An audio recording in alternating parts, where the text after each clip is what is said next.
wait a minute for you guys to come in. Let me know when you guys are in the room.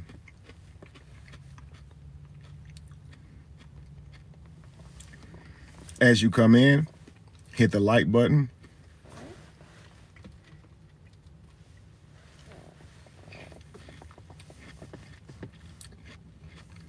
Rise and shine. Peace, everybody. Peace, peace, peace, peace, peace.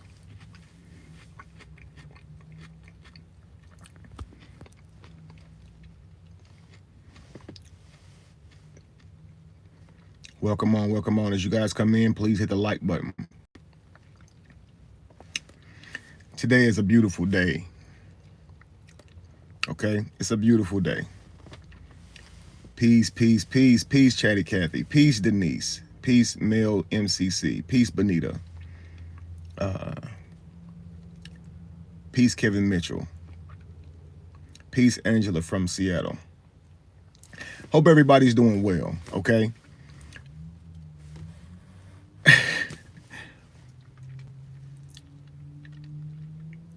I want to make this clear, okay? This video is not to keep things going. It is not to antagonize. It is not to harass or bully. It is simply to review the content in the video. Okay, guys? Now, many of you know that I've had this ongoing thing with Cali, okay? An ongoing thing that all stemmed from one crazy night. He says he believes something happened that made him feel like he was violated. And he went public with this story. And we've been at it ever since, right? Now, many things have been said coming from his mouth. Some things have been said coming from mine. I have addressed his family, not his family, but I have addressed his marital situation and the things he was doing. I have said that he had taken certain, pills and stuff like that back in the day. Haven't seen him in years. He questions why I would say those things. He says it's not manly to discuss someone's relationships and things like that. It's like tattletelling. The only reason I said those things is because he was telling me to live my truth, trying to allude that I was gay and I need to go be happy. Now, I'm in a poly relationship and he's saying, live your truth. And I'm thinking, I'm living my truth, but you should live yours. So that's why I came up, I decided to come out with the things that he had been doing since I've known him. I would have never said that. I would have never told that. I didn't tell that immediately. I told that sometime after. Okay, that was just my response to it. Okay, but I want to go back to that night because this was before any accusation had ever been said, before he said that my children slept on the floor, before he said they slept on dining room chairs, before he said that things about Jamie, before he said things about Lacey, before he criticized me and the women that I was dating, before he accused me of a 14-year-old girl, before he did any of those things, family, okay, and I'm probably leaving out a million, okay, but before he did any of these things, he came over to the house as we were friends, so I believed, okay. Now, he has continued on this diatribe for years that I was gay, fruity, under the, in the closet. I'm trying to think of more, gay innuendos, but you get the point, right? Well, anyway, I have reviewed his past video, the first one that he put out.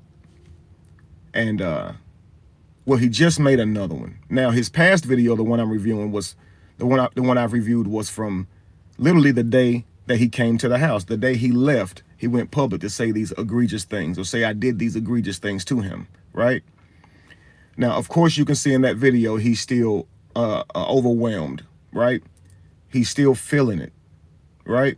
As was I during that time, okay?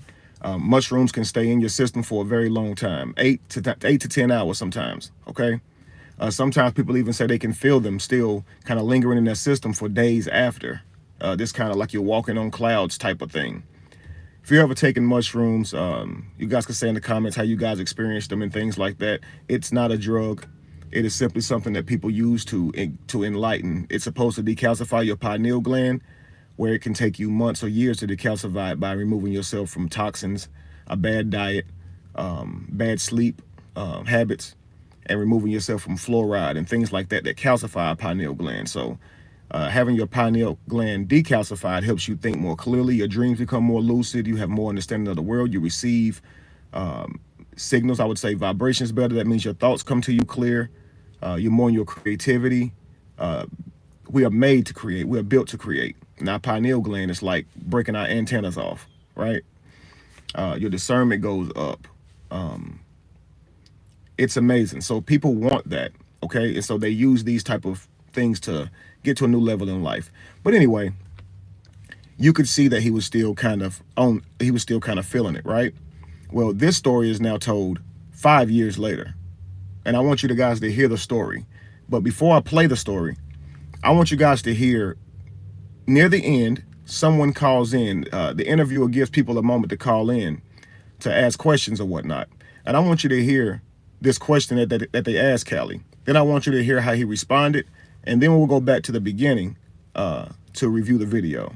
All right, family, listen at this. 111 Truth on here. You got a question for Chief Cali? Hey, what's going on? Why you didn't go on this show, man, when he invited you on the show? That's false. That ain't true. Hold on. Now, he said, why didn't you go on the show when he invited you on the show? The guy you hearing saying, that's false, I don't know him. Never seen him before in my life. I imagine that he met Cali sometime after he knew me. But every time I try and talk with Cali on his pages, this guy is there, always over-talking, saying I'm manipulating Cali. He talks with Cali as if he was there that day. It's so weird how he is under Cali's spell. I would actually say that he is gay from the way he rides Cali, okay? But yeah, he's in the background saying, that's false, that's false. But obviously that's not false because I did invite him to my channel and he would not come. And you guys know that it wasn't that he was trying to get on and couldn't. He sat there in the other live saying that he would not come. He said it was because I was a narcissist and you have to control a narcissist. So he comes up with reasons to not sit in front of me, right? To have an actual man-to-man conversation. And when we talk, he says things that are like threatening so I can check him on them and he can use that as a reason to escape, okay? But here's the rest. We're gonna let Cali get to this unadulterated, no filter, and I need you to ask your question respectfully. Whoever this brother is, I think this King Cash, by the sound of that voice. So here's a couple reasons I didn't go. First of all, I had already, nigga, this shit's old as fuck. We done dealt with this shit. We didn't even, nigga, you can go pull up the video on my panel where I let that nigga sit there and talk. So if it's old, why would he be on someone else's panel talking about it? And that's why I'm on live asking him to come talk to me. But he won't come and talk to me because it's old. But even though it's old, he's talking about it, but with someone else. That's why I say I'm always left being confused because the logic, it eludes me. Okay, maybe I'm slow. Okay. Also, he's doing this interview currently, and it's old. Maybe I'm slow, but to me, if it's old, it's not something you talk about at all. Not just avoid the person that you're saying did these things to you, right? But let's continue. Nigga, so he can sleep better at night. I don't have shit to prove. He do. I ain't gotta come up over there on your... Actually, I don't have anything to prove. It's he does. And he knows this. The burden of proof lies on the accuser or the believer, right? If people had to prove something because someone accused them of something, man, we'd stay busy. It wouldn't stop people from just saying things. And now, instead of you being able to be creative and be in your own world doing your thing, you now have to just, offer responses and proof that you weren't where or doing what somebody accused you of doing, right? Or where somebody accused you of being. So no, you're not required to prove anything. Now you can talk about it, you can discuss it, but if a person is going to accuse you of something, it is up to that person to bring all of the evidence to support their claims, not say something into thin air and expect you to have to respond. And if you don't respond, somehow it's true. And if you do respond, somehow it's true. It's just weird. You can't win in that situation, right? But let's continue. Channel, nigga. Second of all, he's a narcissist, nigga. You don't let a narcissist control you. You control him. He wanted me to come over on his shit. No, nigga, I don't want to talk to you, nigga. I said what I said, nigga. Nigga, I'm not defending myself, nigga. You're defending you 7 hours, nigga. I don't have a 7-hour live trying to explain shit. You do. Now, whatever that has to do with anything, that's why I always say, why use the increment of the time somebody's on live to say that's why you won't confront them? The live was confronting him and many other people. And you're dialoguing with people, you're laughing with people, you're doing many things. So a video may last some time, okay? But someone would say, you was on there for this amount of time, but if you add up all the hours that he has been around talking about me, all the hours he's talked with people, and it wasn't on live, because it sounds like he has a call center dedicated to taking calls with complaints about me. So it sounds like he talks about me and takes a lot of time to talk about me, right? But to me, now it's like, well, he's on there for all these hours, so that's why I'm not going to talk to him. He said he talked to me on his live for me to be able to sleep good at night. But how can I sleep good at night if our conversation on that live was that you were going to leave this alone and stop spreading false accusations? Now we've talked about it on your live. You heard my side of it. I've heard your side of it. We can let bygones be bygones. But that doesn't happen. He continues to do this. And then he wonders why I still want to talk to him.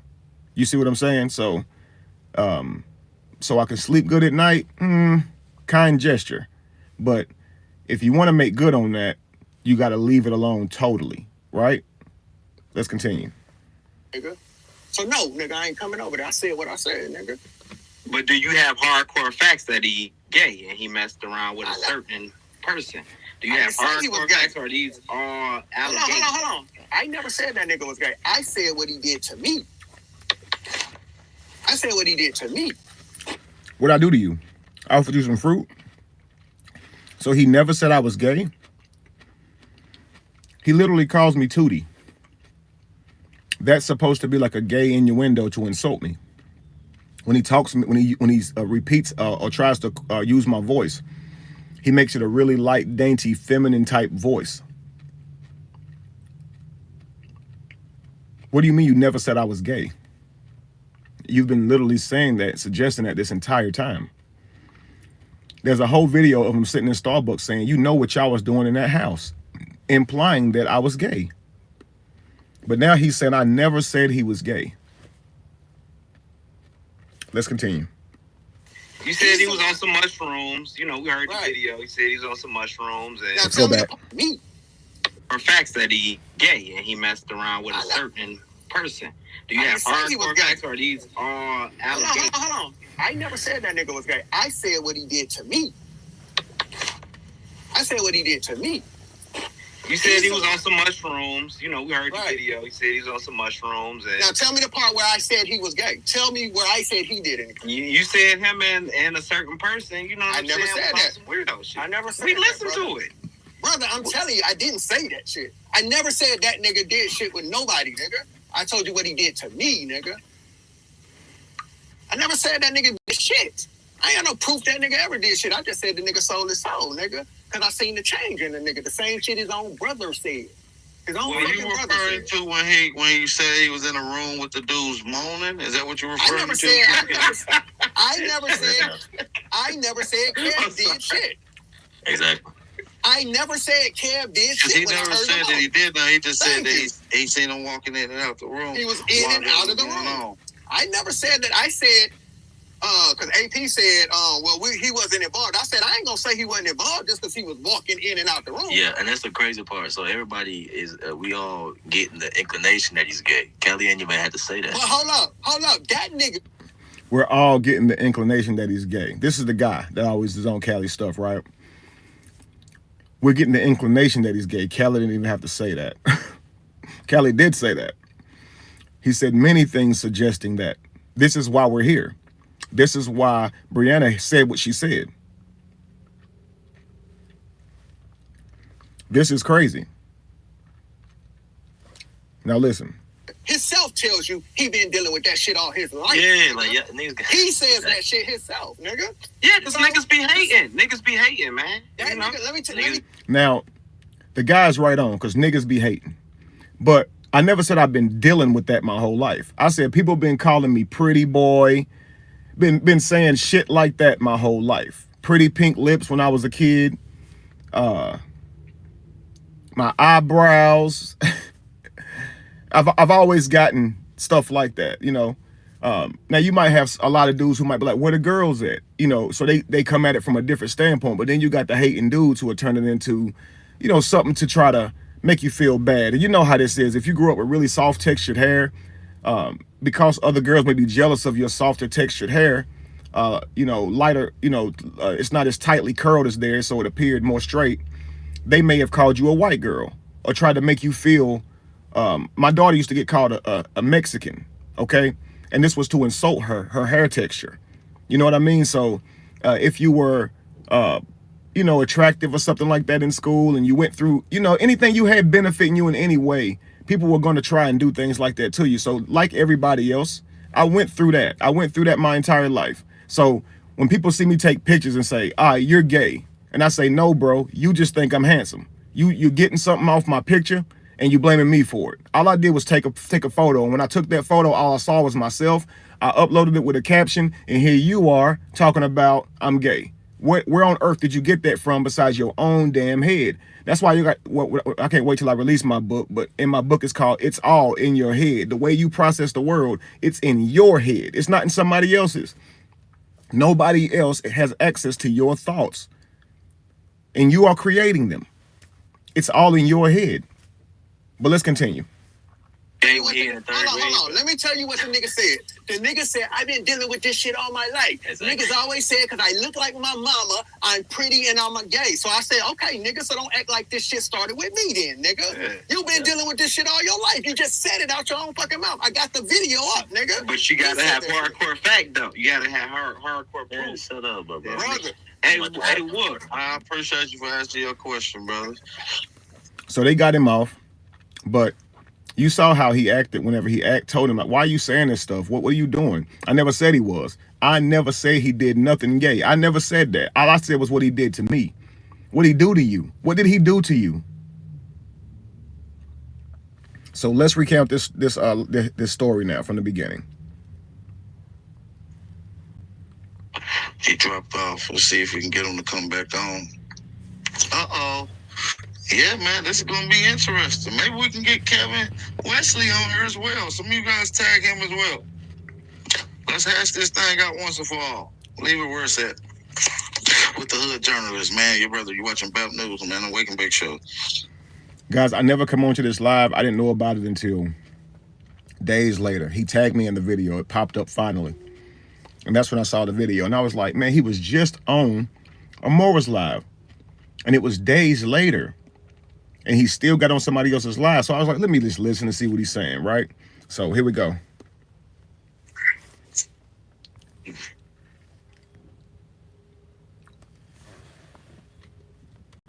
Oh, man. So y'all couldn't hear him? All right, I get it.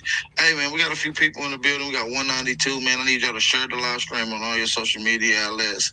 Y'all know the vibes, man. Subscribe. Tell a friend to subscribe. It's about news, the news you can use, covering all Negro, American, Indian, Aboriginal, Black, urban politics, hip-hop politics, and geopolitics as well. So, on the screen. Shout out to Aboriginal Power. Shout out to Aboriginal Power for doing the interview and trying to keep a biased perspective. From my take on this interview, Aboriginal Power didn't even believe him.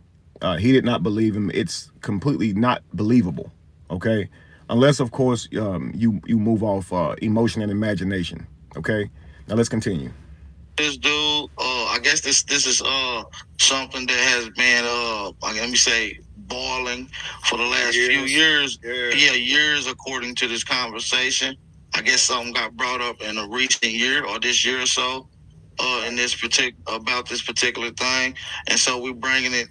Somebody's been bringing it to my attention a couple times, and I thought I'd address some of these things today, and maybe we can get to the bottom of what's going on. So I've heard quite a bit from both sides. I would like to hear more from you.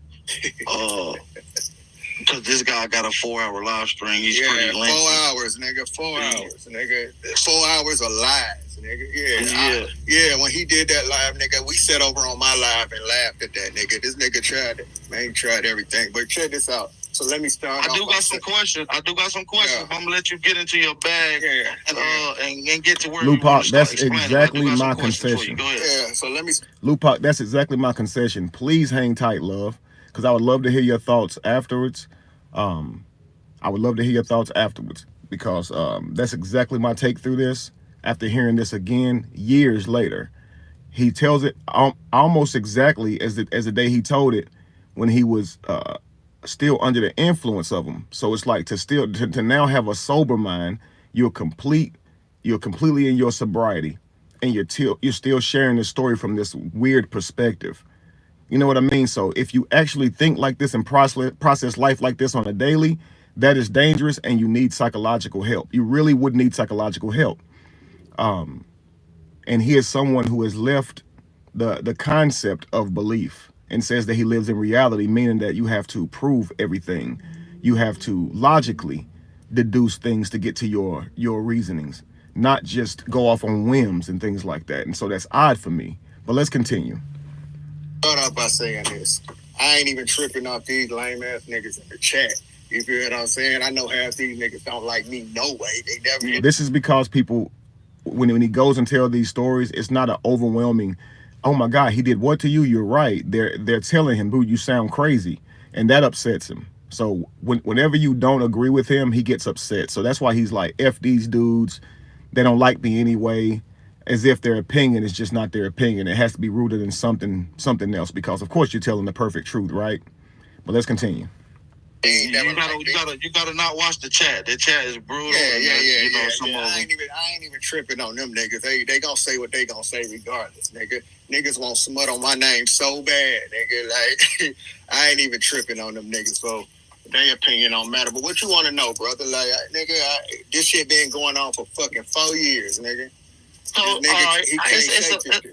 it's a lot to talk about, man. So let's just get a few basic things clear before we move on, because I've heard some things on both sides, and let's see if we can come to some basics with what's going on. You was invited. Hey, hold on. Did you get the video of that nigga waving the white flag on me, nigga? No, I ain't get that. You gonna have to send that to me in the. I sent you the video. Like this nigga, he want me off his nigga, like, that nigga waving a motherfucking white flag, nigga. He don't want me on. Yeah, I brought everybody out. Everybody came out. Well, we're here to talk about it today. Now, they always expose themselves. So he says, I brought everybody out. So everybody that's not named Ligris, apparently he brought them out. And again, that is his normal tactic. He will not confront me head on. He has to do it with a bunch of people. So he's like, I brought everybody out. So it's like, yeah, I'm on him. Like, yeah, we're really getting to him this time. We're really antagonizing him this time to the point he's throwing the white flag. Bro, all I said was, you're impossible, okay? It's impossible for me to deal with you on this level. My vibration is not that low, and I refuse to bring it that low. You're not going to go live and tell the truth. You're going to go live and say anything. You're just going to lie. And that I can't compete with. So I said, you got it. You got it. It's almost like going to the fist fight and somebody got a gun. Bro, you got it. Now they think they big and bad because you don't want to fight no more. You got a gun. I can't win that fight. I can't win that war. Bullets go through anybody. And the weakest man of all can pull that trigger and end you. It's not about anything. So you can't be big and bad because you got a gun in your hand. Right? So when all you're doing is lying on somebody, man, and somebody say, look, you got it, bro. And I made it clear, you got it. You got it, man, because I'm not going to stoop to that level. All you're going to be doing is saying the worst lies. And it's not even, it's silly. It's making you look bad. It's not going anywhere. So, like, why even fight that battle? Right? But I did. I waved the white flag. And guess what he did? Got on live anyway that night with a group of people to still lie. So you can't bow out gracefully. You can't say you win, because the truth is they actually want war. So they're saying he's bothering me. He won't leave it alone. But if you make a video saying, bro, you got it, I'm leaving it alone, you're waving the hyperverbal white flag, they will still say, nah, fuck that. So obviously they want war, right? And I'm not giving them war now. I just want to review his perspectives here. Okay, he's going to be very insulting. It's almost as if he can't even say my name without switching it to some type of gay innuendo to insult. This says a lot. It says a person has a deep hate for you, a deep disdain for you, or they actually could have a deep respect for you, and calling you by your actual name is something that makes them feel bad. So they have to reduce you. They have to reduce you. Okay, but whichever way, the truth is the truth. He does make all these euphemisms for my name, and the guy have to keep calling me Kevin Wesley because he refuses to. Right? Maybe he's doing it because he thinks I'm going to sue him for saying my name or something. But everyone knows who he's talking about. But he chooses this name that would be insulting when he could use any name, right? He could call me old friend, right? But he has to call me Tootie, right? Let's continue. So, what you want to know? All right, let's start at the beginning. Can we start kind of at some beginning basis before all the issue between you guys? You guys actually had a good rapport, Right. correct? Yeah, man. Like, I really respected that nigga, right? Just on the level of, I was just coming into my awakening.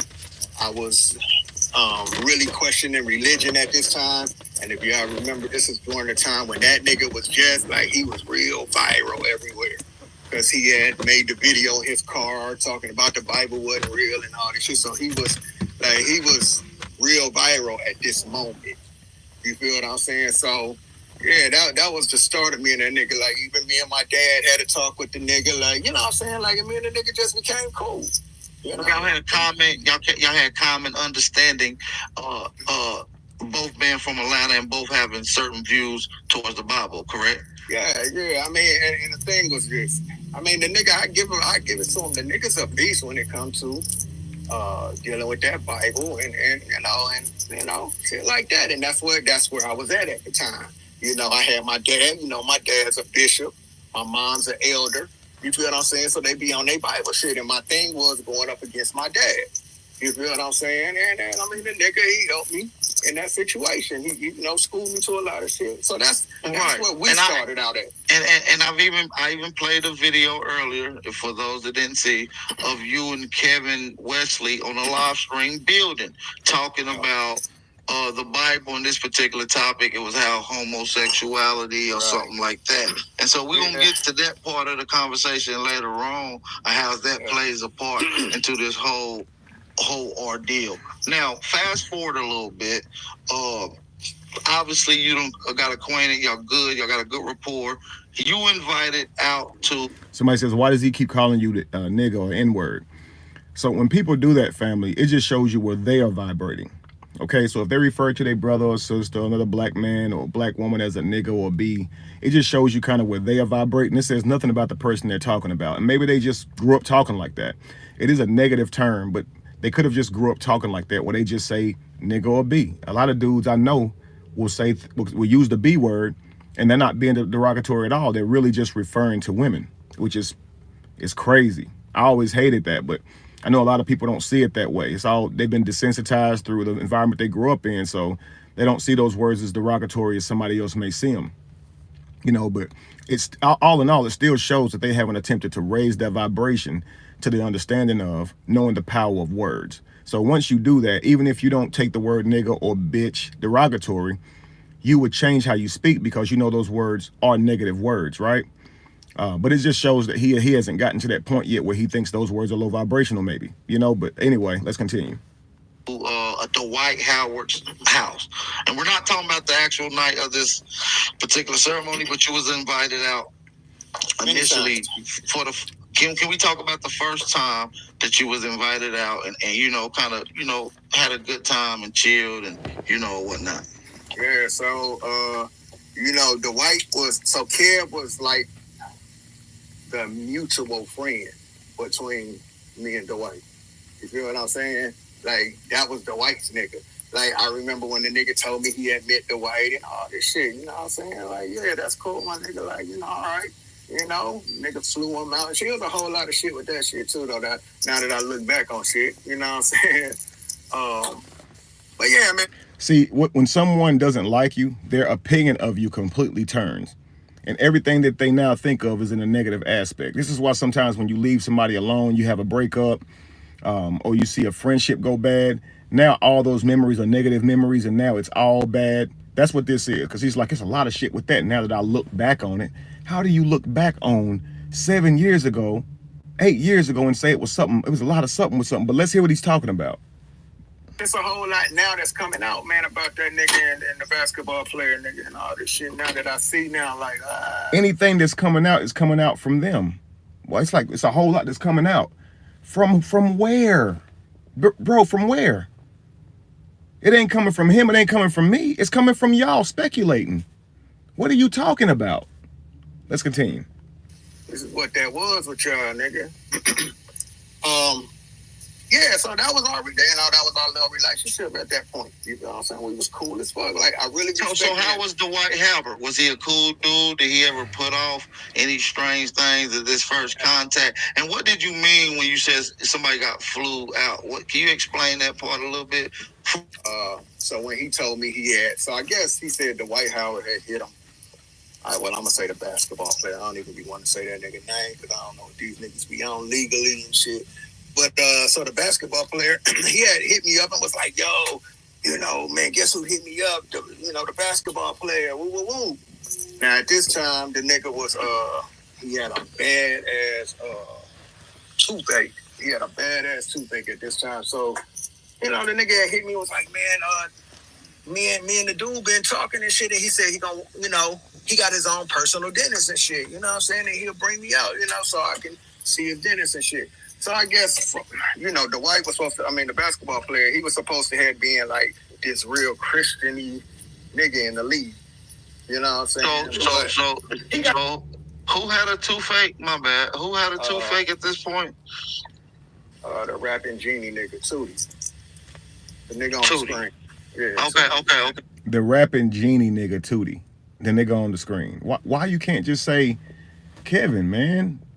That's the things because like you're supposed to be angry about that night. You said I offered you some fruit. You didn't like me offering you fruit. You took it away. Okay, cool. But why all the hostility? Why all the animosity? And what's weird about me having a really bad toothache and him offering to have my tooth repaired?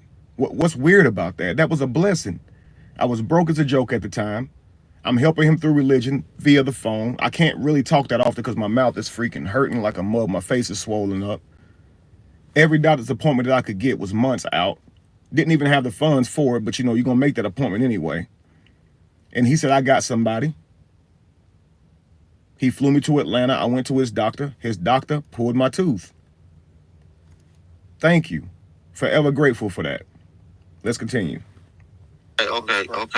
Mr. Wesley. All right. He had a toothache. All right. And so he telling me this over the phone. Like telling me this, like, yo, I met this nigga. Well, I guess they had talked a few times and the nigga told him he had his own personal dentist and he could bring him out, So basically what he was telling me was the nigga was intrigued by him because of the whole religion thing. Because Dwight was supposed to have been, in the league. If you go look back on his history, when he was in the league, he was supposed to be this Christian-y guy, this holier than thou basketball player. So, when he met that nigga supposedly had been waking him up from religion. Remember, I said that nigga was very viral at that moment. Right. So he kind of started changing and altering his understanding as they built a bond, right? Exactly. Okay. So, guys, I am a celebrity life coach. I do counseling, teaching on a world of damn topics and stuff like that. I have so much knowledge and information.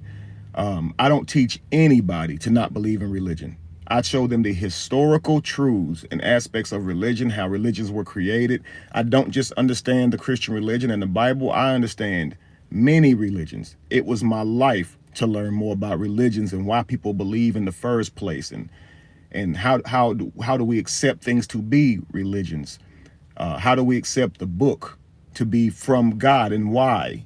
Who do we think really wrote these books? Who actually wrote these books? These are things that I searched for many years. And so this is what a lot of people would reach out to me for me to enlighten them on. But the intent is never to get out of religion. Some people I have taught the history of religion to, and they got even closer to their religion. Some people said, you know what, I'm pulling away from religion altogether.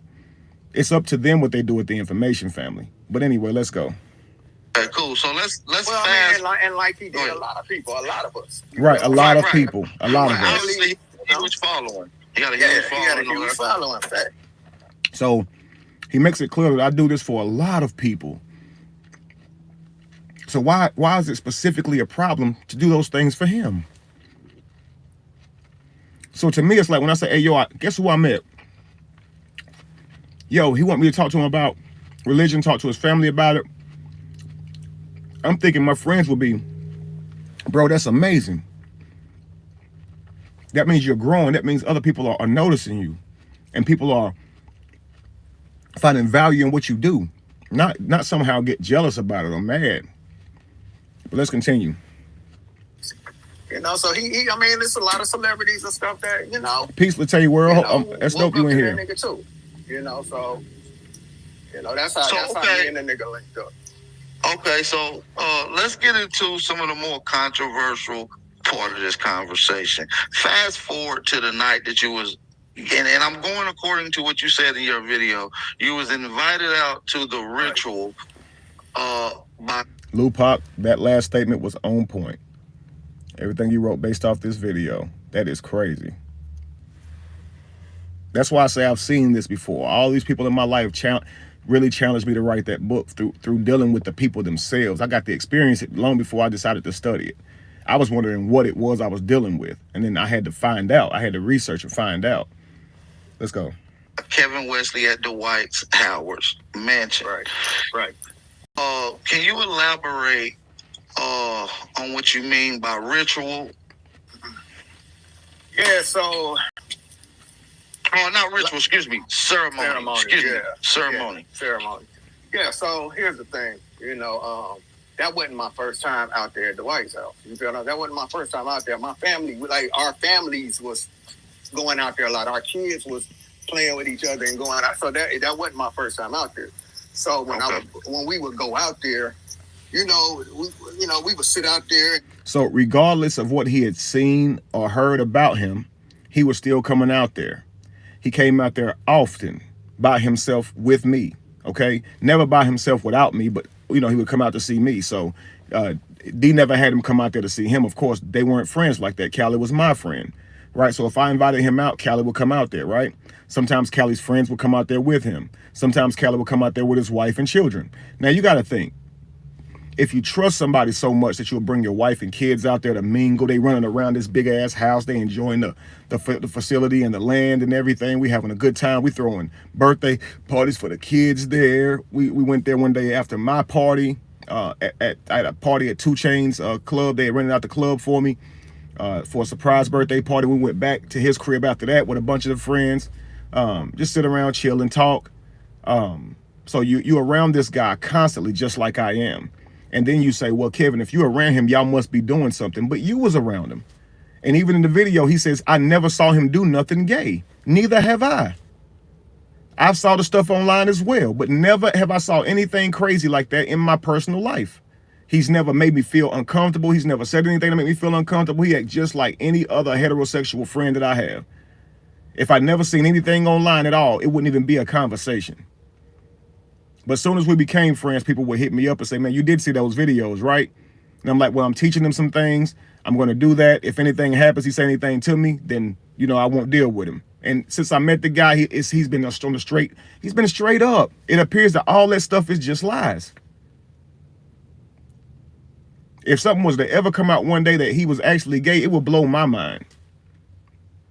Because he's never shown me that. But let's continue. They would smoke or whatever, you know what I'm saying? But we would have dope ass conversations. Now, if y'all remember, if y'all pay attention and remember, can you kind of paint the picture for us? This is for the viewers that may be thinking weird shit. It was a regular dude conversation. Y'all smoking, chilling. It was regular family and friends conversation. Okay. It wasn't just never just dudes. Please stay on, y'all, because this gets crazy. Okay, let's go. Nigga, my homeboys done been out there. My family done been out there. I know his family. His family is right here in Riverdale, my nigga. Like, his mama, his cousins, they right here in Riverdale. So I know his family. Like, I can hit his cousin up right now. You feel what I'm saying? So, you know what I mean? Like, that's how it happened. It wasn't just no dudes. Like, and trust me, man, I knew what the accusations was on that nigga. I watch TV, nigga. You feel what I'm saying? But here's the thing.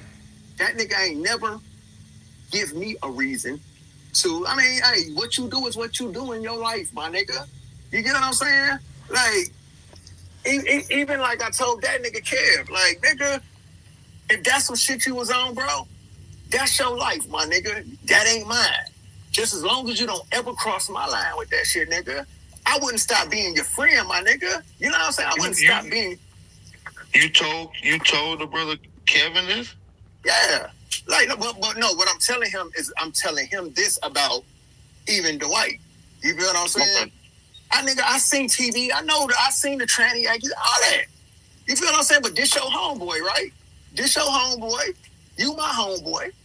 Okay, cool, nigga. And when, dude is very cool. And to this day, dude has never, ever tried nothing funny with me. He ain't never did nothing out of pocket to me. Now. Me either. To this day. I'm thinking about old dude. Anyway, to this day, man. As he said some shit. To this day. And he got stuff like this said about him by a man who's saying, I ain't never seen him do that. This person was at the house that night. You heard in the end of this video, they said he heard him moaning from around the corner. And here he is years later to say he ain't never seen him do nothing out of pocket. And he's done nothing but good by him. He's never shown him an ounce of hate, even to this day. But he still never hesitate to say this man's name. Keep this man involved with everything.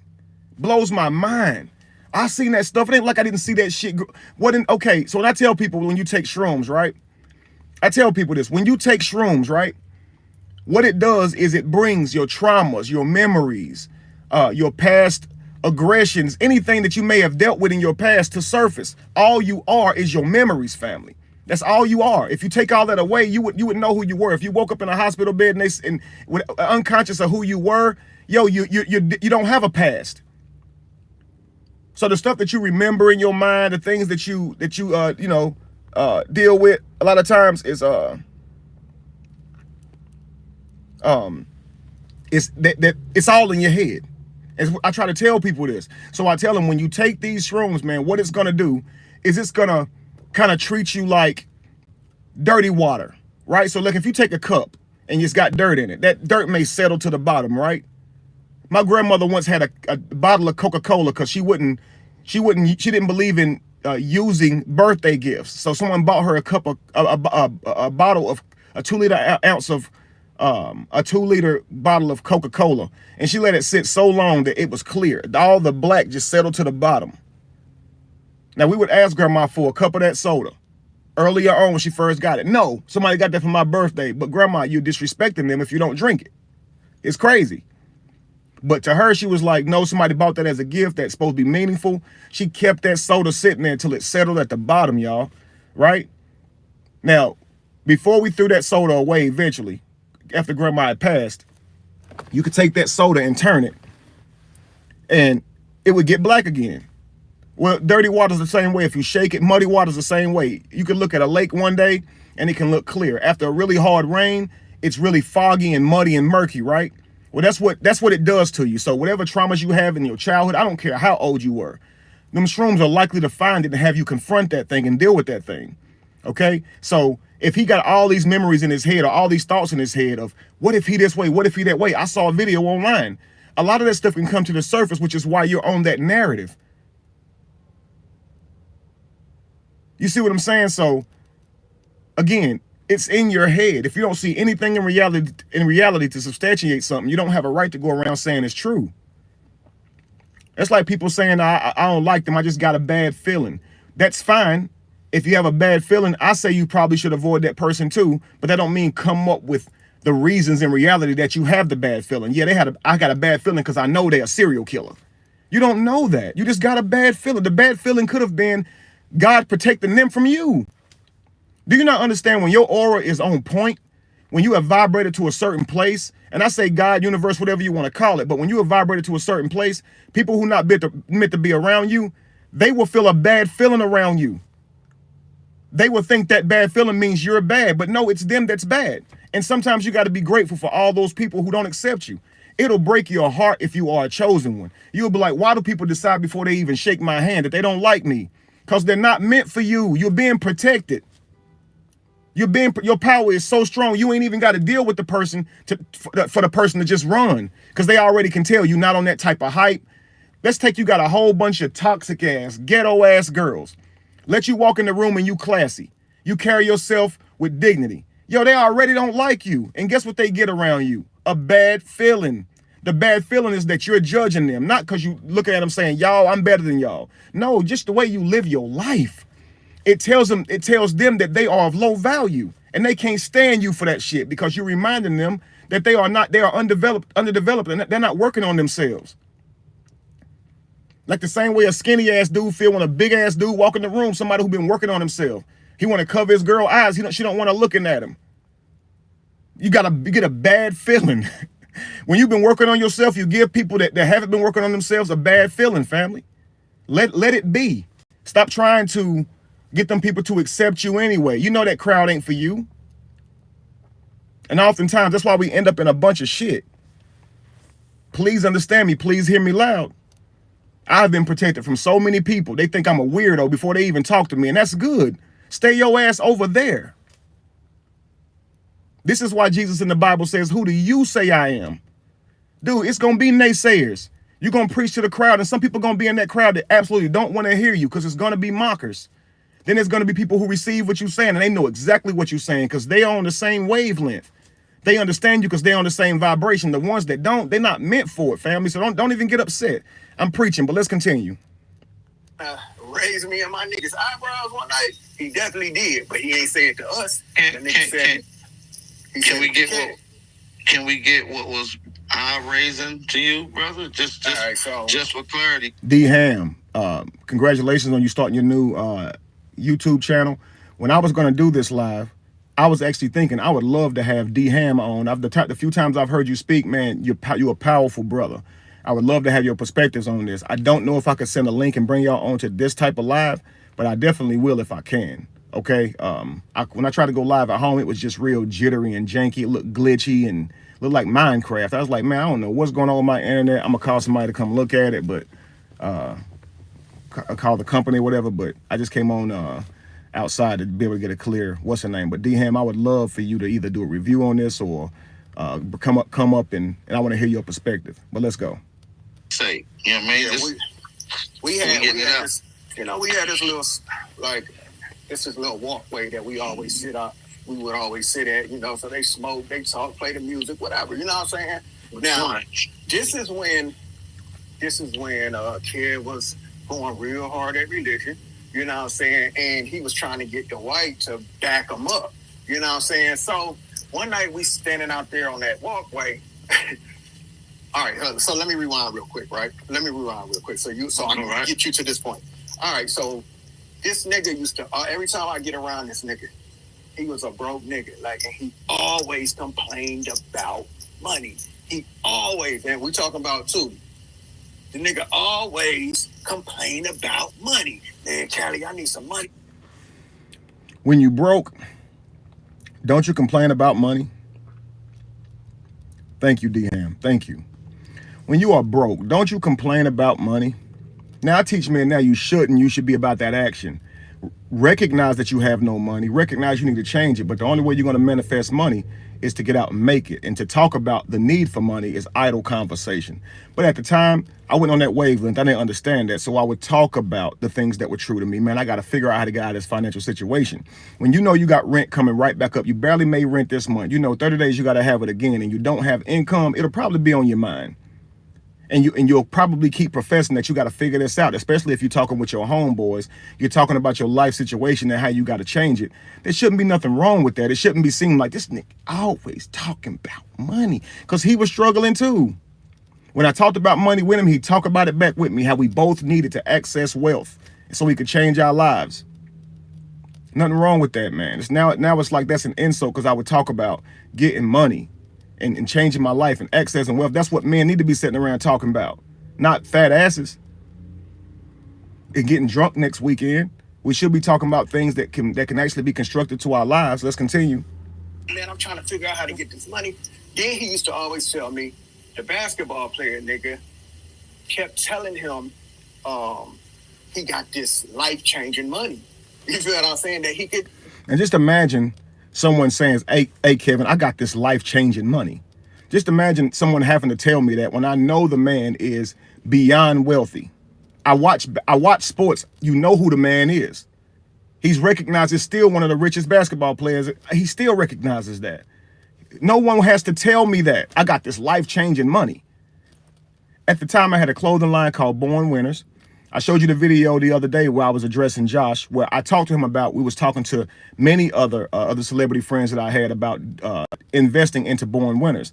I also wanted a center, a cultural center, to be able to speak at on a regular basis. So when I left church, I missed the community of church. And I wanted a place for people who didn't necessarily believe in religion to still be able to come to a place, have their children get up and sing too, and dance too, and perform too. I believe these things sharpen us as children. And when you don't have a congregational church like that, or customary church to go to, your child misses out on a lot of those things that can really develop them and push them past being shy.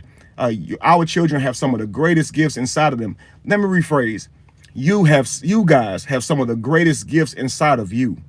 And the only thing that's keeping that gift from being a world recognized gift is your own shyness, your own lack of courage, your own self-doubt.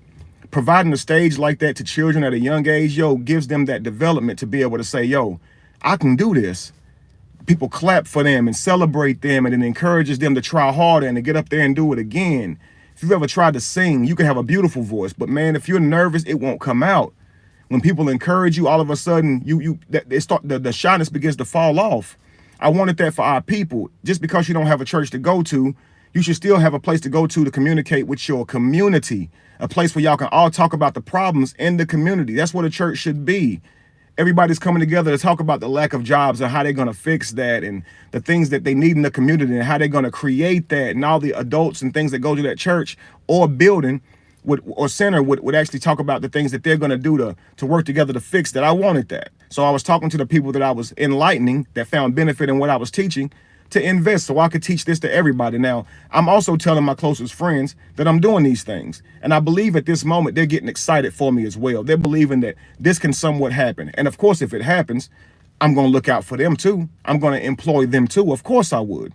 But I believe that they all got their hopes up, family. And when things did not go how I expected, I believe they got upset with me because I built their hopes up. I think that they thought that this thing was going to take off and everybody's life was going to change from it. And when I didn't get those donations, when I didn't get those investments, we all didn't go somewhere. But I did with my content, because I was always working my content, always making videos. My videos began to take off.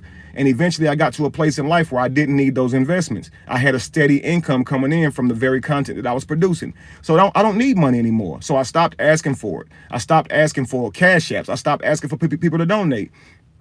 I asked for people to do those things first because I'm giving the world something of value. And if they are receiving it and like it, then contribute. Many of you content creators do that now. I suggest that you should do that. If you're waiting to get monetized and you have all these people who are coming to your channel, loving what you do, they're benefiting from it, they can all shoot you $1 upon arrival. It ain't hurting them. It's not going to hurt them to do that, right? Especially if they're benefiting from it, right? But anyway, guys, it turns into he was begging, and it's just a negative view of me now, and I hate that because you was right there with me while I was doing all this stuff, and you never actually had a problem with me. In fact, people would donate sometimes to him on behalf of me, and I would split it with him. You keep half, I get half. If somebody come up to him and say, I want you to get this to Kevin, it might be $50, it might be $100, it might be $20. I would always say, bro, you keep half. So it's like, and then also I would buy him things sometimes. So it's like, you can't sit here and do that now, but let's continue. Give him, you know what I'm saying? But he always came back and complained and said, man, something always come up to where he don't never give me the money. So one night I just asked that nigga, we was in the car, and I asked that nigga, I said, hey, my nigga, because I know the allegations on this nigga, right? I watch TV. So I asked the nigga, I said, hey, my nigga. And this is before the actual ceremony that you was... Yes. Before, yes. Okay. Yeah, so I asked the nigga, I said, hey, my nigga, you don't think this nigga be like, he definitely got the money he said he could give you, but he keep pulling back on that money, man. You don't think this nigga might be trying to see what you willing to do for that money, my nigga? Like, how, you don't think? He was like, I kind of thought about that shit, but nah, he wouldn't do that, man. We too cool. I never said I kind of thought about that. I just said no, not at all. No, I don't think that at all. Why would I think that? Let's continue. And I left it at that. I said, all right, my nigga. All right. So you thought he was going to be on some, trying to do something strange for some change. That's what you pretty much hinting to. Man, that's what I started getting. I started figuring this out. Like, nigga, you keep telling me how this nigga's supposed to give you this money. So in his head, he's putting all this stuff together. But where is it coming from? Am I saying, hey, he slick said some stuff to me that got me thinking something crazy? No. So why are you doing this? That's not right. Let's go. You don't never come through with the money. You come back complaining like something came up. So I started thinking. I said, man, I kind of think that nigga dangling that money over your fucking head. And I asked the nigga, but I wasn't trying to put no accusations on my nigga. You know what I'm saying? So I say, you don't think that might be what he trying to do? And the nigga was like, I thought about that, but nah, I don't think he would do nothing like that. I said, all right, I left it there. All right, fast forward, right? Now we on. Now he says he left it there, but he didn't. What he did was he would go to my other friends and they would all sit and talk about it. Do you think they gay? Now I had other celebrity friends, but they only want to know about this one. You see? So I found out about it because one of them came and told me. They said, man, I heard something about you. It's so bad, I don't even want to tell you. I don't want to tell you who said it. Finally, I told him, I said, man, if you ain't gonna tell me who said it, man, then we just not gonna be cool no more, because I think that's cold-blooded, that you can tell me somebody said something, or you can sit around and hear somebody say something, and you're not gonna tell me who said it. I think that's crazy. You're protecting a liar, blah, blah, blah, woo-de-woo. He eventually tells me what they were saying. So I called all of them individually and said, so behind my back, you guys are saying this. Now, we're supposed to be friends, but behind my back, all y'all on three-way talking about me. This is when I knew I'm somewhat of a celebrity. I must be special, because all of my friends are gathered behind my back to talk about me. It's not me talking about them. It's them talking about me, and I have no clue. And they all are smiling in my face. None of them are treating me like they think these things, but behind my back, they're having these conversations. It broke my heart. It blew my mind, right? But let's continue. We on the back smoking this day, right? And we all chilling. All our family, all of us just sitting there. Now, here's the thing. Now, my homeboy from Cleveland, he out there with us too this night. You feel what I'm saying? And they got the music playing and shit. And then Cal said some shit like, it was something about religion, and he was trying to do a rap album. Now, you know how they say when somebody lying, they give a lot of unnecessary details. We was out there. My homeboy from Cleveland was out there. We had the music playing, and you could just say, was at his house one night and Kevin said this and he said this. Be very clear, be very specific. It's like, but I got to create this whole scene, right? Let's continue. All of this shit, right? So the nigga he said something to Dwight about some religious shit. This nigga, the basketball player, said to that nigga, I'll never forget this shit. He leaned over, put his hands on his knees, and that nigga said, well, sometimes you got to give a little bit to get a little bit. Now listen at this again. Now, here's the thing. Now, my homeboy from Cleveland, he out there with us too this night. You feel what I'm saying? And They got the music playing and shit. And then Cal said some shit like, it was something about religion and he was trying to do a rap album. Why is it something about religion? Why is it not directly what I said? Kevin said this because you're clear on all these other details, but now it's foggy on what I actually said. So he said something like, right? Now let's go. All of this shit, right? So the nigga he said something to Dwight about some religion shit. This nigga, the basketball player, said to that nigga, I'll never forget this shit. He leaned over, put his hands on his... You'll never forget it, but you've already forgotten it. You don't know what I said, but let's continue. And that nigga said, well, you know, sometimes you got to give a little bit to get a little bit. Now, why would that be a response to me talking about religion in my album? Why would someone lean up and grab, like he said, he grabbed his knees and leaned up. Sometimes you got to give a little bit to get a little bit. Now, let's continue. So we heard this, like... Did you hear that little slight laugh when he said that? That's how Maura does when she tells a lie too. It's like a, listen, because this conversation never happened, but listen. Sometimes you got to give a little bit to get a little bit. So we heard this. Yeah. Like, I heard this shit, right? Your homies heard this shit, right? My nigga heard this shit too. And Tootie's girl at the time heard this shit too, right? But nobody said nothing. Like, nobody said anything, right? So everybody heard it, but nobody said anything. Okay. Your homie didn't say nothing? No. None of us said nothing. We just kept playing the music and got back into conversation. Anyway, so the next day, I asked my nigga, I said, hey, my nigga, did you hear when that nigga said? He said, hell yeah, I heard that shit. Now, that's when I say that's some bitch shit. And when I say that, I don't mean that a man can't fight. I don't mean he's scared to fight. I mean he is on some bitch shit. The literal meaning for it. It's like men going and gospel behind other people's backs. Not saying stuff to the man, but going and asking another man, why are you talking to another man when your problem is with this man? To me, that's bitch shit. So you called your homeboy to be like, did you hear what he said last night? Why didn't you call me? You didn't call me. You called him. But that never happened. The conversation never happened. But to tell the story like that, it says that you're on some conniving, low down shit. Now, does someone say, I'm going to attempt to triangulate? Because most people don't know what they're doing when they do it. These definitions, guys, are so you understand what's being done. The narcissist is often very unaware of who they are. The emotional terrorizer is unaware of who they are. So if they're going to your friends talking about if they're going to you talking junk about other friends behind their back, that's what they're doing, is triangulating you. They may be feeling like that's not what I'm doing. They may be feeling like they just giving tea or just expressing their complaints with someone else. But the reason it's called triangulation is because it divides the friends. The friends now have to earn your trust by not repeating you. Sometimes they have to earn your trust by also saying something negative about that person. A lot of times you skew how they see that person. You skew the friendship now between the two of y'all because the person don't know how to really deal with both of y'all. They get really reluctant to deal with the other person because they know they've been talking behind your back or either listening to rumors behind your back. This is why it's called triangulation, because it divides you guys. It's to steal, kill, and destroy, even if you're unaware of it. So if you calling somebody like, yo, did you hear this? And y'all all talking about it, but the actual person doesn't get to know, that's what you're doing. That's lame.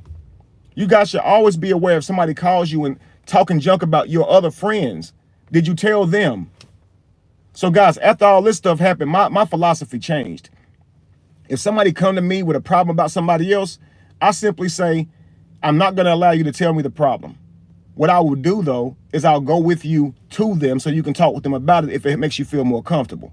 But if you hadn't talked with them about it, I'm not letting you share that with me. I'm not letting you poison me. No, I'm not sipping from the cup. That's right, Lupac. So when someone comes to you with that type of stuff, say, look, I'm gonna need you to talk to them about that. I don't really do the rumor thing. If they said something you don't like, if they did something to make you question something, then as a grown-up, as an adult, you have to tell that person how they made you feel. You have to. You have to say, hey, when you said this, it made me feel a little off. What did you mean by this? But don't go to somebody else saying, hey, yo, when such and such did this and such did that, what you think? I think you need to, like, listen, man. That's not wise. Deal with the person, family, and all this stuff won't get started. All this stuff will not happen. Do you understand? Don't spread rumors. I ain't never about to call y'all and tell y'all I don't like somebody else or somebody. What the fuck am I doing that for? I'm gonna tell them. I'm gonna tell them, bro, I don't like when you said this. Ma'am, when you said that, it was offensive. What did you mean by this? She'll know I got the problem with her. I'm gonna get in your inbox. I'm talking to you directly. I'm gonna make a video addressing you directly. This is how we must be, family, because that protects us all. So make sure that you are not of low mental development to where you don't have the courage to confront people when they have offended you. It's your life. And 99% of what people do to you is because you allow it. So when somebody does something or says something to offend you, you tell them. You're an adult. Start adulting. You telling somebody else is a sign that you are an immature little brat. Even if you were done wrong, tell them. Let's continue.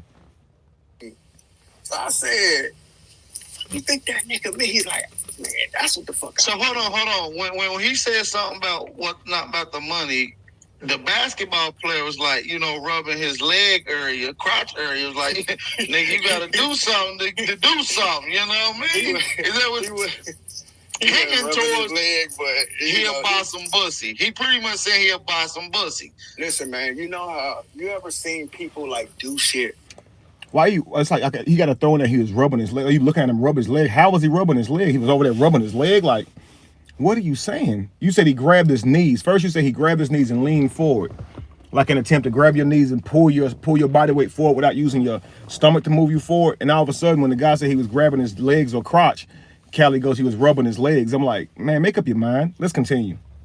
Right in your face, right up under your nose to see if you catch it or not. You know what I'm saying? Like, and I felt like that's what the basketball player had did at that moment. Like, he put some shit on the table right in front of our face. Because this is what I was telling my nigga from Cleveland, right? I said, see, nigga, like, when we come around, my nigga, he don't act like they say he do on TV. Like, he don't act like none of that. Like, when we come around, always, forever. He don't act different because you come around, bro. Nobody's doing this on your behalf. If they didn't want you around, they just say don't come. And nobody changing up for you. Nobody, you're not important to be at this man's house. He's not. He's not being somebody different, man. He's the way you met him is the way he always is. Let's continue. The nigga is very, very enlightened, my nigga. He's very conscious, like a motherfucker. You know what I'm saying? So we have dope ass conversations about. So are all of the people that I mentor, that I enlighten, that use my services. They are very knowledgeable. They are very enlightened. Let's continue. I think they are that to even want to deal with me in the first place. Let's continue. The universe, motherfucker. You and Dwight Howard. Yeah. That's a particular point. Yeah. All right. All of my family, all my girl, all of us. Like, we would have dope ass conversations. So this is where the mushroom shit ended up coming in, right? All right. So now let's get back to that. So you're invited out to the ceremony. Now, when you done heard some slick shit at this particular point leading up to her. Now you get to the ceremony, you obviously, and we heard a part where your phone is not to be allowed, and you got to take these mushrooms. Can you elaborate on that? And I got another question I want to ask you right now. All right, so look, so this night, right? I'm off work this night, right? So I got time, right? We had been talking about, because they do these things on a regular. You know what I'm saying? This was my first time, right? And I wanted to try it. Now, let me tell you why I wanted to try it. Because at this point in time, I was watching how they talk about how it psychologically helps people with ADHD and mental health. People in other countries, they use mushrooms to, for different reasons of health-wise, right? And they say. To be clear, I've only done shrooms 4 times. I believe like 4 times, maybe 5. Okay, so it's not something I did all the time. It's not something we do constantly. It's maybe 4 times. I think the last time was my actual 4th time. All right, let's continue. That it takes you to spiritually. It takes you to different realms, right? So when they was explaining it to me, right, I said, man, I do that in my head. sober. You know what I'm saying? So they was like, man, I'm telling you. So this night it was a bunch of basketball players over here this night, and his basketball player girlfriend this night, and they was all telling us about their experiences, right? On the shit. I said, man, I want to try that because I want to see why do they hide this from us. You feel what I'm saying? Now, he says people were telling him about their experiences, and he didn't say that he had no bad feelings right here. He said he was encouraged to want to try it. I want to try this stuff because people was telling him about their experiences, right? Now, let's continue. Because he skews it when I'm telling him about experiences, it's something gay and negative. But when other people told him about the experiences, it was enlightening enough for him to want to try it. Let's continue. Feel like they like I don't like I was saying, do we really hallucinate? Do we really hallucinate when we take this stuff? Or are we going to a different realm of, spirituality or whatever? Are we going so that's why I wanted to take it. Now, hold on, AP. If y'all remember, I went live and I told 2 days straight, I went live and I told everybody on Facebook, I said, man, I want to try that shit. Like, you know what I'm saying? Because I feel like, nigga, they say doctors do this shit. And I'm trying to figure out why the fuck are doctors doing mushrooms, nigga? You know what I'm saying? So I said, man, maybe this shit ain't that bad. Like, maybe it really take you spiritually to some next level shit. You know what I'm saying? And I wanted to try that shit. And I felt like my higher self was telling me, you're strong enough. Everybody can't do this. You're strong. Your mind is strong enough to do this. He said he was just giving you the breakdown so you wouldn't be alarmed to if anything happened. And he said you kind of focus in on one part when he said that you will moan. He said that you will moan when you take these mushrooms. And we see part of the video of you illustrating that. Can you elaborate on that? So when he said that shit to me, I'm gonna be all the way real with you. That shit made my antennas go up. Like, nigga, like, what the fuck is you trying to say, nigga? Like, talking about, so he said some shit like, sometimes, you know what I'm saying, when you take it, it'll put you in a state of mind to where you might end up doing some shit you wouldn't normally do and shit. I was sitting there like, what the fuck do that mean? He said, no, I'm just saying it's just like, you just go with the flow of whatever. And I said, yeah, whatever, nigga. Like, so, let's see here.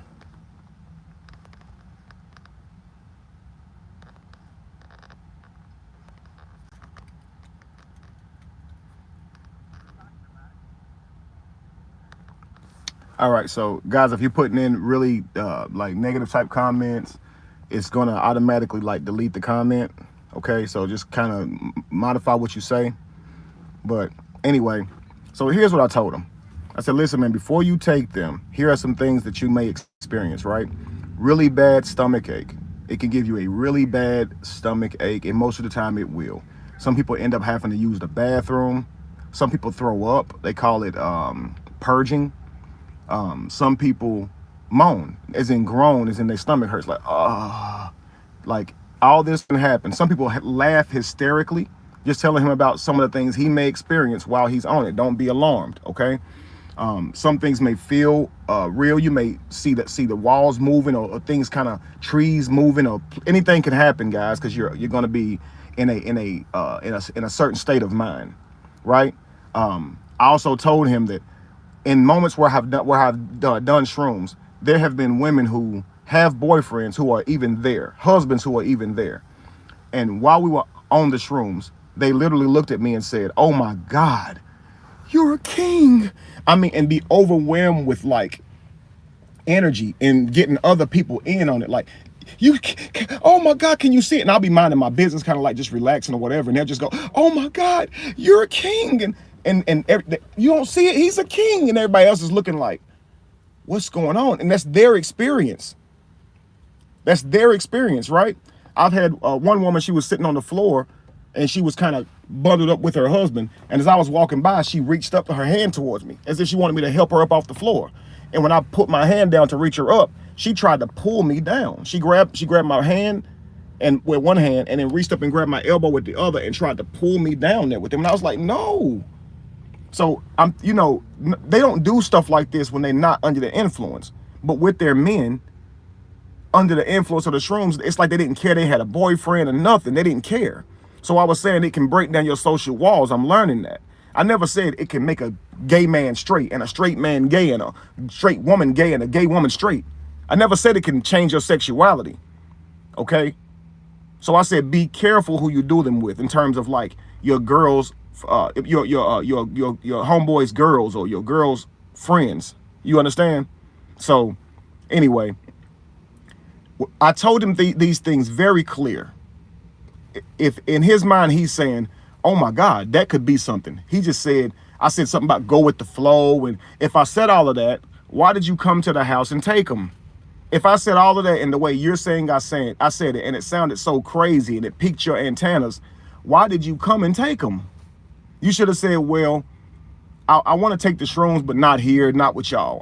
Can you get me some and I'll take them in my own home? Sure. Man, when you said that damn groan and shit and moan and shit, I'd rather do them in private. I don't want nobody to hear me moan or groan. I don't want nobody to, so just let me, is this something you can do on your own? It is, bro. Okay, cool. Right? Let's continue. And I left it at that. But that shit did raise my antennas. Like, what this nigga talk about? Because I know where I'm at, nigga. I know what basketball player house I'm at, nigga. So this is my thing, AP. I never went. See, why you saying, I know where I'm at? I know where I'm at. I know what basketball player's house I'm at. What does that mean? Because you already said you never seen him do anything. So now all of a sudden, okay, let me pull into my mind the things I saw online and be like, okay, I know where I'm at. Okay, cool. Okay. A man has to think tactically to protect himself, but I think in all of that, you should have just never came. You should have said, you know what? I'm starting to feel a little uncomfortable. The rumors, the videos that's online, along with this, I just can't do that. I don't want to do them. Been fine. It'd have been fine. It'd have been perfectly fine. Nobody was making you do it. Let's continue. Into this thing for entertainment. Okay. Yeah, unaware or for entertainment. It was so if y'all go watch videos of people who do this, I did it with intention. I had intention in doing this. I wanted, they tell you when you do the mushrooms to speak into the universe what you want to get out of the experience. So you was using it as a manifestation. I always ask that I want to manifest the greatest version of myself. I want to go up a level. I want to learn more about myself and the universe and kind of who created this all, who built the pyramids. I always want information and knowledge that can make me a better person. So that's what I always request. Always is I want to manifest yet another better version of myself. But let's continue. Experience at this particular point. Right. I've never done this shit that before. You want to come. Right. So at this point, but AP, okay. I knew AP. I knew I was going to see something that night. I didn't know what though. So my higher self had told me. What you mean? Because you know you about to trip off mushrooms, so you know you're going to see strange things. What do you mean by you knew you was going to see some things? Can you please elaborate on that? I spiritually had talked to my higher self. And my higher self said, I got to show you something. And you're going to see something. But my higher self told me, no matter what you see, ride the trip to the end. That's what I was told. No matter what you see, ride it to the end. You know what I'm saying? And that's exactly what I did. You feel what I'm saying? So I spoke into the universe. I took my mushrooms and I spoke into the universe. Before you get... So now do you hear this? He said his higher self told him, no matter what you see, ride it to the end.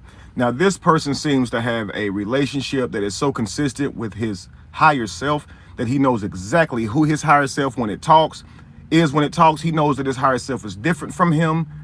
It's just crazy how much access he has to his higher self, and to be able to say that publicly like that and say it spoke to him and told him something, it's kind of ludicrous, because higher self is a concept. Inner self, it means me at my most highest vibration, the best version of me when I think clearly, my higher self. We look in the mirror and we see one person, man. So you can't now give all these credence to all these voices, especially when you're walking away from religion saying God ain't real. That's crazy that you now saying somebody else is talking to you and you hear them audibly and you calling it a higher self. That is ridiculous to me. And so that's why I say, while he may have said I was done with religion, you still had a lot of residue in your mind because you're still thinking that voices are talking to you from externally, a higher self, and it's giving you warnings about what's to come, right? Or it's telling you to brace yourself. No matter what you experience, ride it to the end. Okay, your this higher self, which has never stirred you wrong, I imagine, because you're giving it a lot of credit here. But we're going to listen to how he gives all these voices credit. And all of them are not his higher self. And this is why I say this is 5 years later. He's retelling the story in his sobriety. And he's telling it like this, not knowing that it sounds completely freaking crazy on a logical in the logical sense. Okay, so while he's telling this stuff, think about where a person has to be in his mental state, in his thinking. And it's not even his mental state, it's more like his perspective, his thinking, to not challenge himself on how did I come to these conclusions, to not go logical. So just think about the things he's saying out loud and ask yourself, would you be willing to say these things out loud in order to prove that somebody else is the villain, is the bad guy? Now just listen. Yeah. Your cell phone is put away at this point. I just want to make sure we're clear here. So there's two parts. There's another part to the house, which was Tootie's area of the mansion, right? He had his own little like complex, right? So see how he laughs again right after that? He has his own little like complex. So there's a house outside of the mansion that his workers live in. Being the house manager, I had my own apartment with a few bedrooms in it. My children could come and spend time with me and all. The inside of this apartment, there's a room full of nothing but cameras, so I can watch. There's a private room, of course, an office room where I sit in there and I can review cameras and see what's going on the property in every corner of the outside of the external places, to be able to protect the home. There's buttons inside the home where I can click it and open the gates and let people in and out the gate. You know, things that someone's going to do if they're going to manage your home for you. Right? So it's just my own apartment. It's not my own complex. I don't know why he laughs behind it. It's just where I was staying being the worker. In that same house, that same big building that's outside of his home. It looks just like the mansion, just like a smaller mansion. But it has another set of apartments on the other side where his other workers live. So I'm not the only one staying there. Do you guys understand? All of his house managers are staying there. He had a couple. I was only one of them. Let's continue. Had his own whole so let me ask you this. Describe the scene at the party. I know you're taking your mushrooms. Right. They haven't kicked in yet. You're just now trying to catch a vibe to make sure you're in a good vibration. Who's there? Is it just mostly dudes? Is it women? What is going on? Is there any on the street? There's no women there. Can we get that insight, please? There was definitely women there. So here's the thing. We started over in Tootie's side of the whatchamacallit because he said the basketball player didn't want us coming over in the main part until we took ours, because this was the reason. He wanted everybody to be in the same, state of mind. You feel what I'm saying? Because they say, some people look at people funny and stuff, because we might come over there and they might be tripping and shit. You feel what I'm saying? So I said, all right, I get that. But he said, no phones over there. This all comes from growing and learning. One time we did it where there was some people who didn't want to partake, so they stayed in their own little place, and we was all outside in the lawn, on the side of the home, the few people that decided to do it. And then what happened is the other people who didn't do it were walking over to just mingle. And when they saw the faces of the people who was on them, they were kind of making them feel nervous. Like, yo, your eyes look bugged out. Yo, you look crazy. And we determined from that point, it's not wise for people who are under the influence of mushrooms to even deal with people who are not, because they're just going to judge how they look. You do look crazy. If you ever went to like a Burning Man type thing where they're out there in their own shrooms and stuff like that, they look crazy. I mean, when you take external things, guys, that influences your mind, they all give your body a certain type of effect, right? Or you go through certain type of the side effects to it, right? So weed make your eyes really tight or turn red, and different things make your eyes do different things or make you look different ways, right? So you don't want someone who is of clear mind around someone who is not of clear mind, right? So if you're gonna come, you have to be on them. And he got there late, so he lived about an hour and a half away. So when I told him we were starting up, he had to end up getting a ride, okay? So when he got there, he was there about an hour late. I held off because he was still coming. Okay. The lady that was at my place, she wasn't with me. She was also someone who was there to write a book for myself and Dwight. Okay. So she's going to try it also. She's a stenographer. Okay. So she was going to write a book for us. And on my last books, I did not use her, guys. I went on ahead and wrote them, but she's someone who can write as fast as you can type. And I was going to use her at that time to be a stenographer for me. So she ended up rewriting a couple of my lives and turning them into like some audio books and stuff like that. But anyway, we both waited on Cali to get there. So when he came, I took the shrooms out. I gave him a cup with some shrooms in it. She had a cup with some shrooms in it. I took a cup with less than everybody because I don't have a stomach. It hits me really hard, pause. But so he took his own shrooms. We all took our shrooms. We waited until we all decided it had kicked in. Mine kicked in before everybody, but there's like, okay, I can see my hands moving kind of like, I got the Bruce Leroy glow in front of my face. And that's how you kind of know, right? That you're starting to see the world a little bit differently. So, okay, let's walk over with everybody else now, right? So let's go. He thinks everything is a plot against him, but really it's just it's the best way to do things. Let's continue. Now, here's the crazy part, though. Normally, see, this is what I'm saying. You're right, Jack of all trades. Sound like you know a lot about it too. Good. This time he ain't even. Well, shit. I think I only signed them NDAs one time. I think that was our first time coming over there. After that shit, we kept coming over there. Like my family was over there so much. Like with that nigga, like. Nigga. Hold on. So you had to sign non-disclosures? When we first started coming over there, then we got cool. Like we was the mutual friend. So he had built a bond. He had trusted you. Yeah. He knows that you're not gonna do no right out chasing ass shit. Let's just say right. So he wasn't making us sign the shit no more. We ain't have to give up our phones and nothing. You signed it one time and that was good enough. You don't got to sign it every time. You signed it the one time that was good enough. That's why he didn't have you sign it again. And nobody's supposed to come there with their phones unless you work there. He didn't want, you don't, if you're in that type of position, family, you don't want somebody coming in with a camera, taking pictures of you and stuff. Now, I can tell you this, Cali, the time you came over there, Terry took a picture of Dwight when we were sitting at the dinner table. Yeah, we were all sitting there eating, and Terry took a picture of the man while he was eating, and she was recording him.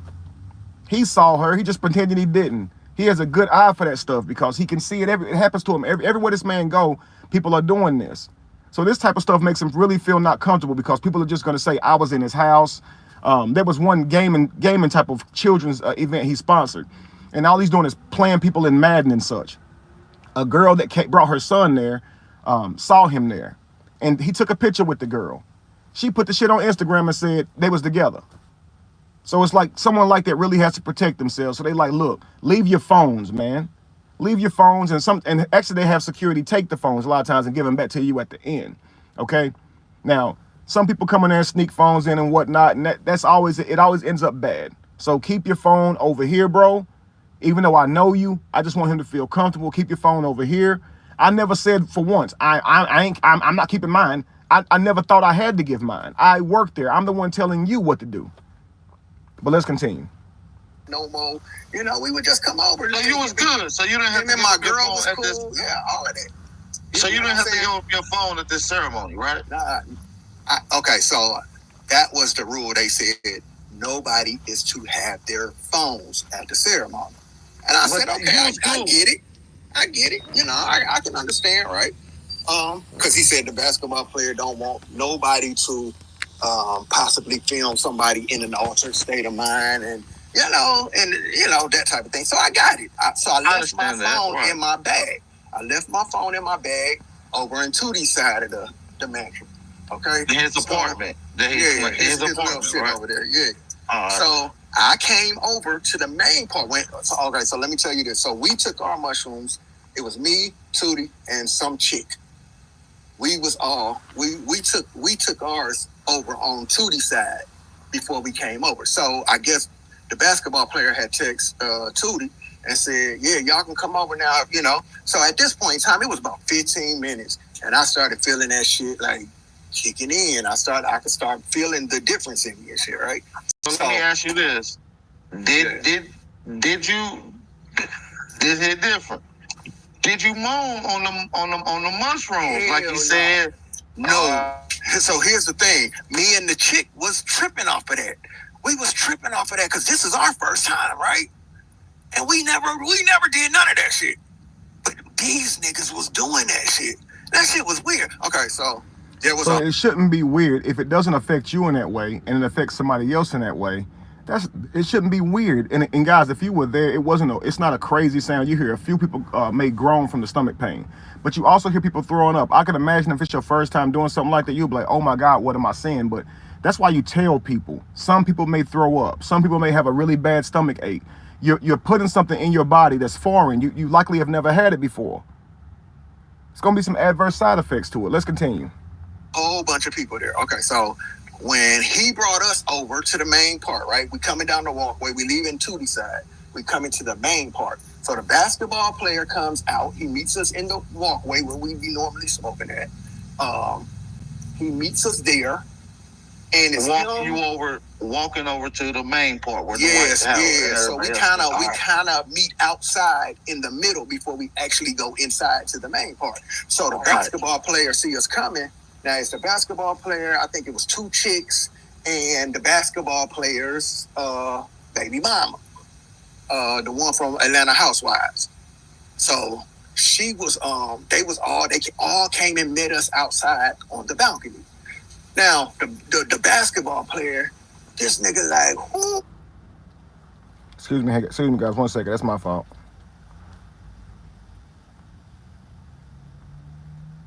It's coming. Now it's the basketball player. I think it was 2 chicks and the basketball player's baby mama, the one from Atlanta Housewives. So she was they all came and met us outside on the balcony. Now the basketball player, this nigga like, who, Cali? Who, nigga? He like all bent over, you know. And I realized what they was doing, nigga. They was trying to sell this shit to me. What you mean bent over? Can you explain it? Yeah, let me clear that up. And let me say that. Yeah, explain bent over, yelling, ooh, Cali. And that's crazy, right? Yeah, let me clear that up ASAP. And also, is there any possibility that you could be possibly tripping at this particular point? I'm not tripping yet. I'm not even tripping yet. It's just now starting to, make its way through my body. You don't know, like, it's your first time trying it. You don't know that you're not tripping yet. You don't know that it's just making its way through my body. If it's your first time and you're going to say, okay, it's my first time, you got to keep that in mind. You can't act like you're an expert. You can tell, okay, it's now in my toes. I can feel it moving through my body, but it's not I'm not overwhelmed by it yet. Like he does this the whole time. He act like he ain't really high. He ain't really got. He's standing up in a room yelling at people saying, I ain't that high. Don't think you'd be standing up in a room yelling at people if you weren't that high, but okay, let's continue. Philly, you know what I'm saying? So as we're coming over to that side, to the main side, he's standing like in the walkway, but he's linked over like, like a nigga be tired, like, I'm tired. Nigga, so why'd you say he was bent all over? If he just came out and put his hands on his knees like, whew, boy, you gotta try this, boy. This is some good stuff, boy. That sounds like somebody who is a motivational type, high energy type person, like a basketball player. He's just telling you, bro, you in for a real experience. Let's go. I'm looking at him in front of me. You feel what I'm saying? Coming down the walkway. And that nigga like, ooh, God, this shit strong as fuck, nigga. This some good shit, boy. Boy, you gonna love that shit. Whoa, whoa, whoa. So I'm sitting talking about the mushrooms, right? Yeah, the mushrooms. That you already took at this point. That I took, and I could feel it start to kick in. So I knew I started to feel it kick in, right? So I stepped away from everybody. I moved away from everybody. Where the hell you go? I went to my own little spot on the balcony. It was nighttime, and I looked up into the universe. I just stood. But he's linked over like, like a nigga be tired. Like, I'm tired. Nigga, so I'm looking at him in front of me. You feel what I'm saying? Coming down the walkway. And that nigga like, oh, God, this shit strong as fuck, nigga. This some good shit, boy. Boy, you gonna love that shit. Whoa. So I'm sitting talking about the mushrooms, right? Yeah, the mushrooms. That you already took at this point. That I took, and I could feel it start to kick in. So I knew I started to feel it kick in, right? So I stepped away from everybody. I moved away from everybody. See, I stepped away from everybody because I like those moments for me to be private, especially in the beginning. I don't want anything to happen to where I embarrass myself, me thinking I'm on fire, anything weird. So I like to be by myself during those moments of high intense in the beginning of it, right? And so it sounds like he did that too.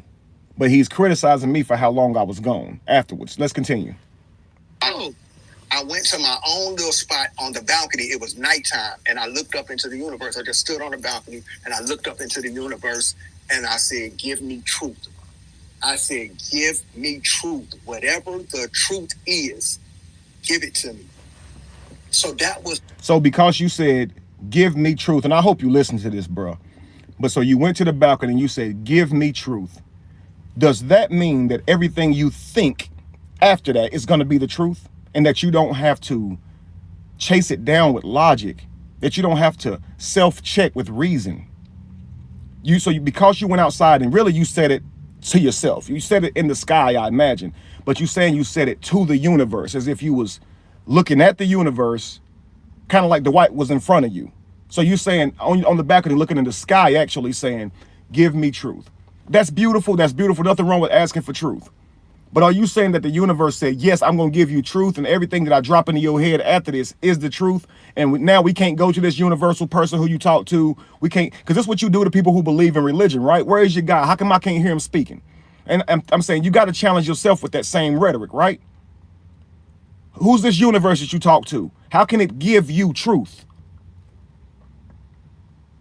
Right? Because you think this person is outside of you. The universe is outside of you, right? So you said to the universe, give me truth. And so from that, you're deducing that whatever came to your mind after that was the truth, right? Let's continue. What I spoke into the universe. I said, I want to have fun. I want to laugh. I want to, chop it up. But give me truth, whatever truth is. All right. So at what point do you go find Kevin Wesley? Because he spoke on this on his live that you was looking for him, saying that you was going to fight people for him at this particular time, or is this at a later time? I'm just trying to. I'm just asking the question. This is a little later time. Okay. Let's get to that point. So right now, all right. Go ahead. So now we move into the house, right? I done did my little speaking into the universe as alone. I did that shit, right? So now we go into the house. Now we all in the, we all sitting at the table. Now it's a whole nother group of people in that bitch. So where I sit at the table is me, the girl, and it's like two other girls sitting at the table with us, and some nigga from New York or some shit. Now he says there's a whole nother group of people, like as if he's surprised by this, but we just came over to the house. So there's people over there, obviously, right? And we're walking over there. So we went in the house and there was a whole nother group of, you went in the house with the actual group of people who we came there to do the ceremony with. That's what happened. Let's continue. Tattoo nigga, he's sitting at the table all with us. With the tattoo nigga. Now this is 5 years later and he still calls this guy who had some tattoos on him, and he was a tattoo artist, but he keeps calling him the tattoo nigga. And this was the conversation that he was having on the porch that night. On the steps that night when he was laughing, saying the tattoo nigga kept looking at him saying, who was Cali? Right? And no. I think a voice was saying, who was Cali? And the voice kept saying, the tattoo nigga looking at you crazy, and you scared of the tattoo nigga. It was like whoever was in his head was trying to instigate a fight between him and the tattoo nigga. He just had a problem with the kept calling, who's that nigga who's the tattoo nigga? Now, like, bro, he don't know you, you don't know him. Calm down, bro. Relax. He was having a rough trip. Okay, but even now to this day, he still says the tattoo nigga. He was just a dude with tattoos. He was a black man who had some tattoos. Yes, he was a tattoo artist. Okay, but I wouldn't call him the tattoo nigga. Like, I don't know. Let's continue. What you mean? Tattoo on his face or tattoo on his arm? Everywhere. I think he was a tattoo dude or some shit. But okay. He was sitting on the other side of the table. So we all just sitting at the table. Now, across the basketball player got like two living rooms. One of the living rooms is like a snake room full of snakes Okay, so like real snakes, like real big reptiles? ass, big ass pythons and shit. He got like a whole living room full of these motherfuckers in glass containers. So it's a bunch of them in there. Now you can tell. Well, you can tell that they are geeked in there. Like these niggas is laughing, they clowning. So the basketball time. Yeah. See, I like how the interview says they're having a good time. Right. Yeah. So why you like these niggas is geeked in there? Like, come on, bro. So the basketball player came by me. This is what that nigga said to me. That nigga said, Cali, he said, man, you tripping, nigga.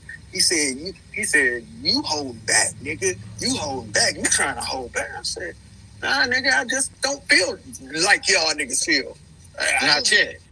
Yeah, so me and the girl, cause you what did you get out of him coming up on you? While you're in your own chilling, he was just coming by the table. But he was talking to you me at the table at this point. Okay, yeah, you at the table. Me and the girl, like this is our first time meeting, so we kind of just linked up and we chopped at the table. Yeah. Right. You know, this is our first time doing this shit, but we watching everybody else. You feel what I'm saying? Now, one thing I want you guys to bring into your mind's eye is I'm somewhere. I might be at the table because I was at the table right there at that time. And then when I saw the ground start to lighten up or like glowing and stuff on the ground. Now I know this is a part of my experience. I'm not telling this story as if the ground really lit up. So y'all just mind me now. I've never told that story like that. I started to see the lights come through the floor because I was on shrooms. I knew it was a high. I knew it. So I'm going to go to the bathroom, and while I'm in the bathroom, I'm going to keep reminding myself I'm high no matter what I see. If I feel like I'm on fire, if the whole floor turned into damn Michael Jackson from the damn Billie Jean video, where everywhere he stepped, the damn floor glue, I'm going to remember that I'm high. And you got to tell yourself, you got to be like, Kevin, you're high. Kevin, you're high. Kevin, you're high. You got to tell yourself that because your mind will lose it, and you'll start thinking this shit is really happening. All right, but let's continue. Oh, what I was going to say is, mind you guys, the things he's telling you about is his shroom experience. I can't deny that. These things were happening in his mind and his experience. But here's what he's not factoring in. While he's having this shroom experience, I'm somewhere having my own. And mine is completely different from his. So before I go any further, my shroom experience was me laying on a bathroom floor recording myself, hoping that I didn't die on the floor. I put the camera up just in case something happened to me. My loved ones could have it. I know that sounds really crazy, or at least so if I survive this, I can look back to see if any of this stuff was really happening, right? Because it feels so real. So I put the camera on record, kind of laid back, and in this video you can see me kind of moaning, like groaning, more like stretching my eyes, trying to kind of see clearly, like, because the floor, what's happening through my eyes is in the camera. It looks like a person that's on shrooms out their mind. But from my eyes at that time, the floor was glowing. It was like I was in heaven. It felt like I died and was walking through heaven's mansions, y'all. The floor was just lit up. The walls were glowing like gold. And I was like, wow, did I die? It felt crazy, man. But in his experience, he really went to a hell. It was somewhere else. And whenever he talks about reconnecting with me and having conversations, I'm completely unaware as to what's been going on in his head. Keep this in mind, because I'm not in his mind. I don't know what's happening with him. So when he comes to me as if I do, I'm going to be dumbfounded. But let's continue. And, you know, the basketball player, he coming by me. He's coming by the table. He like, Cali, I don't know, you tripping. Right, Lupac. He records for a living. He does these type of movies and stuff for a reason. I mean, for a living. So he is very good with drama and painting a scene. He is. He should be in writing stories and stuff and leave this alone. He got a lot of talent. Let's continue. Nigga, this some good shit. You trying to hold back, nigga. You trying to hold back. He's like, man, you better let that shit go, whatever. And me and the girl looking at each other like, nah, nigga, we just ain't where y'all niggas at. You know what I'm saying? And I never got there, nigga. Never. Right, shit, like, right. Never, all night long. Never got to the point you niggas was claiming to be at. Anyway. So he walked in and people were geeking, he said. Having a good time, the other guy says. But if you make it descriptive, they were laughing, right? They were jonesing, talking. Okay. Now, he said that he never got to the point that those guys were at. Well, those guys were never up cussing and thinking everybody was out to get him or or heard them, and they wasn't up threatening people. They didn't leave that place with a whole crazy story to tell. So it probably affected you a little more than other people in the home. I wish he would see this from a different perspective, that he really ruined this thing for everybody involved, and everybody the entire night was like, yo, get your guy, he tripping. I wish he would see that. He seems to think everybody else was high and he was the one that was sober. Let's continue. So it's a whole living room full of other motherfuckers, niggas and women in the living room. So they, they in there doing their own thing, me and old girl. They couldn't be people, they had to be motherfuckers. And to me, it's like that shows that he has a disdain for anybody there. It ain't done nothing to him. But let's continue. Sat at the table all night. Now my shit's starting to kick in though, right? Like I can really feel that shit kicking in. So I go in the bathroom, nigga. And this is where I had to deal with myself. Now, Chatty, great point. Why is it so easy for him to identify that others were geeking and not that he was as well? Interesting, especially from someone who's never done this, right? Let's continue. Now, what I was trying to tell everybody was, on this night, the mushroom trip was not a bad trip. Not dealing with myself. So that. Now, listen, guys, he says it wasn't a bad trip when he was dealing with himself. Now, let's keep that in mind. Let's go. Night, I had to deal with two things. I dealt with myself on who I was, and I also dealt with them niggas. Okay, so these were two different moments of the night. So now you ask, so after I come out, all right, so I'm in the bathroom. This is where I see my face morph and shit, like, and my face, like, my face talking to me. Lupa said he's going to be telling this story for years to come because it sounds like it was the best experience of his life. That's crazy, man. That is crazy. Because him telling that shit is the worst experience of mine. That's one of the worst experiences of my life, what happened that night, family.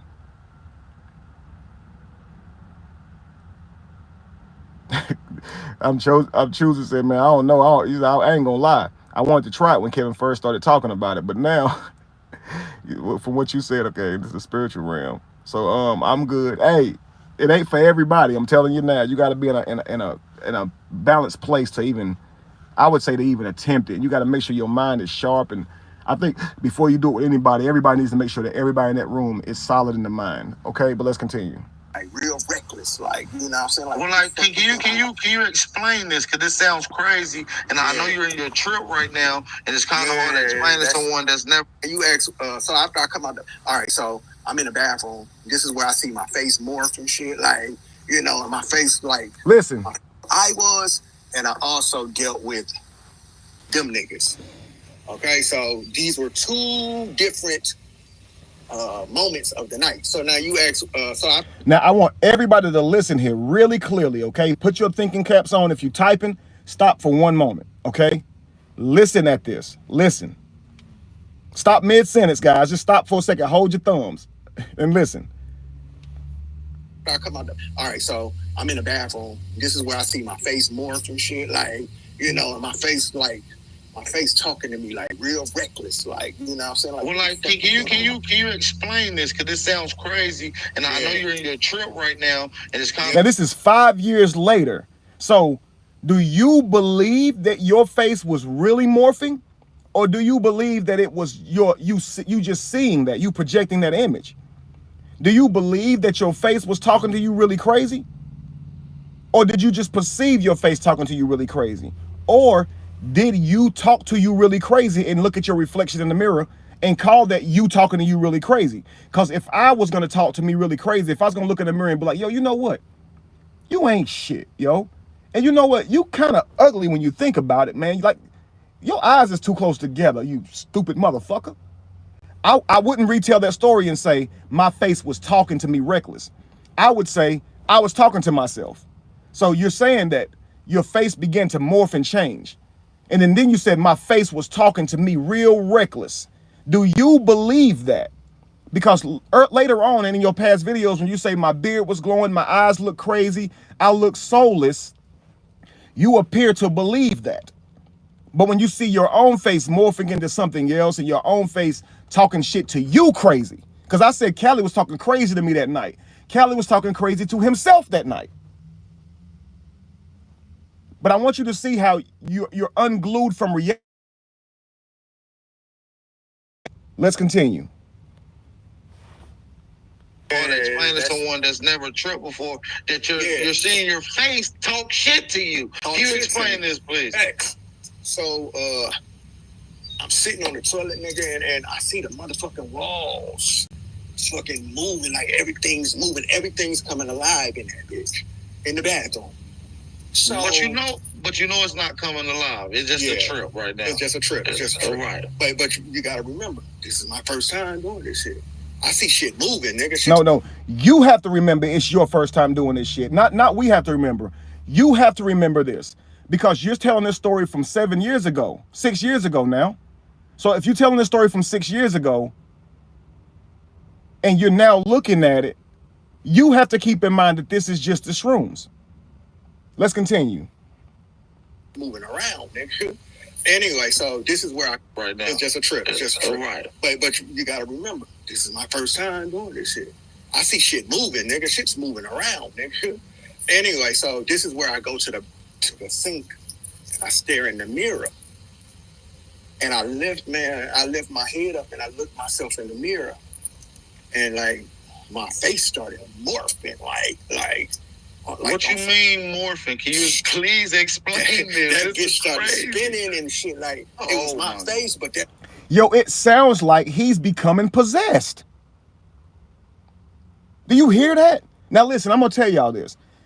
Do your research, but I promise you, upon your research, you will see that they say do not look in the mirror when you are on psychedelics. Do not look in the mirror. Now, you can hear people talk about if you stare in the mirror over a period of time for like 10 or 15 minutes, things will begin to change. But you're not supposed to look in the mirror while you're on psychedelics. And typically, what will happen is people will put towels or paint or tape paper over the mirrors, so you can't see in the mirror even if you tried. But we've already said don't look in the mirror, so we're thinking that he won't look in the mirror because other people's faces will play tricks on you. For you yourself, you do not need to see your face changing up. You don't need, it's going to trip you out. So when I'm on shrooms, I can look around and see people's faces and their faces look different, but I also know I'm high. So I don't be like, yo, your face look like Marty Jannetty from the Rockers on wrestling. Your face look like Tupac. It's your fault, nigga. All eyes on me. But I do think that's ironic that Robert created this thing about Tupac and all lies were on him. All lies on him, right? It's crazy though, the irony in that. All lies on me too. I guess I'm damn Tupac too. All right, but let's continue. Bitch started spinning and shit, and I was seeing like different types of my face, and one of them bitches was like a beast, nigga, like he was like a monster ass nigga, and that monster ass nigga was talking reckless as fuck to me. Now, this is not his higher self. This is not his higher self. This is a monster ass nigga. So his face turned into many different faces, right? I guess it turned into a happy one. Then that motherfucker turned into something that was like a beast, right? And that beast ass, that monster ass motherfucker started talking crazy to him, right? So let's continue. Like, you know what I'm saying? The motherfucker kept asking me. Give me a few things that he said, this beast that's manifesting in the reflection in the mirror. Yeah, the motherfucker said, who the fuck is Cali? The motherfucker kept asking me that. Who the fuck are you, nigga? And So the monster was unfamiliar with you? And he asked you who is Cali, as if you weren't Cali. Who the fuck is Cali? Who? Who, me? Yeah, nigga, you.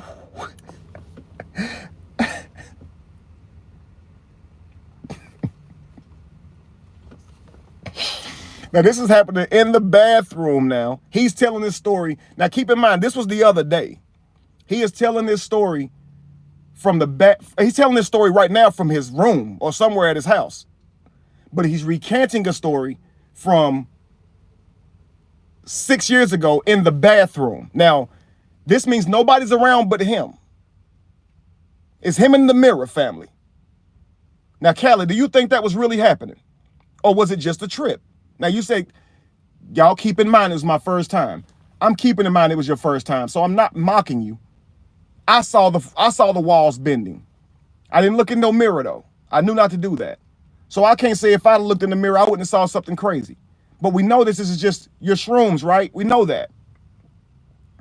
So let's just continue. Get this motherfucker in his face. Now, remember, I told you I had already talked to my higher self. Am I asking me that? Who the fuck are you, nigga? And I look at this motherfucker in his face. Now, remember, I told you I had already talked to my higher self, and my higher self told me I done already talked to my higher self now.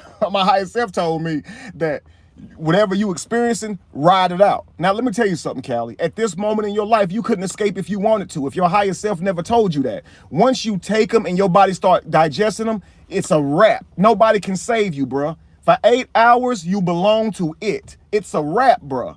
So you didn't have no choice but to ride it. So your higher self, sounds like your higher self told you this as if you had a damn choice. You didn't.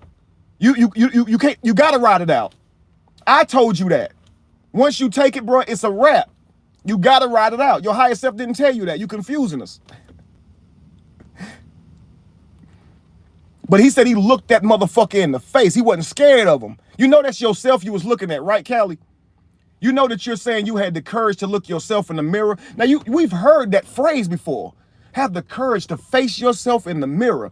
This is meaning be accountable to your wrongdoings.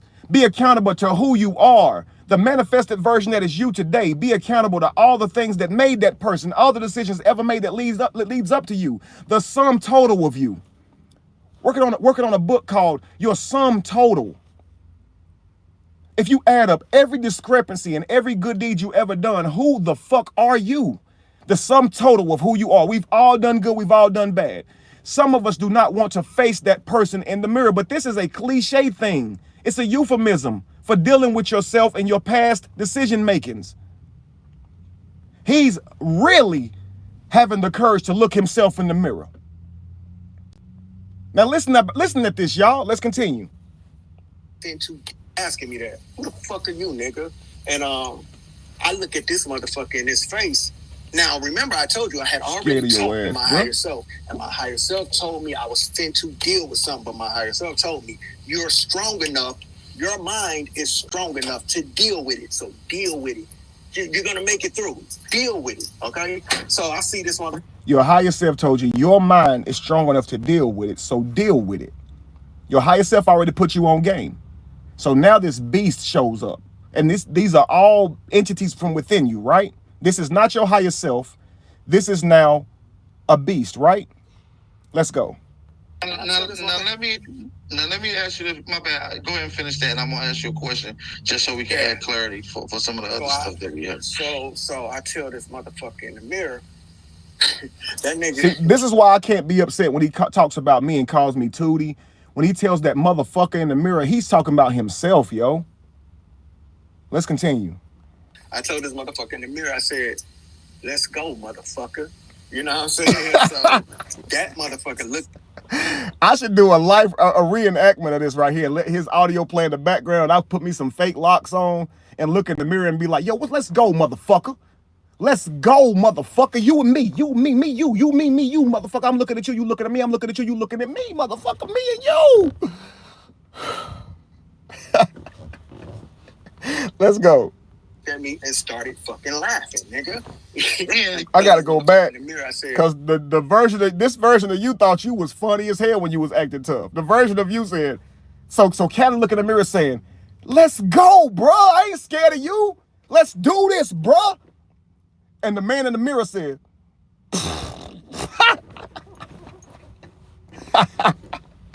this is a crazy ass scene, man. I'm gonna need some CGI editing and everything for this damn clip. Let's go.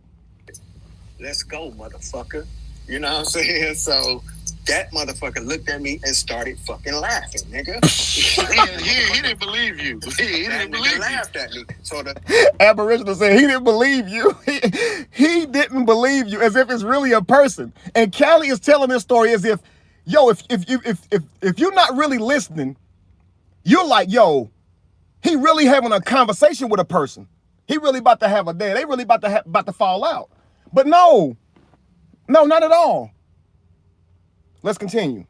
That motherfucker in the mirror told me, he said, nigga, what the fuck that nigga say? He said, you know I'll pull your bitch ass in here anytime I get ready to, nigga. You not ready to come in here, nigga. He was like, but I want you, basically he was telling me, you ain't ready to come in. And that's what kind of let me know, like, yo, there's some other shit out there, nigga. Like, now, see, this is something I thought about. Whenever me and him when I confront him, he always deflects and goes and gets somebody else or brings up a whole new subject he making up out of his mind. But he did that to the man in the mirror. He actually didn't face the man in the mirror. So when the man in the mirror was like, bro, I snatch your ass in here anytime I fucking feel like it. Who you think you are? Who do you think you are? Walking up in here like you tough nigga. I will snatch you in this mirror, bro, and you will be a reflection. Like me. All you can do is reflect. And we know you don't like reflecting, motherfucker, because you done did some shit that, hey, it make you feel real guilty when you reflect. So I'm going to snatch your ass into this world of reflections, nigga. And that's when I knew it's some fucked up shit out there. No, you distracted. No, deal with the nigga in the mirror. He just said he could snatch your rabbit ass in there if he feel like it. And now you got the conclusion that out there is fucked up? Nah.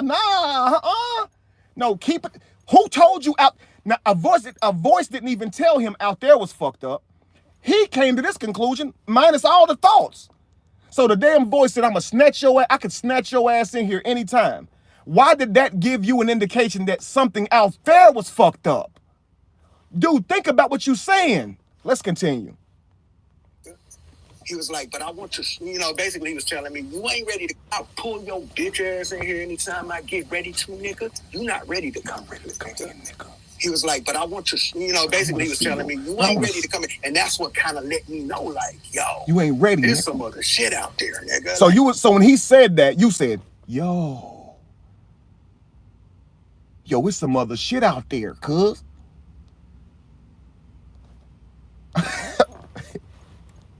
That's a whole nother realm that this nigga's talking. That nigga told me, you don't control shit in here when you come in here, nigga. So you better chill out. Now do you believe this? Do you believe that person in the mirror said? Do you believe they could do it at least? If you do believe that they were real, is he still in that mirror? Cause I go break that motherfucker for you, bro. Now you was gonna have my back that day, and you was gonna fight for me, defend me, and set that motherfucking house up. If I was missing, right? Then I owe you one.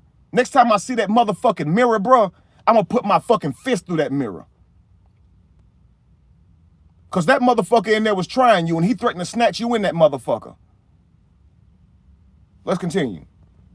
I still don't understand this shit. Now I understand everything else. Why don't you understand it? You was tripping. There's nothing to understand other than what you may have been feeling to conjure up that vision. There's nothing to understand outside of it came from your head. It's your manifestation, bro.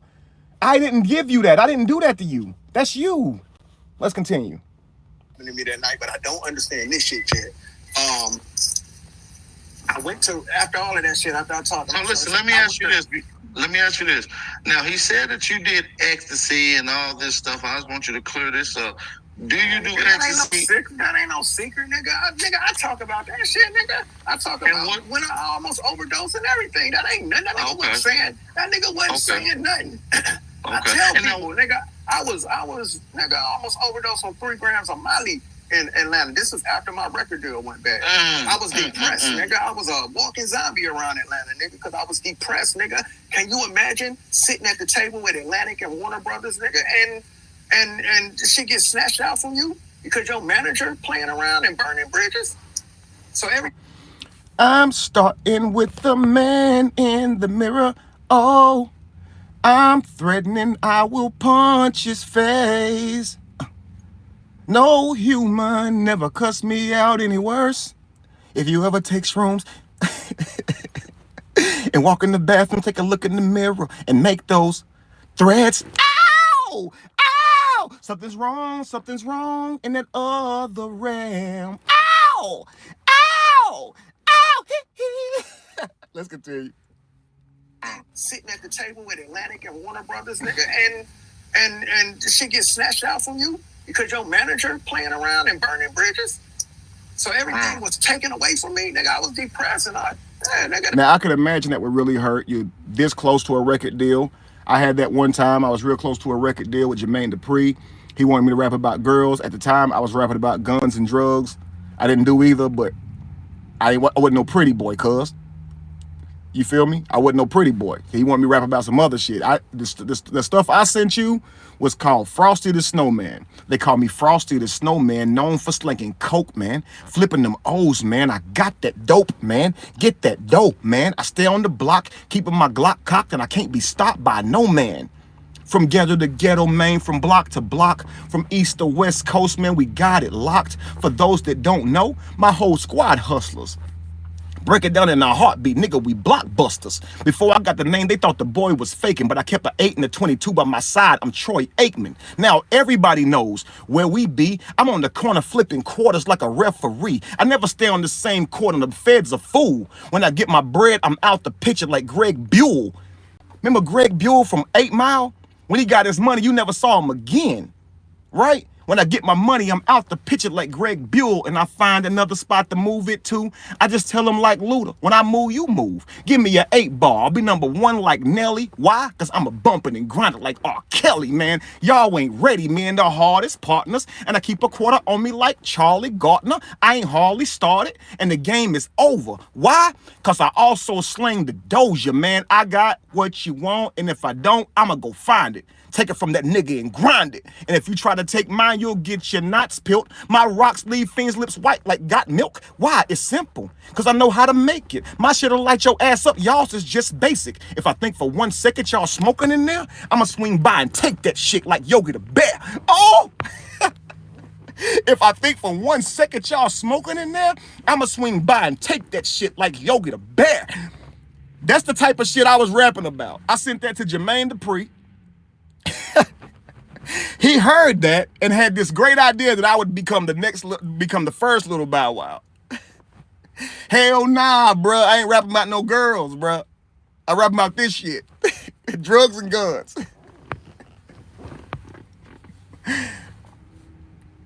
I was trying to be a thug, all right? Wasn't a thug, but I rapped about it. All right, let's continue. Anyway, what I was going to say is that could be devastating that you didn't get the opportunity to get that record deal, right? Okay, cool. But your world did not actually come to an end. The way you processed that was negative. That wasn't the end for you, man. Like, there's other record companies. I hate that you didn't get your opportunity there. You are, or you were a talented artist. But, man, shit happens sometimes, and that is fucked up. But the world was not over, man. That's one opportunity. And, yeah, it would definitely be a letdown because you're that close. And I ain't even talking junk. I can get how you would process it as they fucked my life up. I can get that. I've had situations happen where I manifested it as that too. But I also learned now in those situations, it wasn't that. It wasn't that. Let's continue though. That was my drug of choice. It was a sexual drug. But you wasn't on ecstasy going into this party, correct? No. I went on that. Nigga, I ain't been on that shit in ages. Okay, I just want to clear that up for the people that may think that you could. All right, go ahead. So if you don't know a person, AP, if I know something about you from your past, right, and it's a bunch of new people who don't know you, I can take something I know from your past, right, and you try know what I'm to saying, spin it. and try to spin it to the new people who don't know you, right. So it's new people that they ain't never heard me tell the fucking story of. Nigga, that was my drug of choice. I had women, I did this, that was my drug of choice, and women knew that shit. You feel what I'm saying? So, and that's real. That's real. Yeah, and that's you. And that's what built character and who you are today. You know what I'm saying? Yeah, like, I speak on my own situation. Nothing that nigga said on that live, I hadn't already said. And everything else, he fucking made up. The nigga, he made shit up. I never made nothing up on that nigga. Okay, so let's get to the part where you looking for Kevin Wesley outside the door, talking about you was fighting. Yeah, so I'm geeking now, right? So I'm laid on the couch now. When my shit kicked in, I went to my own area by myself. I moved away from it. So did I. I went to my own area by myself, but somehow I shouldn't have went to the bathroom. I don't know what I should have done, but he went to his own area by himself. I never criticized him for that. Everybody, all night long, nobody was around me. You feel what I'm saying? I stayed in my own area. So when I started to see the little lights and stuff, you know, that they say you gonna see when that shit kick in, you're gonna start seeing these little bright ass lights and shit. Like, and I saw them bitches. So that's when I got up from the table. I went into the separate living room, and I laid on the couch by myself. Them niggas was all wherever they was at. But here's the thing: this nigga Kev was missing, like for like 2 hours. This nigga was missing. Now me being missing is doing nothing to him. I'm not doing anything to him. So when he tells the story the first time, he says he was laying there, and a voice was like, "Yo, who the fuck is Cali? Right? Where is that nigga Kevin? He missing. You ain't shit if you don't get up and help him." And then he was like, "I fought through my high to come and find you, nigga." Y'all remember that, right? So this part, he does tell it a little bit differently. Now it's just like, well, Kevin was missing. Now a voice came to him and said, "You know Kevin missing, right?" Because that's why I was like, yo, did a voice just tell you I was missing? Because the voice is like looking for me and shit. Like, you know Kevin missing, right? Why didn't the voice walk through the bathroom? Because I mean, the voice knows everything. It should have said Kevin in the bathroom. Why would it say Kevin missing? I was just in the bathroom. Why didn't the voice know where I was? It know everything, damn thing else. It can show you me in the bathroom, in the Illuminati. It can tell you that we're out there on some fuck shit, but it can't tell you where I am. It can only raise the question that I'm missing. So this entity that seems to be all knowing, they kind of vibrate low to where they don't have complete clairvoyance, right? So at some points, this voice has complete clairvoyance. I know you got the strong enough mind. You're gonna get through this. It's okay. You're gonna see some things tonight. They out there on some shaky shit. They on some weird shit out there. They probably in the Masons, the Illuminati. Look at this image in the mirror. Let me show you these things. And all of that down to, you know Kevin missing, right? And he could be in a lake outside. But I wasn't. I was in the bathroom. Let's continue. I had to shake up out of that shit, right? Because I said, shit, my homeboy missing this shit. And I'm in this strange ass house. Now, you remember the last time he was like, it was a whole body missing. A whole, not a half a body. Now, if half of my body was there, then you can be absolutely crazy. Throw it off like, who cut him in half, right? Half a nigga here. But if I'm in the bathroom, it's also safe to say my whole body is leaving. Like, what I'm gonna do, just gonna take my ass in there? My upper body's still in the living room, and then my legs got up and took my ass and shit to the bathroom and shit, right? Let's go. That's right. You can't take everybody with you on the way up. Absolutely. And my nigga ain't nowhere around. Now I started to think back, and I remember this bitch had her phone. The bitch at the table had her phone. Could you be tripping at this particular point? Do you think that it could be longer than what you think? What, that he was missing? Yeah, at the time you said 2 hours. Maybe could have been shorter than what you. No. It was 2 hours. Listen, bro. This is what I was telling them motherfuckers. I'm not that fucking high. I'm geeking. I'm not that high. I do have some type of bearings about myself. So I do know some things, right? So I just remember now, I remember this bitch sitting at the table texting. And I said, hey, you ain't supposed to have your phone, right? She's like, oh, for real? So now that I think back on this shit, remember I said this nigga was missing and shit, right? I feel like she was texting that nigga. Like, you know, they what that nigga doing? What you try that nigga? Like, I felt like this was the whole, we got to get something over this nigga's head because this nigga comes around to. Where did that come? Like, so if you see a woman texting in her phone, why would that tell you that, yo, she might be texting Kevin and Kevin might be texting her? And now all of a sudden I know the nature of the conversation. And now it's just, it's so bogus, man. Let's continue. And we can't be who the fuck we are because we don't know it. Remember I said this nigga was missing and shit, right? I feel like she was texting that nigga. Like, you know, they what that nigga doing? What you try that nigga? Like, I felt like this was the whole, we got to get something over this nigga's head. Why did you feel like that? Why? I haven't offered you fruit yet. You just taken the shrooms and went over to the house. Everything that's happened so far is in your fucking head, Cali. Why do you think this is going on? Let's continue. Nigga comes around too much, and we can't be who the fuck we are. We don't so you can determine by this, if a woman can't text on her phone without texting me and me asking her, to try something sexual with him so we can catch him up on something. If a woman can't text her in her phone without him thinking the worst of her and having that much to go with it, I definitely can't offer him no fruit without him having a horrible opinion of me, right? Let's continue. Where this nigga stands at. We don't know where he's standing at. So we need to see if this nigga goes, and I feel like the basketball player put that nigga up to it. Why? Try that nigga, man. You gonna have to try. Put me up to what? Offering him fruit? Why would you, even if I did offer you fruit, but even if I offered you fruit in the way you're suggesting, why would you think the NBA player put me up to it? It's crazy, y'all. Let's go. The homeboy, nigga. And that's why I feel like that shit happened, nigga, because the shit shouldn't have happened. I'd have never did that to you, AP. I'd have never took you somewhere and did that fruity ass shit to you, my nigga. Like, that's we ain't got to the fruity part yet. And then now because we get to the fruit, and we're talking real fruit at this particular point. Yeah. Well, here's the thing, though. The nigga's missing, right? Right. When we get to the fruity part, we're actually talking about fruit. So notice the actual euphemism that fruity is applied to. Nothing ever happens that's fruity the entire night. I only offered him fruit. And you heard in the beginning of the video, he has never said I was gay. He's never said I did anything gay. Let's continue. I say, like, remember I told you that voice started talking to me and kept saying, who the fuck is Cali? And basically the voice was saying, hey, nigga, yo nigga is missing right now. And your weak ass is laid up. So let me get this clear. Some people ask some questions in the chat, and I think that's a valid question. When you went and laid down, was you tired or was you just no? Buzzed? I was buzzing.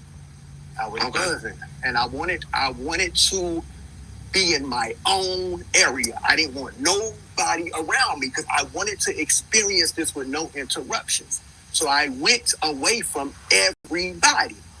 You feel what I'm saying? I was by myself all night long. That's what I'm telling y'all. Nigga, I pretty much was by myself. Just him and them voices. Let's continue. All night long. So, I started realizing this nigga was missing. But the voice is saying to me, hey, nigga, yo nigga is missing, nigga. This a big ass mountain. It's a big ass lake out there in that motherfucking back. Where is your... So the voice is saying to him, hey, yo nigga is missing, nigga. This a big ass mansion, bro. Your nigga could be in the back. Why won't he just...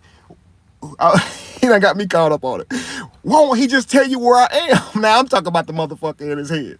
I'm mad at him. Who the fuck is he? Let me talk to him. He's starting shit between us, bro. Now I'm fucking crazy. Who the fuck is that nigga? Where is he? God damn it. Where the fuck is that dude? Who is starting shit? Whoever that nigga was right there, I'ma fuck that nigga up. Whoever he was that told you I was on some shit that I was missing, I could have been in the lake. That nigga was starting shit. He should have let you lay there, man, and let you do your damn high. Why the fuck is he bothering you? Telling you this shit. Now, why you still trust him? Because when I came out the bathroom, I wasn't in a lake. So he's stirring you up, whoever this motherfucker is. So why do you still trust him, bro? That nigga was lying to you. He said Kevin could be in a lake. Was I in a lake? Did I walk in with seaweed on me and fucking moss and turtle shit on me? Or was I normal? The same way I was looking when we walked over to the house. He's lying to you, bro. Don't listen to him.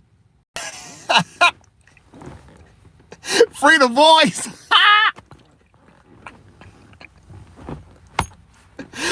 Goodness gracious, don't listen to that nigga. He is a capper. Damn, bro. These voices, I hear them. These voices, I hear them. These voices, I hear them. These voices, I hear them. These voices, I hear them. At night I can't sleep. I tossed and turned. Candlesticks in my dorm. It feel like bodies being burned. All these voices just talking to a nigga. I'm planning on sleeping with my fingers on the trigger. These voices always stressing I ain't living right. But I ain't going out without a fight. See, every time my eyes close, I start stretching and blood start coming out my nose. Is somebody watching me yet? I don't know who he is, but my higher self telling me to watch my back. I can see him when I'm deep in the covers. When I look in the mirror, I can see the motherfucker.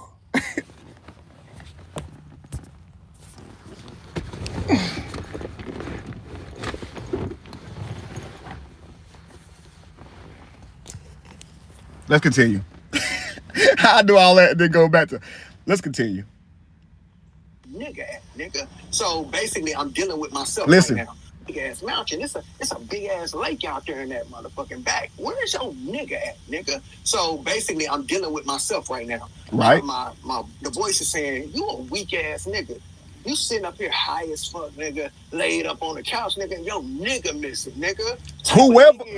Whoever that person is, yo, they are a bona fide instigator to pump this man up like that. He's sitting here trying to relax, do his shrooms and shit, and the damn voice is like, yo, you ain't shit, bruh, for not getting up and going to, man, who that motherfucker is wilding. Let's continue. So I had to shake up. Like, I had to show that nigga, like, nigga, I'm a strong nigga. So this whole thing was not for me. It was to prove to this nigga who antagonizing you that you ain't scared. So you had to shake it and show this nigga. What nigga? It's you.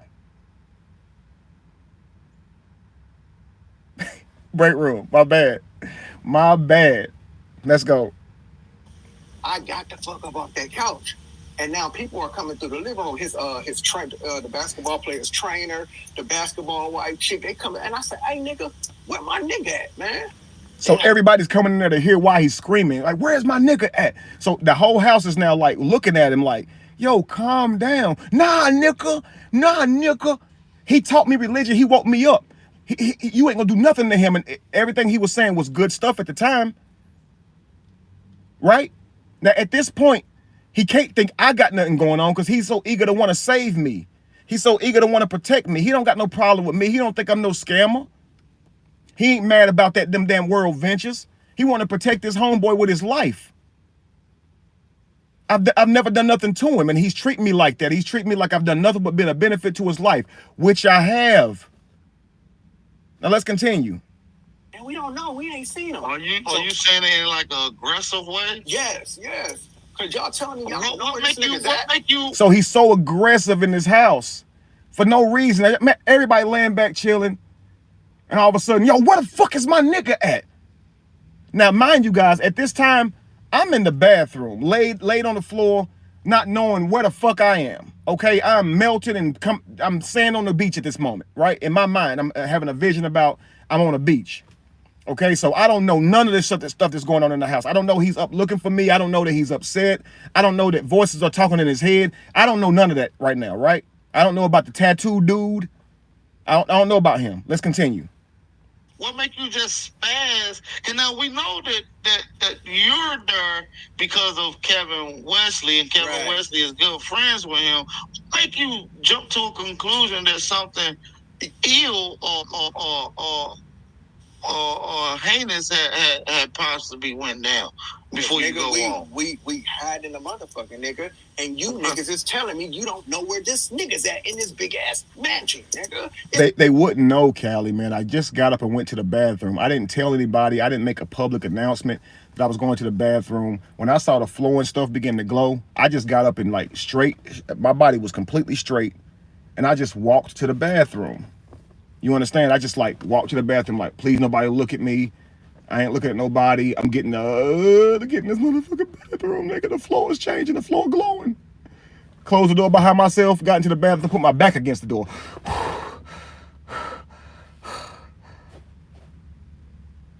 Then a person in the mirror said, "Motherfucker, I'll kill you." And I just, man, that part didn't happen. But let's continue. A big ass lake out there in the back. How we know this nigga ain't fell over in a lake somewhere, nigga? What you mean y'all don't know where this nigga's at? I thought, because this is what they told us. There was supposed to be somebody there to watch everybody, just in case something went wrong. And this is where I started to realize, oh, nigga, ain't nobody here watching nobody, nigga. So that's why I started to tell them, hey, my nigga.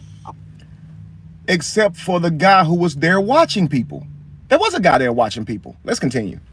I'll tell y'all like this. I ain't that motherfucking high, nigga. And if that nigga don't show up in a minute, nigga, this whole little experience finna go wrong. See, he's telling a bunch of high people that he ain't that high, but he's the one who's up irate, threatening people that something gonna happen. Just imagine all these people in the room are also high.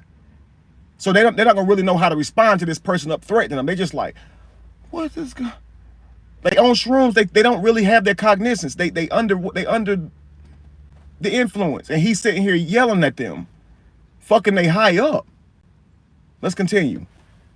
Nigga, it's all about to go bad, nigga. So you about to just start springing on motherfuckers. Yeah, this is what I'm telling them. I'm telling them. Now, as I'm saying this nigga walks by me. And I just stopped and I looked at this nigga like, what the fuck? Who walked by you? Tootie. Oh, Mr. Wesley walked by you. As you in this rage, like, right. Nigga, if you don't pop up in a minute, I'm gonna beat the shit out of somebody up in here. I'm telling them, I'm not that fucking. Now, when I came out of the bathroom, guys, I walked right and sat down. Because when I came out of the bathroom, I really wasn't ready to come out of the bathroom. Okay? I was glad to be alive. I had more consciousness than I did in the beginning. Okay? So I was like, let me try to go out here for a while and just sit here. And I was glad I was able to get up and move around again, and and all that kind of stuff. Because I was completely in my head. It was like crazy. It completely, my imagination completely took over, and I wasn't seeing external anymore. I was just in my head. So when I walked out, I'm still on it bad, right? It still got me pretty badly. But I just want to get out and sit down and just chill, right? So I walk out, and that's what I do. I don't say anything to anybody. I just go sat down, right? Let's go. Hi, nigga, and I know this nigga ain't came through this motherfucker in a minute, nigga. Where the fuck y'all telling me y'all don't know who is the nigga that's supposed to be watching us in case something go wrong? That's what pissed me off. 9. Now watch this. Watch this. Y'all telling me y'all don't know who is the nigga that's supposed to be watching us in case something go wrong. That's what pissed me off. Who's the nigga that's supposed to watch us in case something going on? Watch this. Fucking high, nigga, and I know this nigga ain't came through this motherfucker in a minute, nigga. Where the fuck y'all telling me y'all don't know who is the nigga that's supposed to be watching us in case something go wrong? That's 10, what pissed me off. 9. Because I'm realizing 8, ain't nobody watching us, nigga. 7, like you niggas lied 6, to me. Ain't nobody making 5, sure nothing goes wrong 4, in this bitch. So that's when I started. 3, I was in the trainer face, like, 2, yeah, nigga, this shit. Yeah, Tootie. 1. My bad, y'all. When he say Tootie, that's Kevin Wesley. So when he says Tootie or Tootsie, that's Kevin Wesley. Okay, so let's keep it. Yeah, so this nigga walks by me. He just comes out of nowhere and walks right. He walked right by all of us. I came out of nowhere. I came out of the bathroom. I came out of nowhere. I came out of the bathroom, bro. Came out of the bathroom. Let's go. So you don't literally see him come out of a bathroom? No. He just pops up in the hallway or in the room next to you, pretty much. We was almost by the hallway. We're in the living room still, but we're kind of by the doorway. And he just comes through the doorway like nothing ever happened. I'm telling these niggas, y'all better find this nigga because shit finna go bad. This nigga walks by like a fucking zombie, nigga. He didn't say nothing to nobody. The nigga had that hat pulled down over his eyes. Nigga went and sat in a chair. So I looked at this nigga. I had like a ball cap on, a black ball cap, and I had it pulled like over my eyes. I didn't want nobody seeing me, so I just walked back out of the bathroom and just sit there. Like, what the fuck? Where this nigga just pop up from? So when he sat down in the chair, like I'm in this nigga face, like so you're really shocked, like with the bug eyes, and now you're at this point confused, and you're in his face, confronting him on where the fuck he's been.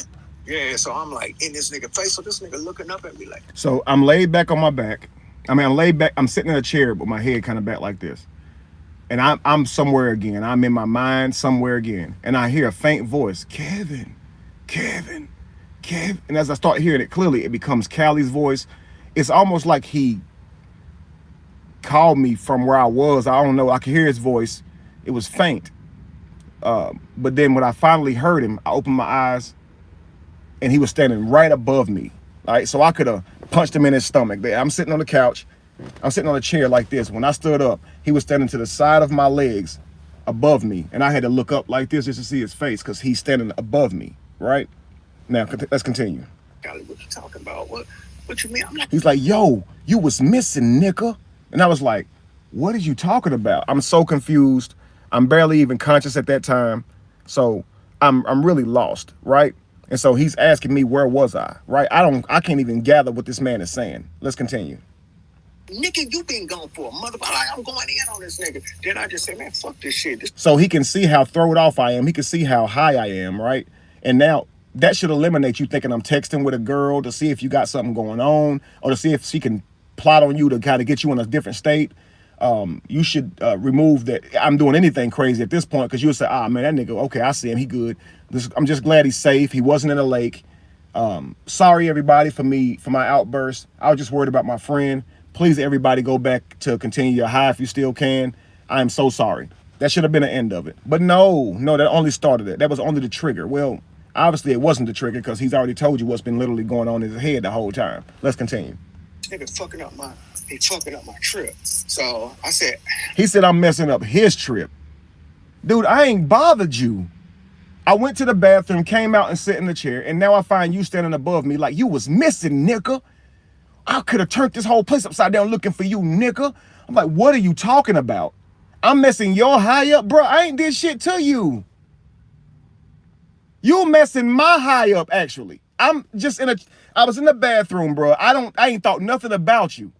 Came out the bathroom, sit down in the chair, ain't thought nothing about you. Now here you are screaming at me, and I look up and see you up here.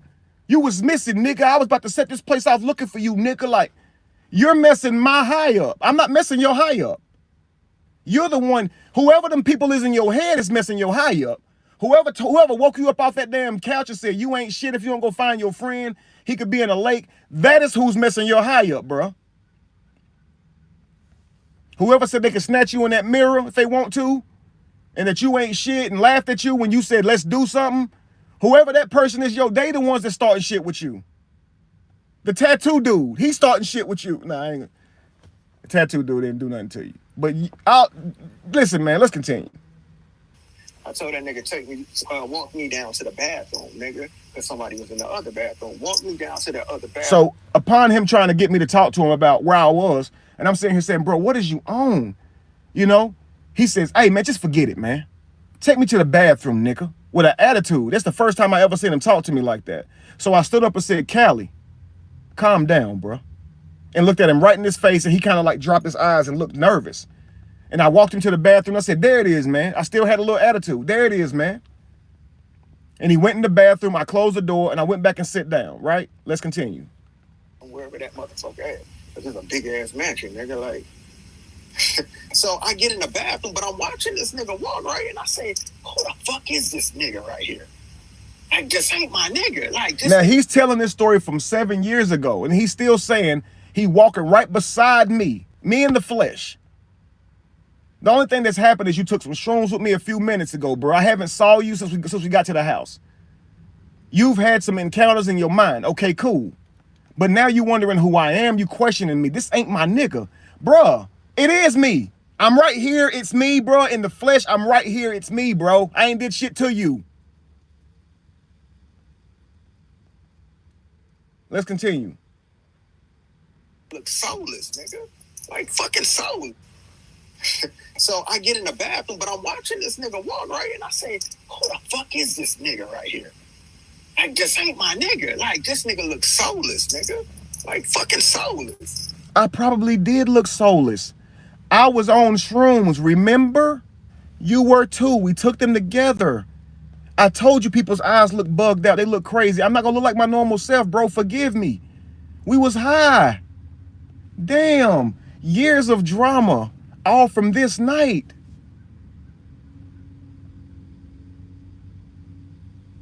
Why we can't just let this shit go? This is crazy. It's literally crazy. Do y'all hear this shit?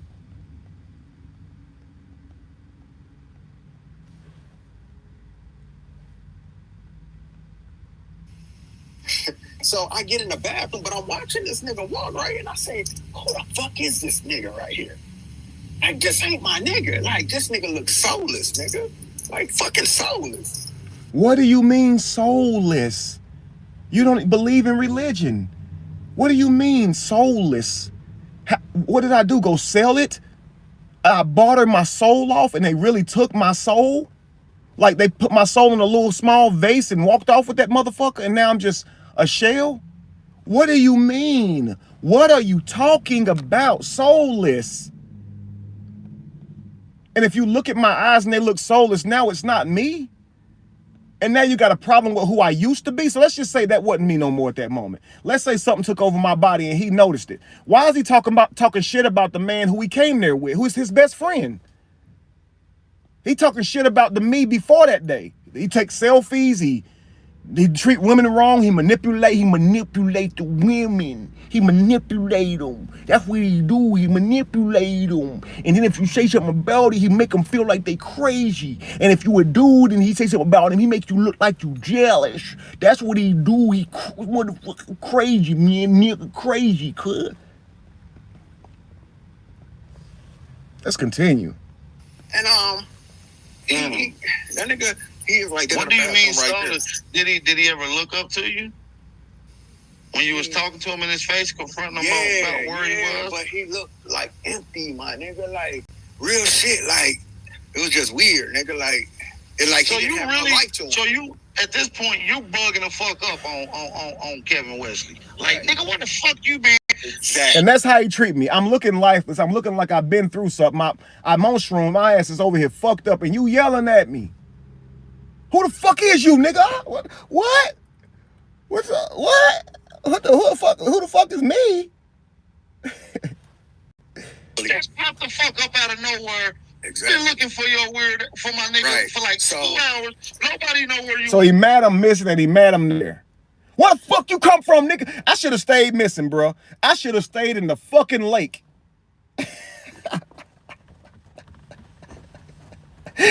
I swear to God, when I look back at this situation, I'd be like, yo, I should have stayed in the fucking lake, man. Wherever I was, yo, that's where I should have stayed, yo. Real talk. I should have never let him even see me again that night. Because little did I know everything negative he was going to project onto me. Because he was having a bad trip and he still has not changed. I should have never showed back up. I should have really got killed in that lake that damn night. And then I would have had a great legacy. He'd have been talking about how great I was and how I changed people's lives and how I was always on the up and up. But the fact that we lived through that damn day, man, I had to get my reputation ruined, man. Let's continue. Thanks. Sometimes I wonder if I actually died that day on that bathroom floor and I'm in hell right now. If it wasn't for my 2 beautiful wives and beautiful family, I would think I was in hell because all these people lying on me right after this moment. Let's continue. So I just stopped the conversation because this nigga was like zombied out or some shit. So I just said, fuck it, nigga. Hey, nigga, show me where that bathroom at, nigga. You know what I'm saying? And that's when he took me down to where Hold on. You didn't believe he was in the bathroom, so you made him take you to the bathroom. Nah, he didn't. He never even told me he was in the bathroom at this moment. This didn't come out. Oh, you needed to go to the bathroom. I needed to go to the bathroom. Okay. So now, this is where the second mirror comes in. So hold on. You didn't. All right. So you was in his face. I just want to make sure I'm clear for the people because this conversation is getting to the spiciest part, and I'm glad we got you on here to clear up a lot of this shit that people are thinking. So let's get into it. So as you confront him about where he been for the last 2 hours, right? A lot of weird shit that took place within. Everybody's looking weird. The girl got her phone, possibly texting him. This is what I'm just going through your mind at this point, right? So he, as you throwing on a yelling match to the people who just entered the room. Where the fuck is my homie at? Where the fuck my nigga at? And he pops up. You confront him, and now you like, fuck it, I'm done talking. Where the bathroom at, fam? Where the bathroom at, nigga? Like fuck this nigga. He fucking up my trip. And then what'd he say? Did he say the bathroom down the hallway to the right, to the left? He walked in front of me, and he walked down. He was like, the bathroom right there, man. But he was like soulless, like. Now the part he's leaving out is that my eyes were glowing, my beard was glowing. That beard, he leaving all of that out for whatever reason. But let's continue. It was like that nigga was like, he wasn't the nigga that y'all looking at today. Like that nigga was like zombied out, nigga, and I was like, yo, that. He still had the same. You was zombied out. We all were. Everybody's eyes was looking fucked up. Everybody, bro. Why is this difficult for you to grasp, man? Like, he looked like a fucking zombie. Right. So did you. But I'm not judging you for it. You judging me for it.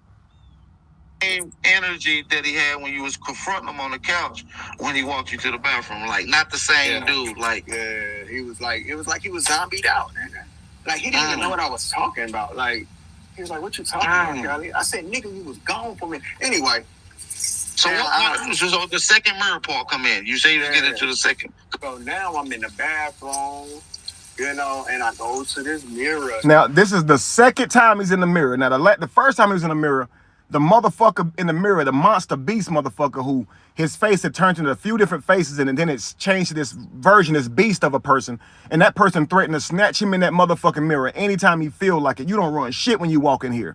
So Cali now goes back to that mirror with that motherfucker. Now, you avoided him the last time by saying, as soon as he said, I don't know who the fuck you think you is walking up here, I'll snatch your rabbit ass in here anytime I feel like it. Boy, you ain't shit in here. Like you was in Freddy Krueger's dream. Nigga, I control this shit here, nigga. Here, nigga. This right here, nigga. This shit right here. This right here, nigga. This right here, nigga.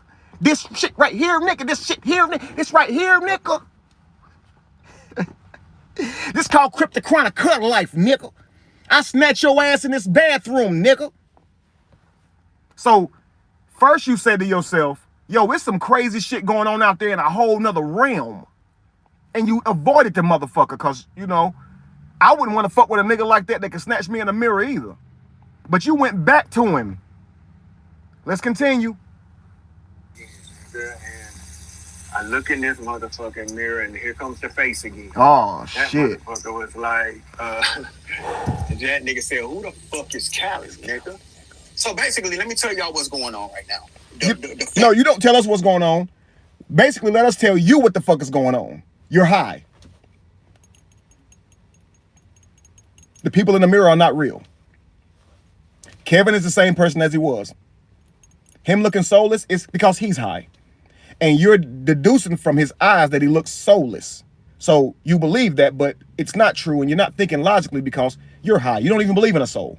You don't believe in that. You don't believe in that, sir. You don't. Who made your soul? Where'd your soul come from? Where does it go when you die? What do you believe in, sir? You don't believe in that stuff, right? But now you got a soul. So humans is just humans, but we also got soul. Who made them? Make up your mind, sir. So basically what's happening is we're going to tell you what's happening. You took shrooms, man, and your mind wasn't all the way together for you to do them. In some type of way, you had a horrible experience and you're having a tough time separating reality from fantasy. And you're still having a tough time 7 years later. And maybe it's because the shrooms did something to you. Who knows? Maybe it's because you owned something before the shrooms. Or maybe it's because you refused to deal with it because it would make you accountable to who you were supposed to be. Right now, it's time you look in that mirror. Not the real mirror, bro. God damn. And not the fake one either. God damn. I don't know what I'm trying to say, but it's time you deal with yourself. Let's not use the mirror concept as a cliche. It is time that you face the man based through accountability, not the man in the mirror, because we don't want to even use no damn. I don't want you thinking this actually has anything to do with a mirror. What I'm trying to ask you to do is to do self-reflection. Can I say reflection to you without you thinking I'm talking about a real reflection? To look back over the moments and to rehash them and establish them based upon reason and logic and give rational reasons why your brain told you these things and I want you to come back to me, bro, and let's talk, bro. Because basically that's what's happening. But I'm going to let you tell us what's happening. Let's continue. That I had to fight through my high. And that nigga said, who the fuck is Cali, nigga? So basically, let me tell y'all what's going on right now. The fact that I had to fight through my high to go find my nigga. Fight through it.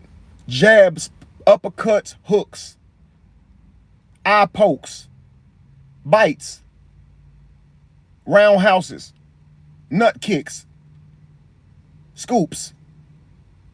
He had to fight through it. He had to fight through his high. You just got off the couch, you went and asked about me. That's all you did. You didn't fight. You did not fight through your high, bro. You became Bruce Lee.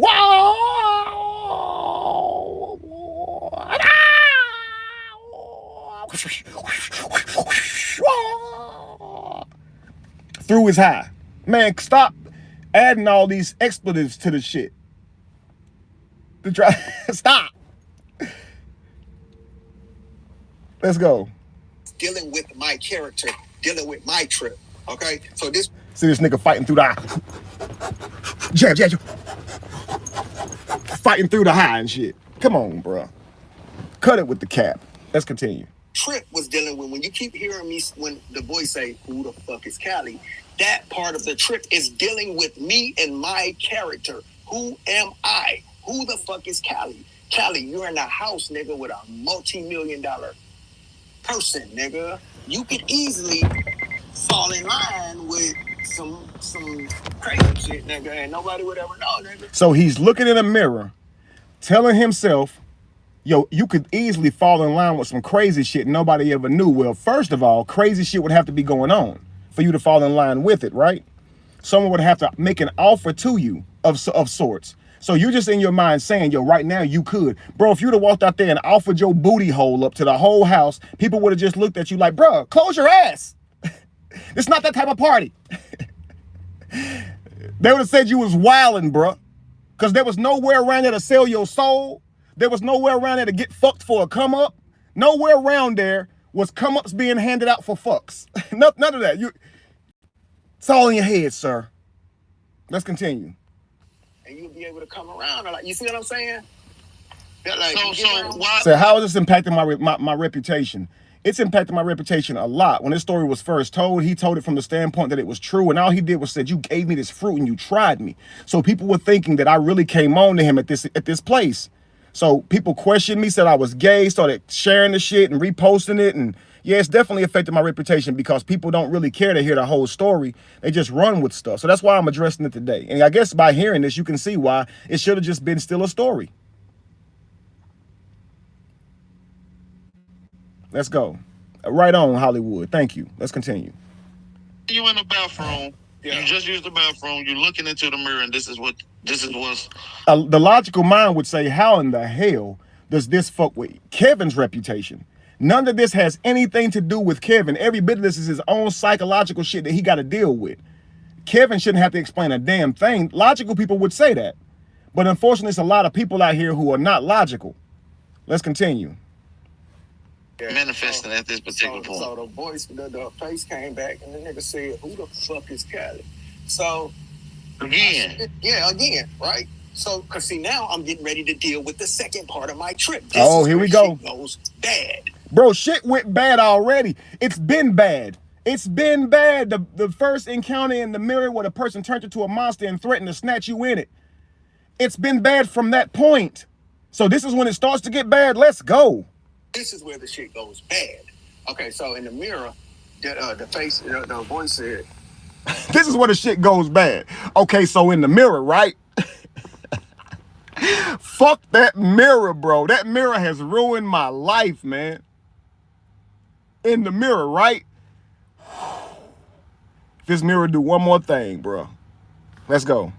Who the fuck was that nigga that walked you down here to that fucking bathroom? Oh, so now the mirror is not asking who is Cali, it's asking you who I am. Who the person told you I was missing and I could be in a lake? Get him too. Break all the motherfuckers, man. Okay, so in the mirror, the face, the voice said, who the fuck was that nigga that walked you down here to that fucking bathroom, nigga? And I looked at the bathroom door. And I just started laughing hard as fuck. And then I said, yeah, who the fuck was that nigga that just walked me down here to this bathroom? Hey, that nigga? So, basically... What is happening? What's happening, bro?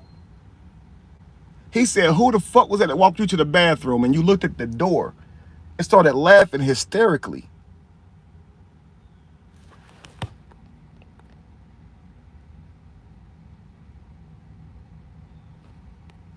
What is that?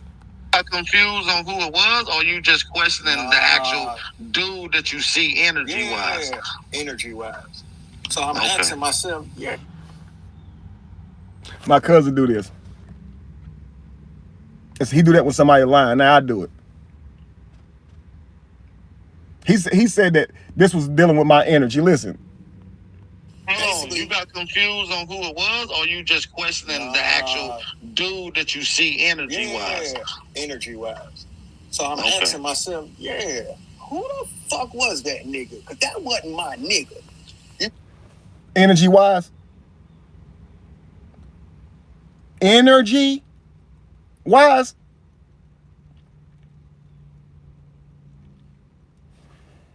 You know what I'm saying? So, anyway, the voice, it was like this flash of light in the mirror. And it showed me that nigga and the basketball player. So it was like, they was like standing in the little walkway that I told y'all we'd be at.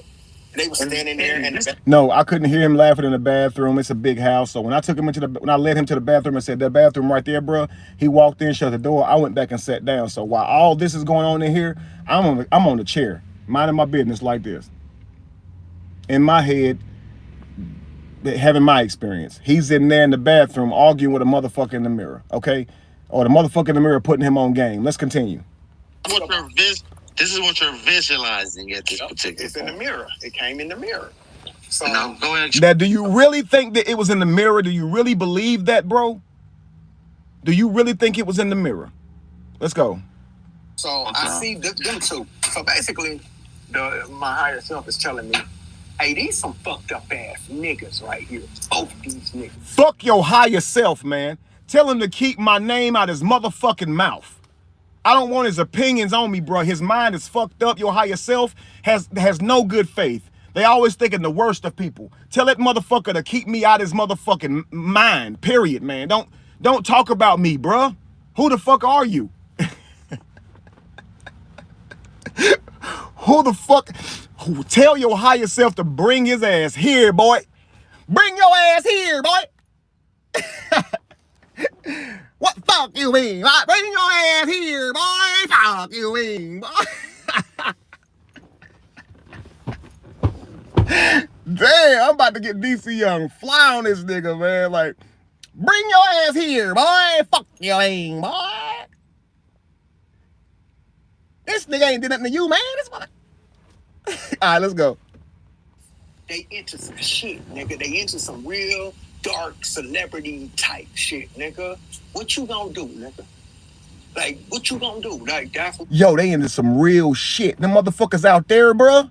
They into some real shit. What type of shit? Some dark celebrity shit. Why is he not being specific?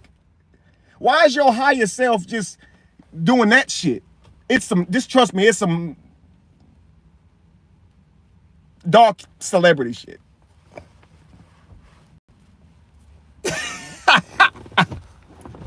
You know, owls and fires and fucking robes and one eye covering up, you know. Feel it coming in the air. Feel those dreams from everywhere. Hold it to the field. It's a dangerous love affair. Hey, staring nickels down. Got a problem, tell me now. Only thing that's on my mind is who's gonna run this town tonight. Oh, oh, oh, oh, oh, oh, oh.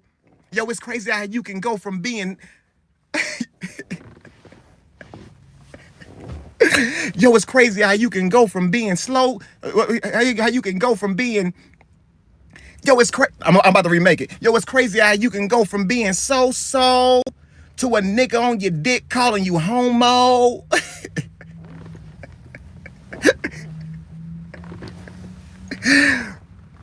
Yo, it's crazy how you can go from being so vocally to nobody's even close to seeing you. Vocally, you are so focused in your potency is on a whole other level, but you're local with no social skills. Been underground like a gopher, so I should know the drill. Get it? Long as you underground, there's no exposure still. I get lost on every track I cough on, so you know I'm ill. Hear and get a taste and see that I can't be touched, so you know I'm real. Smell me? I should be signed by now is what they tell me. If the beat's raw, I make it rock like a crack salesman. Put me on the same track Wayne spit $1 million and I'll make you a believer. Christina Milian. Oh. See, I'm nicer than Chris Kringle on the 24th. And if you want these gifts, I give you plenty more. I can do this forever, y'all. I can do this forever, yo. Break room said, you better motherfucking rap, bro. I don't have to be on the dark celebrity shit to get my shit out there. I'm nice, I'm telling you. I'm nice. I'm so nice if you slap me, I wouldn't do nothing. Nigga on this mic, I'm so nice if you slap me, I wouldn't do nothing. Let's continue, man. What was coming to me at that point. So I started laughing. Like, it was like this evil ass laugh. Like, and I was loud as shit. And when I came out the bathroom, now, so he's laughing loudly in the bathroom. I still don't hear it, okay? But somehow this person in the mirror has said to him that we on some dark celebrity shit, whatever that is. And he begins to laugh about this hysterically, right? So let's continue. Pretty much at that point. It was weird. It was like, oh, shit about to get real. So I come out the bathroom and nobody's up there. At that point. The interviewer is hilarious, man. Shout out to Aboriginal Power. It was weird. It was like, oh, shit about to get real. So I come out the bathroom and nobody's around, right? So I'm coming down the hallway. So the basketball player is coming through the kitchen. And he's looking at me, he like, Cali. And I'm staring the basketball player in his eye, like. In his eyes. You looking at him. Like, it's on some. And he looking at you. So this is what the basketball say. He looking at me, I'm looking at him. He looking at me, I'm looking at him. He looking at me, and I'm looking at him. Okay? Let's go. Now just imagine you walk by and somebody just mean mugging you for no reason. Like, what the hell is this problem? Him, nigga, and I don't say nothing to the nigga, but I'm just mean mugging him. Like, and he say, you all right? You just tripping. That's what he said, and he walked on by me, and he went back to the. So he ignored you. So he knew you must be going through something because he knew he ain't did shit to you. He knew he's been nothing but good to you. So he said, you all right? You just tripping, and he walked off. You were all right. You was just tripping. You were okay in body. You was just having a mental thing, but you can't grasp that. Let's continue. Other side of the living room where everybody else was at, where we started out at. So he walked through the kitchen and went back over there. Now, Kev is at the end of the hallway, and he's talking to the trainer, nigga. Something's going on inside of me, man. And I say, because I'm starting to put shit together. First of all, nigga, this nigga. We don't need you putting shit together, bro. Nah, bro. Even if you go to Walmart, buy one of them little cheap tables, and the directions come with it, you let somebody else put that shit together. That shit gonna be backwards, upside down. This gonna be over there. They're gonna be over here. We need you to just sit there and let somebody else build that shit. Don't you put shit together, bro. Not from here on out. I don't want you putting shit together ever again in your motherfucking life. Don't even put your ensemble together. Have somebody else dress you, get that shit together. Don't you put another damn thing together, bro. Because I do not, you shouldn't trust your process at this damn point. Stop putting shit together, bro. If you put 2 and 2 together, your ass come up with 376. 2 and 2 is 4. It's supposed to make sense when you put 2 and 2 together. How the hell did you get that number? Where's your calculator? Show me your work. Carry the 1, motherfucker.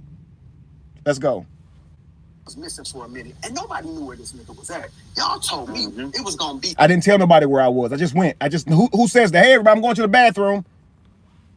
Somebody here watching everybody. Nigga, ain't nobody here watching it. That pissed me off. That let me know this some other shit. Now we're gonna do this again. Ain't nobody here watching this. It was gonna be somebody here watching everybody. Nigga, ain't nobody here watching it. That pissed me off. That let me know this some other shit. 7. So 6. he's talking to the 5. nigga, and 4. I'm there. 3. Oh, you wanted 2, somebody to low key watch you. 1. This your first time really on Muscle, so you don't want to bug the fuck out and nobody even notice you that you bugging out. That's why I thought it was gonna be somebody. What now? The trainer nigga was supposed to be the nigga watching everybody. Oh, you mean the trainer nigga that you talking to? So I get it. If you whatever your profession is, that's what he calls you. So the tattoo guy, the guy who does tattoos for a living, he's the tattoo nigga. And the guy who does like deep tissue, like muscle massage type work, or he helps to wake up your muscles and stuff. So he wasn't a trainer, but you know, NBA players and stuff hired them to help them heal their muscles back, recover their muscles. So that's what he does for a living. Really good at it too. So he becomes the trainer guy. So the basketball player I just get called Tootie. That ain't my profession or nothing. But I kind of see where he's going with it. Let's continue. But nigga, you don't even know what Kev at, nigga. So how's your So the person who is there to look out for people, it's supposed to be somebody to look out for us, but then the person who's supposed to look out for us didn't even know what Kevin was. So you shouldn't say there was supposed to be somebody to look out for you. You should have just kept it with the person who was there did not even know what Kevin was. So there was somebody there. So it wasn't just supposed to be somebody there. There was. And when you talk to that person, even that person didn't know where I was. Okay, cool. But you saying it real fucked up. Let's continue. Everybody. That's when I started putting shit together. Like, no, hell no. Wait a minute, nigga. All y'all niggas is in on this shit. In on what? I was never missing. So think about this. What he thought was going on was I was in a lake somewhere. Something happened to me. So he got to go find me. So he fought through his high. So he gets up and he telling everybody, yo, look, if I can't find this man, I'm turning it up. I'm turning it up, yo. That's my friend. He did a lot for me. I don't like that. I'm gonna turn it up. Okay, cool. Okay, I walk out of the bathroom. I'm right here. I'm normal. I ain't wet. I don't have any lake juice on me. I'm perfectly fine. I appear to be out of it. We're on shrooms. That makes sense.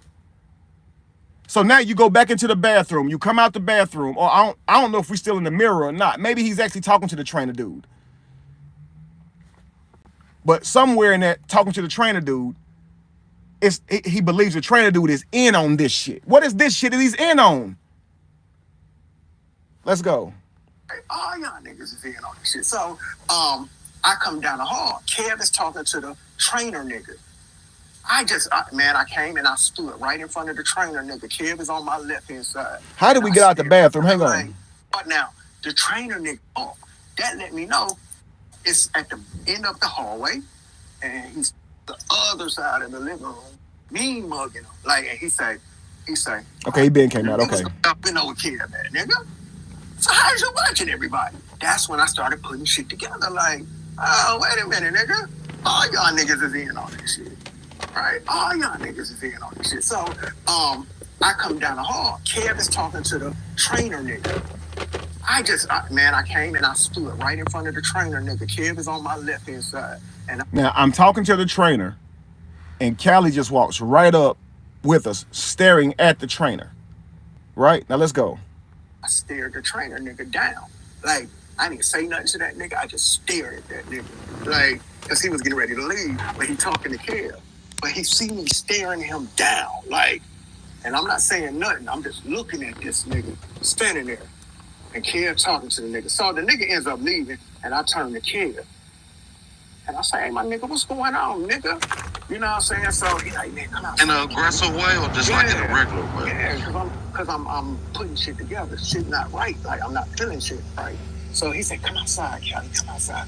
So we go outside, and we right at the front door. It's just me and that nigga.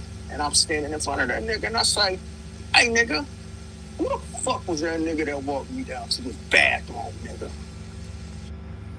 Now, imagine this. You know you've done nothing to the guy, right? And now he's asking you who walked you to the bathroom, who walked into the bathroom, right? You know it's you. You know it's you who walked into the bathroom. But you're trying to really figure out how the hell do you answer this question because you know it was you. And this person is really looking at you for an answer, right? Hang on.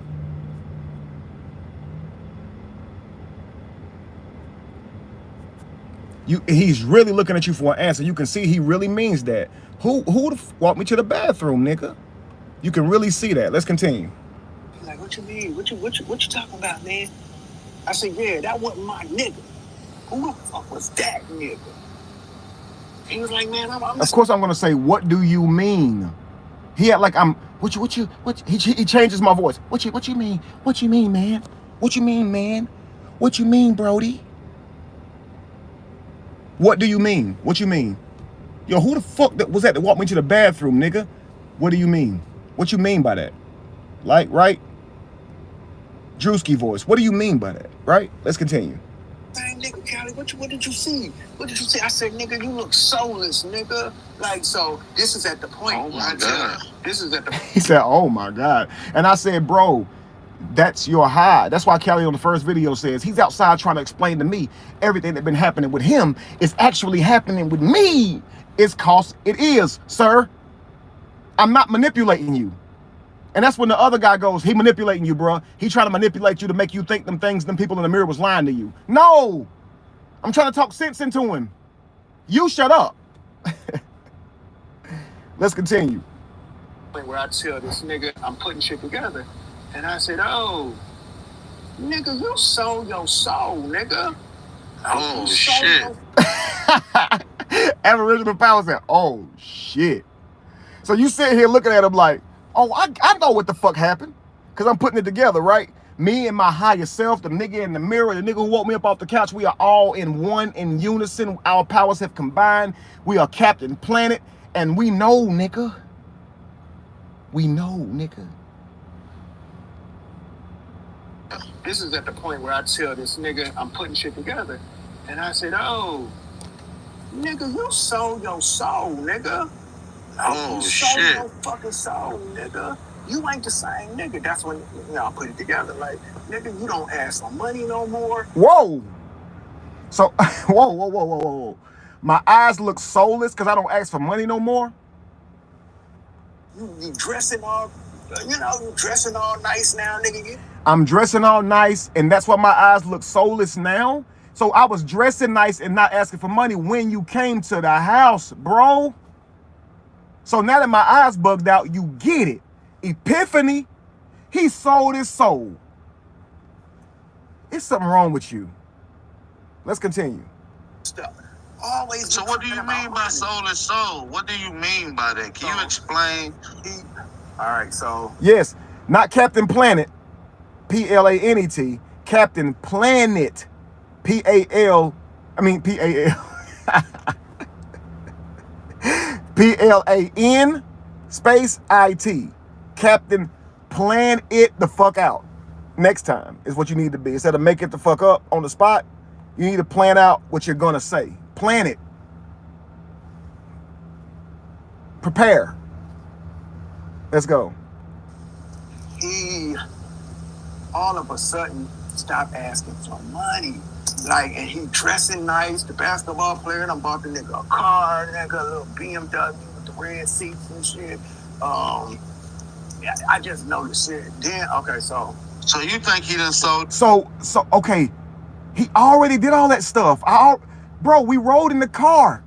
It's outside. You already know about that. So how did I sell my soul exactly?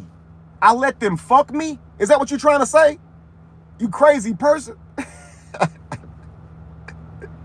Did I lay down and they do a fucking seance when my soul left my body and they got that shit somewhere in a fucking vessel? Valve? Is it in the mirror? Let's go. That pussy finally that he been trying to get, that money. Yeah, that nigga, he got that money, nigga. Hey, so basically, everybody got fired in the house, nigga. Everybody, nigga. Now, I'm gonna tell you this. The basketball player, nigga. The basketball player had this, man, big ass, big booty chick. I forgot that chick name. Had this chick that she was his assistant and shit. All of a sudden, she was a house manager like me. Let's go. When this nigga comes around, everybody started getting fired, nigga. Everybody. This nigga. How would you know that? It's not true. How would you know that, though? That person knows why they don't work with Dwight no more. And they know I had nothing to do with it. Who you trying to convince? She worked there with me for a while. We still cool. She told me that when you take this position, people gonna come for your neck because they did it to her. I ain't getting nobody fired. What are you talking about? Let's continue. Fired the whole staff, nigga. The whole staff. And I'll never forget that shit because this was... Hold on. Before we get to the staff getting fired. Yeah. When do you feel like you get tried? Because I heard in a video that you felt like Kevin Wesley tried you on some. And this is the stuff that makes me wonder if he really thought I tried him or if it was really a bad experience, because here he is talking about me getting people fired when I didn't get anybody fired that night if I was getting people fired, and you haven't even got to the point to where I violated you. So it seems that you're on the interview to tell that story, right? So why if you're not there to spread smut on my name, shit you don't know nothing about, and you're going to talk about the things that you know about where you said I directly did something to you, it seemed like you would talk about that and just stick with that. I don't know what you're talking about the other shit. You're making it up, but let's continue. Homosexuality. So how did he try you, and when did the fruit? Go ahead. So let's do this first, because we got to put this shit in perspective. Remember, we're not supposed to have our phones, right? Remember, that's a rule, right? I don't think this nigga has his phone, right? Can't have your phone. Gotta take the mushrooms. Facts, right? So, as I'm, on these trips, you go up and down, nigga. You go up and down. You leave, you come back. You leave. And now, are you on any other drugs at this point? No. Okay, I just want to make sure. Nothing. Just the mushroom and peanut butter. I didn't drink nothing. I didn't drink nothing. I didn't eat nothing all night long. Who am I to say? I could speculate, but who am I to say? Let's go. I didn't touch nothing. That was it. So, we're not supposed to. This is what I want people to keep in their minds. We are not supposed to have our phones. I don't even know this nigga has his phone. So anyway, me and this nigga sitting on the front steps talking and shit, right? Just reflecting and stuff. But I go up on my trip. So I start reflecting on myself. So he out there reflecting with somebody who on some dark side celebrity shit. And he out there just talking to me like everything cool. He did ask me who the fuck was that walked into the bathroom. We did exchange some words, but after that we sat down and we had a laugh, right? Let's continue. So I'm laying on the stairs, but I'm laughing hysterically. And I keep saying, who the fuck is Cali? True. Who the fuck is Cali? But I'm laughing hard as. Why did you record me? That's why. I didn't see you in the bathroom laughing saying, who the fuck is Cali? I saw you on the steps saying, who the fuck is Cali, and laughing. So I recorded you to show you the next day. I would have never put that out and never have. I recorded myself in the bathroom too. I was going to show you me too. Pause.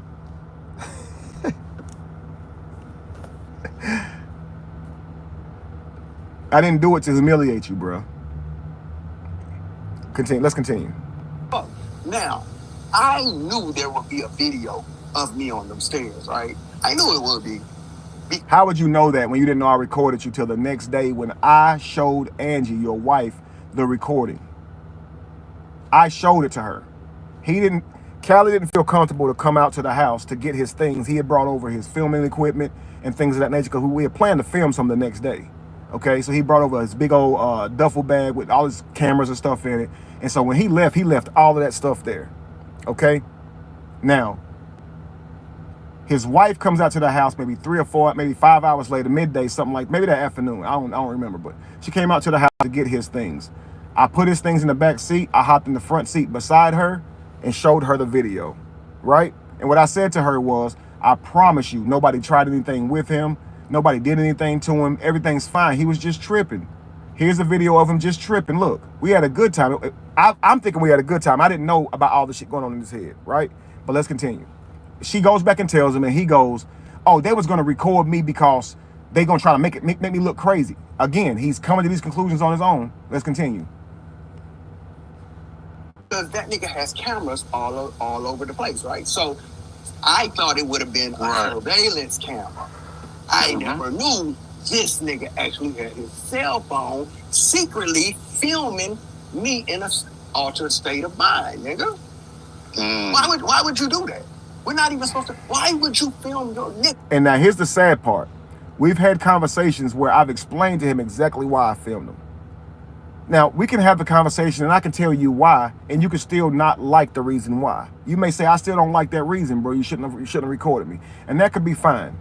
But to continue on this charade as if you don't know why I record you and go on interview to interview and act like you don't know why I recorded you without saying my side of it, it's just a little bit backhanded, and it seems that you're trying to spin a narrative. Why not say, when I talked to him about it, he said he had his phone because he worked there, and he didn't have to give his phone up. The only new people had to. only people who posed that threat. Okay? Now, he also said he recorded me because I was being hysterical and he wanted me to see it the next day. But I don't like that shit regardless. You shouldn't have recorded me. You could say that. But instead, he just plays dumb. Why would he do that? Why? Because he wants the crowd to be like, you right.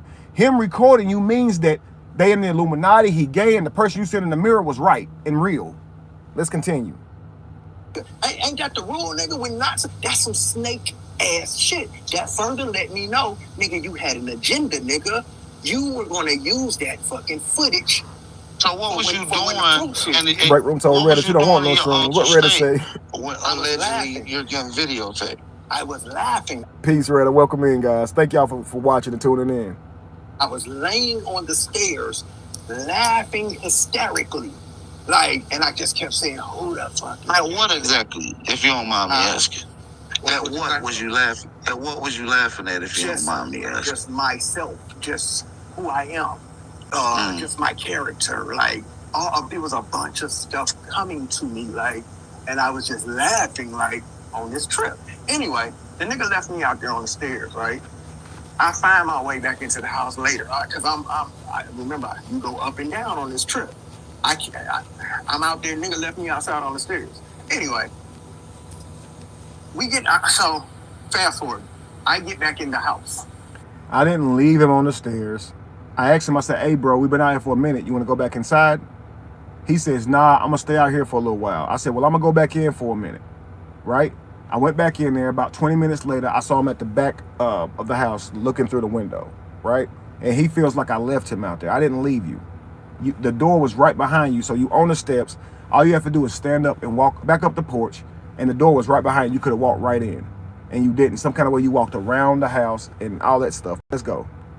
And if you listen to the nigga, he'll tell you, man, that nigga Cali was talking to me. Yes, the break room. He sounds like he's still on the trip. That's why I say he's not telling this from the standpoint of he had a bad trip. He's telling it like all this is true. The person in the bathroom mirror, the person who threatened to snatch him into the mirror is now helping him. This person first threatened to snatch his ass in the mirror at any given time of day. And he said the person was a demon. He said he could see the face of the person and it was a demon. It was a monster version of himself. And he trusts that person. So when that monster version of himself, a very low vibrational person of self, tells him that there's some dark side Illuminati shit or celebrity shit going on, he trusts this guy. Let's continue. Or this entity. Let's continue. He's talking to me bad. Like, you know what I'm saying? Like, the nigga was really talking to me to get back in the house. And if you listen to the nigga, he'll tell you, man, that nigga Cali was talking to me. He was talking to me bad. Like, you know what I'm saying? Like, the nigga was really talking to me bad as fuck that night. He talks to me bad to this day. He calling me Tootie. He can't address me without having an attitude. But he also was talking to himself badly that night. It's not just me, Cali. And I did say you were talking badly to me, but that's because I was unaware of the conversations that you were having with yourself, or rather, yourself was having with you. Well, was it yourself? I guess your higher self is yourself. Was the monster a version of yourself? Was the person who woke you up from the couch a version of yourself? Either way, you're speaking with voices. Let's continue. I said, and I was. This is, if you listen to Kevin Wesley tell the story, like, yeah, he's telling you, Cali was talking to me real aggressive that night, like bad as fuck that night, because I'm in the second part of my trip, and I'm dealing with who these. You're talking to me real bad because you're in the second part of your trip, and you're dealing with who we are. How do you know who we are? You're dealing with your own head, bro. Negative projections. You must have had a very toxic mental state. You must always assume the worst. You must have already been thinking these things deep down. Otherwise, they wouldn't be there, bro. But they're not happening in reality. All these things are happening when you are alone in these mirrors, man. Let's continue. Niggas are who the mirror showed me these niggas are real aggressive that night, like bad as fuck that night, because I'm in the second part of my trip, and I'm dealing with who these niggas are, who the mirror showed me these niggas are. So imagine this. He said he was talking to me really badly that night, really aggressive, really violently, right? He was talking at me, and I'm like, what the world gotten into my nigga? But he's telling you 5 years later, the reason I was talking to him badly is because I was dealing with who I saw them in the mirror. So you really are being mean? You really got an attitude? You really got a fuck-ass attitude with me because there's a shit in the mirror? That's what you telling me?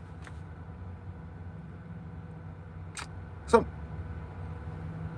Sometimes I feel like Denzel Washington on that shit. When I hear shit like that, I'm like, mm-hmm. So you telling me that? So you telling me that you went into the mirror and you saw me? You saw me.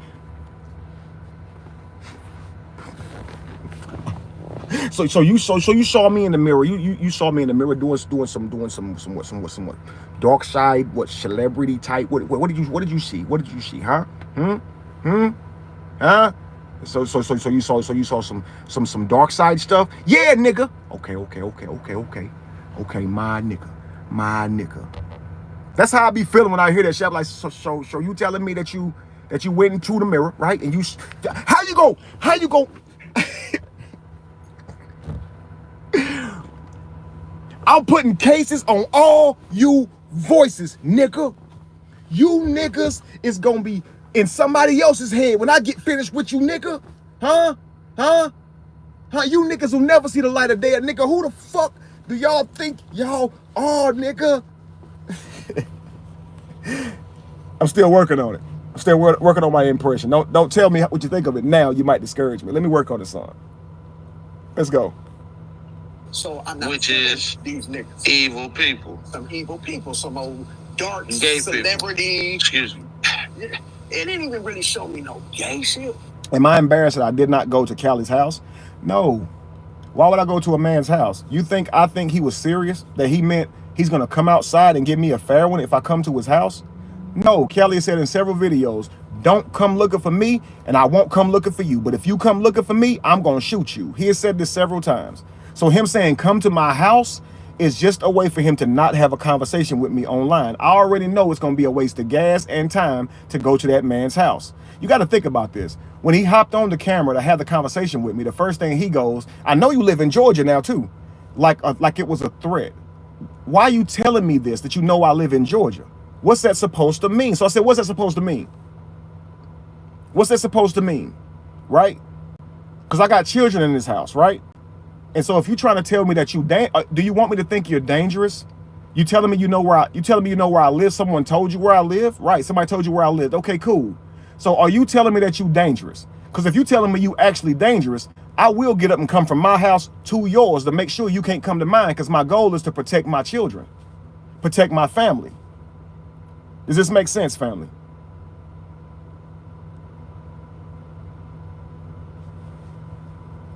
Hopefully that makes sense to you guys. No, I'm not embarrassed. I didn't go to the man's house to fight him.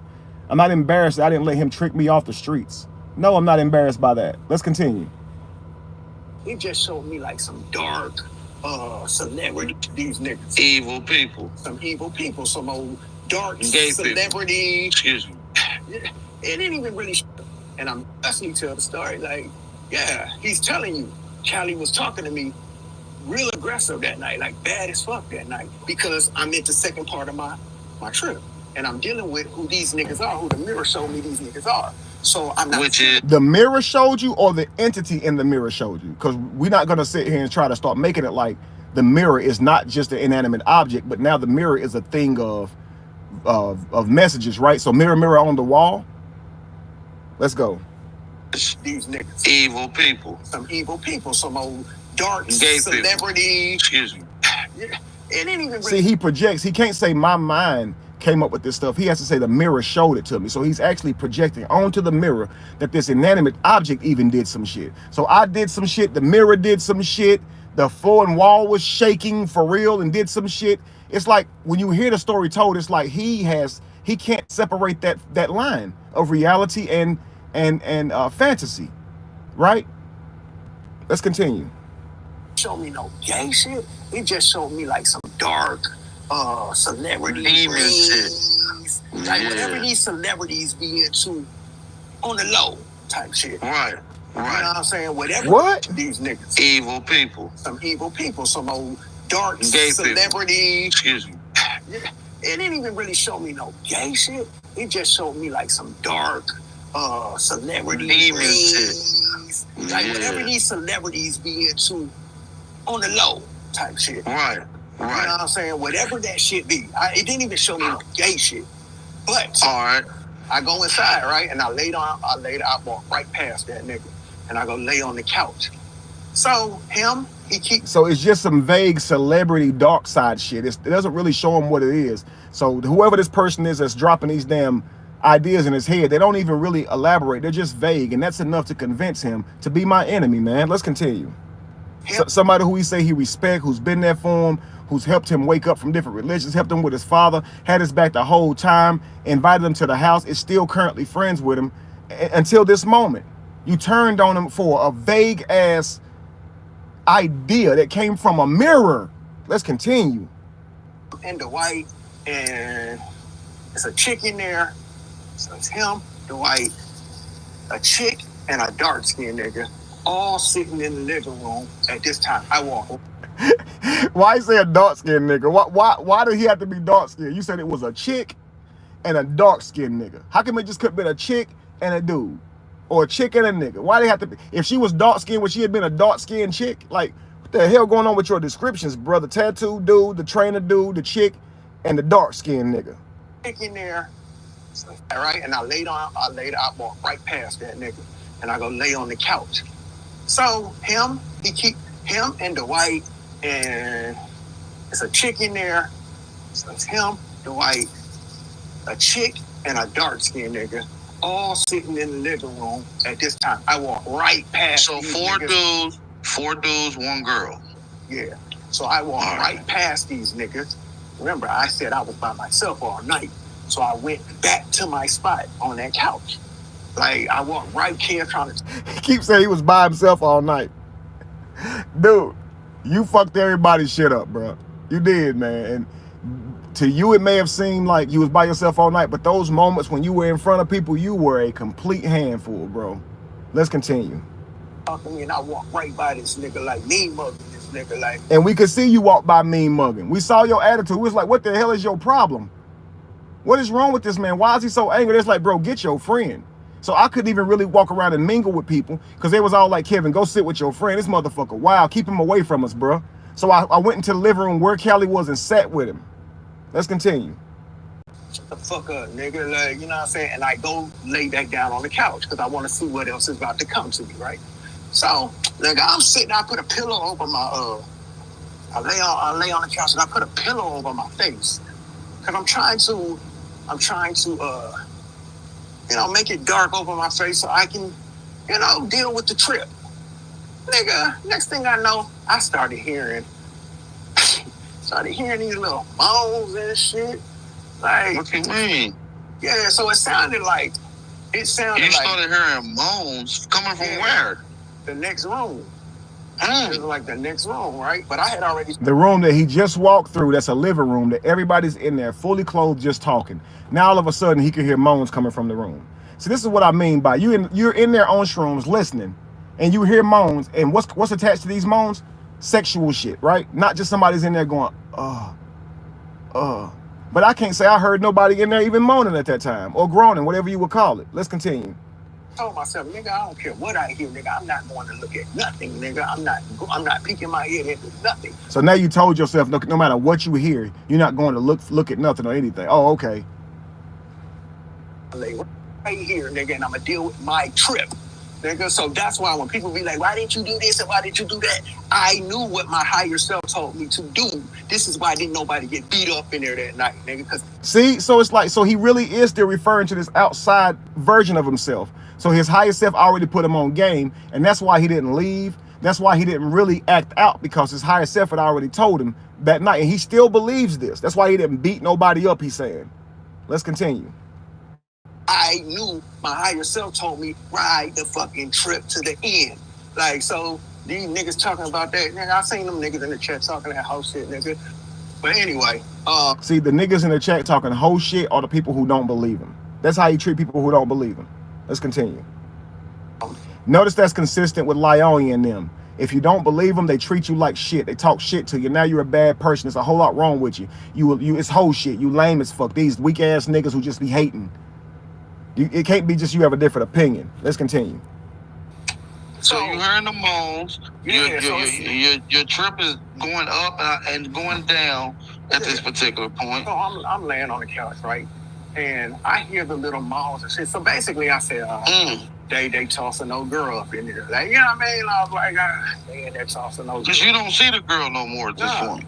Well, no, I mean, you don't see her because you're not in that room. You walk past it's a big opening to the both rooms. There's no doors to separate the rooms. It's just one big opening. Many of you guys got two big living rooms like that in your house too, or a living room and a den, whatever you want to call it. So it's a big opening doors. There's not even those damn little beads that you got to part like the Red Sea to get through. It's just a big ass free opening, yo. And he's saying that people are in there doing something with this girl in a living room in front of everybody. Cause you hear a sound. Let's continue. The room by myself. Right. All of them is in the room together. I'm not in there with them. The three dudes and the girl. Right. So I can hear, like, I can sound like she was moaning, my nigga. And so I said, it don't sound like a dude moaning. It sound like a female. This sounds like at this point. So I figured, I said, okay, they in there tossing old girl up and shit. Whatever, nigga. I kind of figured some shit like nobody touched that woman. You feel what I'm saying? So that didn't surprise me. Next thing I know, it kind of went quiet in there, man. This shit just kind of went quiet. But Kev kept coming in and out of that fucking room. Why the shit was going on? Why the moaning and the shit is going on? Yeah. I go in there. What's up, y'all? How everybody doing? Good. How your nigga doing in there? He's straight, bro. He in there just laying back. All right. I get back. I'll holler at y'all later. Let me go back in here, bro. Watch this nigga. I'm in and out the room. What's that mean, bro? Let's continue. So you know he's not really involved. He just moving around. No, I can't say what that mean, because he kept coming back and forth. That don't mean he wasn't involved. Well, okay. Well, not all the time. He was engaging the whole exact time, right? Okay. I might go in there and stroke something real quick, nigga. I might go in there, rub on something real quick, and come back in and see what Cali up to, nigga. You might. He said, he's referring to self. I might go in there and stroke something. I might go in there and rub something. Now, I get to rub something, but what you stroking?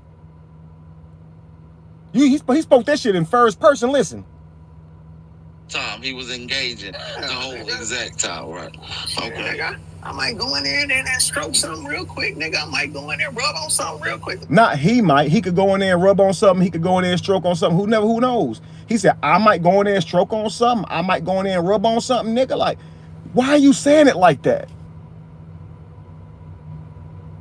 But I'm fully clothed. I'm normally clothed, guys. So I'm fully clothed like a normal person is what I mean. And he's saying still I could be walking in and out, engaging in the sexual shit, but there ain't nothing going on. The room is full of people with their clothes on, just chilling. Let's continue. Come back in and see what Cali up to, nigga. What that nigga on, and go back in there, nigga. Like, I don't mean he wasn't involved, because he was coming back and forth. Shit. So shit went quiet. Shit went quiet for a while. So now I only hear niggas in here. That's it. I don't hear the female no more. You don't hear her leave or nothing? Huh? You didn't hear her leave neither, right? No, I don't hear nothing. I just hear niggas talking in the next room, just male voices. Kev keeps coming back in and out the room. He's walking back. Doing what? Like he might walk through to go to another part of the house. Whatever. But he was in that room with them, with the basketball player, and it's the dark skinned nigga.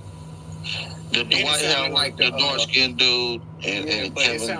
it sounded like the tattoo nigga came in at this point too. So now it sounds like. Could you hear the tattoo gun? Well, how'd you know the tattoo nigga came in? You heard his tattoos? What? Why didn't you just ask your future self what was going on? Why didn't you just ask your higher self what was happening? Say.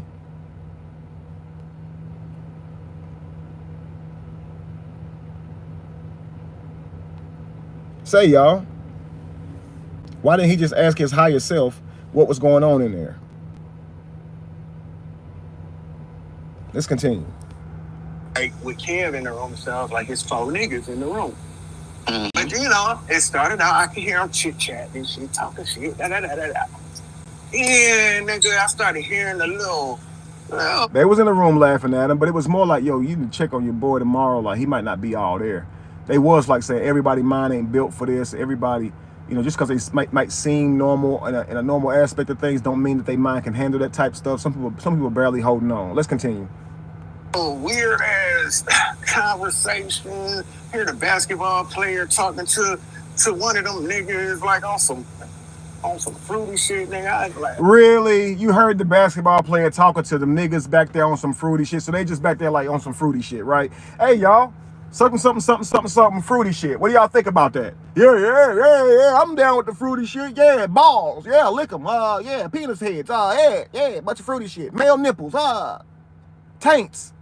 Gonads. What the fuck is you talking about? And he would do this out loud in the whole home? Let's continue. Oh, here these niggas go.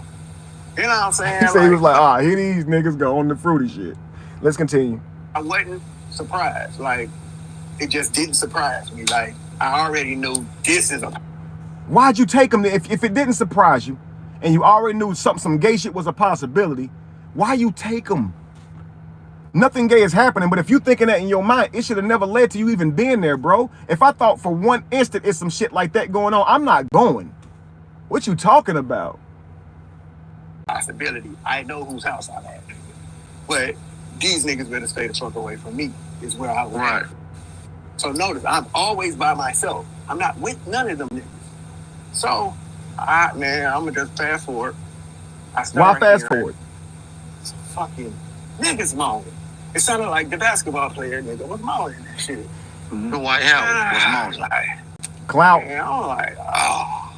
Now, here comes the fruity nigga. So it sounds like Dwight Howard was moaning in the room. Yeah, it sounds like the nigga might have been getting some head from one of them old lame ass. What make you think it was that particular act, brother? Like, right. It sounds like he might have been getting some head. How does that sound? What the hell, bro? You need to... Boy, you need a psychological eval, bro. Let's go, man. Because it could be the mushrooms kicking in. Oh, yeah. Them niggas did say it make you moan, didn't they? Yeah, I ain't moaned not one time that night. That's all I'm gonna say. No, why are you coming up with gay ideas? Don't trick it to... Don't try to move move it to moaning, because that ain't what he said. Don't deflect, okay? He's talking about you saying... It sounded like he was getting some head or something. That's what he's saying. Let's continue. One time, that was my first time. So, them niggas talking. I think them niggas was... I mean, I can't say they was, but, you know. Shit, but you speculate. Under good... Okay. A fucking room full of niggas, and niggas is moaning, nigga? Niggas is moaning? Howard is who you speculate that you hear moaning in this room. Yeah, so I heard that nigga talking about some, but then... I know how a nigga sound when he moan. I know that's his voice. I know his voice, and I can put two and two together, nigga. That nigga was moaning, cuz. Nigga, I said, here these niggas go. You know, anyway, so here come the fruity nigga. Like, Kevin Wesley, right? Kevin Wesley. Yeah, I just want to make sure I'm gauging for the people that's listening in. That's Kevin Wesley. So I'm already hearing this. So this is what pissed me off, okay?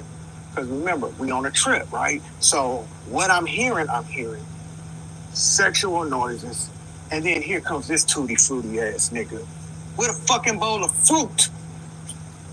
He enters the room with a fucking... So my problem was my timing. I should have never came in there when he was hearing moaning that sounded like getting head from the other side of the room, getting head from a dude. I should have never came and offered him fruit while he's hearing moaning. Right, so now at the wrong time, here I walk in with a bowl of fucking fruit. This motherfucker, right? That you already think on some dark celebrity shit, dark side celebrity shit, whatever that may be. Walking to you with a bowl of motherfucking fruit. Fruit that he has told you about. When you're high on shrooms, you cannot eat regular food. You have to eat fruit. Come on an empty stomach, okay? Don't eat before you come. Them shrooms will fuck your stomach up if you got a stomach full of food.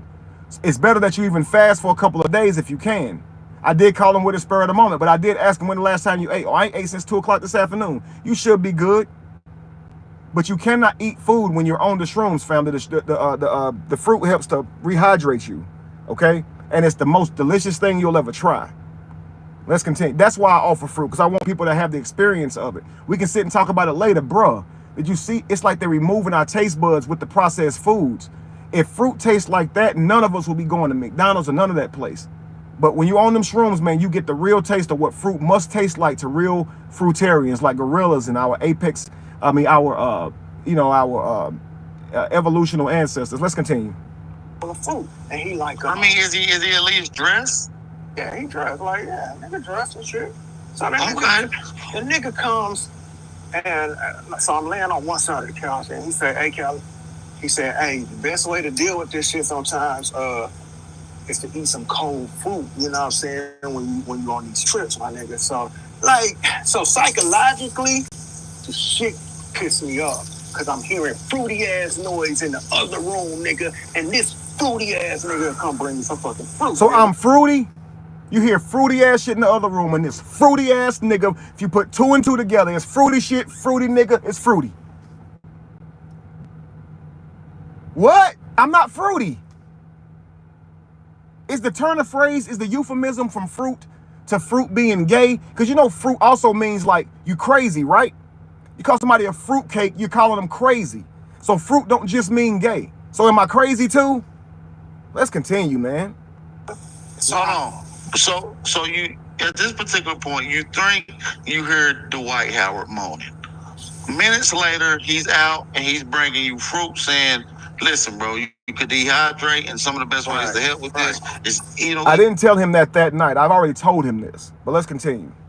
some of this cold fruit." So you speculate the dude that you heard moaning, doing homosexuality, is coming to you with fruit as a metaphor for homosexuality. Yeah, exactly. Okay. That's what I felt like. What? That's what you felt like? So you think it's some fruity shit coming on, and the man coming offer you some fruit, which is a metaphor that is being used for homosexuality. So what if it would have been a rainbow outside? Oh, it's definitely some gay. The whole world in on it. God in on it. The universe in on it. They put a motherfucking rainbow in the sky while I'm hearing moaning, nigga.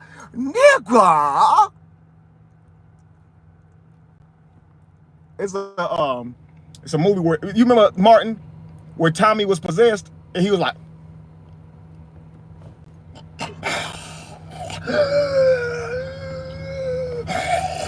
you remember when Tommy was Tommy was possessed on Martin, Mr. Zackerman or some shit? Y'all remember? That's what the fuck happened with Cali. The nigga in the mirror was Tommy from fucking the Zackermans on the damn Halloween Martin show. Said, you better watch out for that nigga Kevin. Somebody say, ain't nobody ever offered me fruit for sex. Absolutely. I don't know why. See, my settings actually moved your comment. That's crazy. That's crazy, because I would have unhid that one. That's crazy. But yeah, ain't nobody ever offered me no damn fruit for sex. Let's continue, man.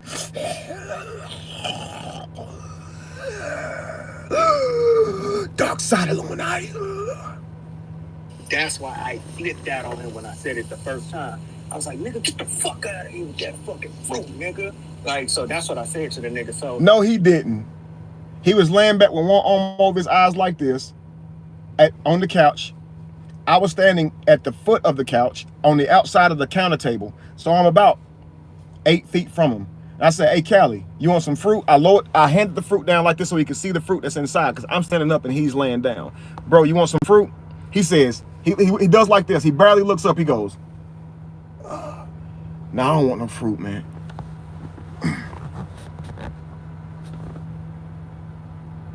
I swear to you, that's what happened. Let him tell it. I don't want that motherfucking fruit, nigga. I'd have been like, bro, why? What's wrong with fruit? Let's continue. The nigga started laughing and shit. He like, Cali, what? Nigga, like, I'm just this saying, isn't like, true. You might want to eat some fruit. And I was like, man, get the fuck out of here, nigga. So he's saying that he said, I don't want no fruit, nigga. And I started going, I mean, shoot, you might want some fruit, bro. What would be funny? You said you didn't want none. Let's continue. Saying so, he leaves out for a minute. You said just like that, and he leaves. Yes. He don't say nothing. He don't raise an eyebrow. Fuck no, nigga. That nigga's a hoe ass nigga. Nigga, no, he ain't say shit, nigga. Now let's be clear. There was nothing to say because you didn't say shit, bro. We've never had an argument. Why would you say I'm a whole ass nigga? We've never had a confrontation. You never seen me have one. What you saw people talk about me online and I didn't respond in an aggressive way, that tells you I'm soft? Bro, you better ask somebody. I literally grew up fighting. Nobody that knows me would tell you I'm soft. Nobody. Let's continue. Who's bringing you the fruit? Dwight Howard or Wesley? The truly, man. Wesley is bringing you the fruit. You like, get the fuck away. I don't want no goddamn fruit. Yeah, like I flipped out on that nigga, like, get the fuck out of here, nigga. So he laughed, like, it's like he knew, like, he knew, yeah. You laugh, nigga. Again, AP, I'm telling you, if you my homeboy, me and you somewhere, I would never do no shit to my nigga. Like, I would never do no whole shit like that to my nigga. Like what? I wouldn't do no shit like that, period. Yeah, but I was about to say, I wouldn't do no shit like that, period. You just wouldn't do it to your nigga. I was about to say, okay, you cleared that up. I'm glad you cleared that up. Nigga, me neither. Me neither. I would never do that either. Nigga, I just want you to explain. I just want you to explain exactly. So what is the whole shit? Okay, so what is the whole shit that you wouldn't do? Just for the clarity. Here comes the whole shit. Here it comes. So see, I thought the whole shit had already happened. So when he realized that ain't whole shit, and now the man is asking him, what whole shit you talking about? Now the whole shit hasn't happened. Let's get to the whole shit. He comes back in the room. I done moved to the other side of the couch. This nigga brings the fruit back in. Now he's not standing like real close to me, but he's in eye view. You know what I'm saying? Like he's not standing. The fuck is eye view? He's not standing real close to me, but he's in eye view. Man, that motherfucking store way down the road is in my eye view, and it ain't close to me. But some other stuff is real close to me, and it's in eye view. Are you saying you could see me? Everything within my perception is within eye view. That don't tell me anything, bro. I mean, I know I'm being critical there, but come on, bro. Within eye view, what the hell does that mean? Let's continue. Like, in arm's reach of me or nothing.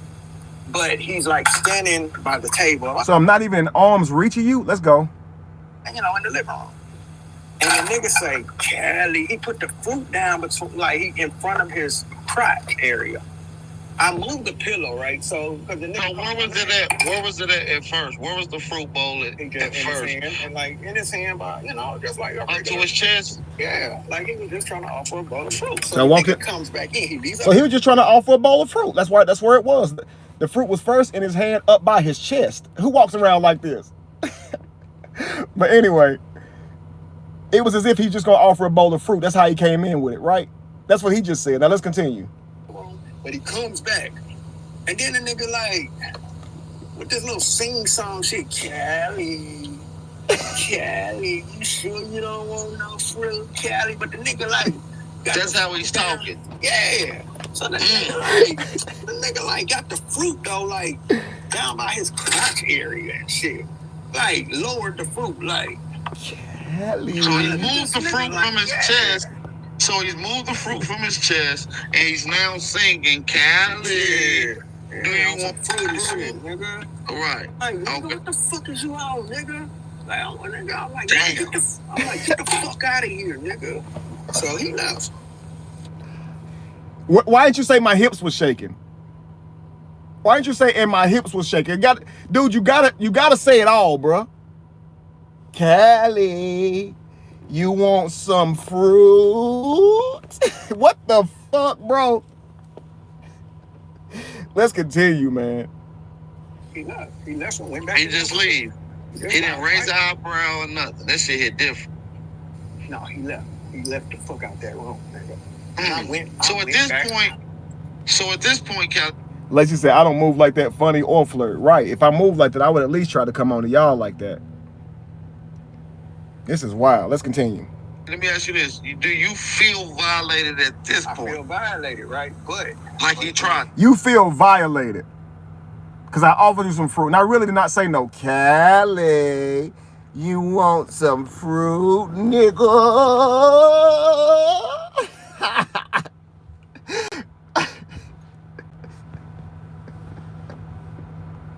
Yeah, like he tried. But here's the thing. This is what I keep. How do you feel? How you feel violated? You mean you feel violated like your female coworker when you told her she looked good in them pants, which is what that dude told her the day before when she laughed, but with you she said it was sexual harassment. That's how you feel violated. She just didn't like your ass. That's what it was. That's how Cali feels violated. Like it's just some ambiguous shit, right? I don't like what he said. He harassed me sexually. I don't feel comfortable working with him anymore. Let's go. First of all,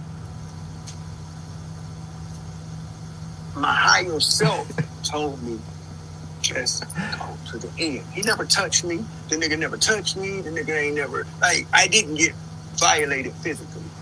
You feel what I'm saying? I just didn't like that whole shit. You didn't get violated mentally, spiritually. Nothing happened to you, bro. You got there and had a bad experience. All the shit you saying is in your head. You talking in a mirror. All these times, these encounters with the mirror. Even when you wasn't in the mirror, this voice could still somehow access you. This shit is crazy, bro. It's blowed. You in another room talking about I hear niggas moaning. I hear women moaning, so now they getting screwed. Now I hear niggas moaning. They screwing each other. Bro, damn. Take it easy, brother. The only thing that you ever had a true experience with was me offering you fruit. And I just said, bro, do you want some fruit? All the other shit, you doing that, bro. Please, man. Listen. Like, that was some sassy ass shit, nigga. That was some real zesty ass shit to do to a nigga. Any nigga, nigga. Any nigga. You think there was a test? Test to go to the dark side. Which you talked to your mushroom who said, I can bring to Aboriginal said he talked to his mushroom and the mushroom told him, listen. A nigga, any nigga, nigga. Any nigga. You think there was a test? Test to go to the dark side. Which you talked to your mushroom who said, I can bring you to the dark side. That's right. He said, that's right. I would have been like, yo, whoa, what you trying to say? I talked to my mushroom, man. You trying to be funny, bro. Now I'm trying to tell you something that happened to me, bro. I'm trying to tell you some real shit. And I feel like you trying to be funny or something. You see what I'm saying? Why that man said, yeah, that part. You right. Yeah, I talked to my mushroom and it told me, man. Think there was a test? So the test was, I feel like the basketball player put him up to that. I feel like the What make you think that? What make you think the basketball player did that? Because he's not no dummy. The Tutti Frutti nigga not no fucking dummy. He been around me long enough to know don't play with me, nigga. You know that. I'm no dummy, so I wouldn't think offering you fruit would turn you gay. I certainly wouldn't think offering you fruit on shrooms would turn you gay. I certainly wouldn't think offering you fruit on shrooms while I shake my hips and say your name, Cali, would turn you gay. I'm intelligent, bro. You're coming up with this bullshit. Peace, Ashley. They didn't see you in the room. Welcome in. Yo, this is wild. Let's continue. But I feel like the basketball player told that nigga, hey, my nigga, you gonna have to do something. This nigga comes around here too much, nigga. He come around here too much. And I mean, you know, that's so how you feel like do.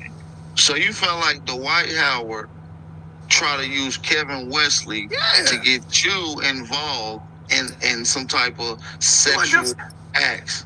Just to see what we can do and what we can't do around this nigga. Why?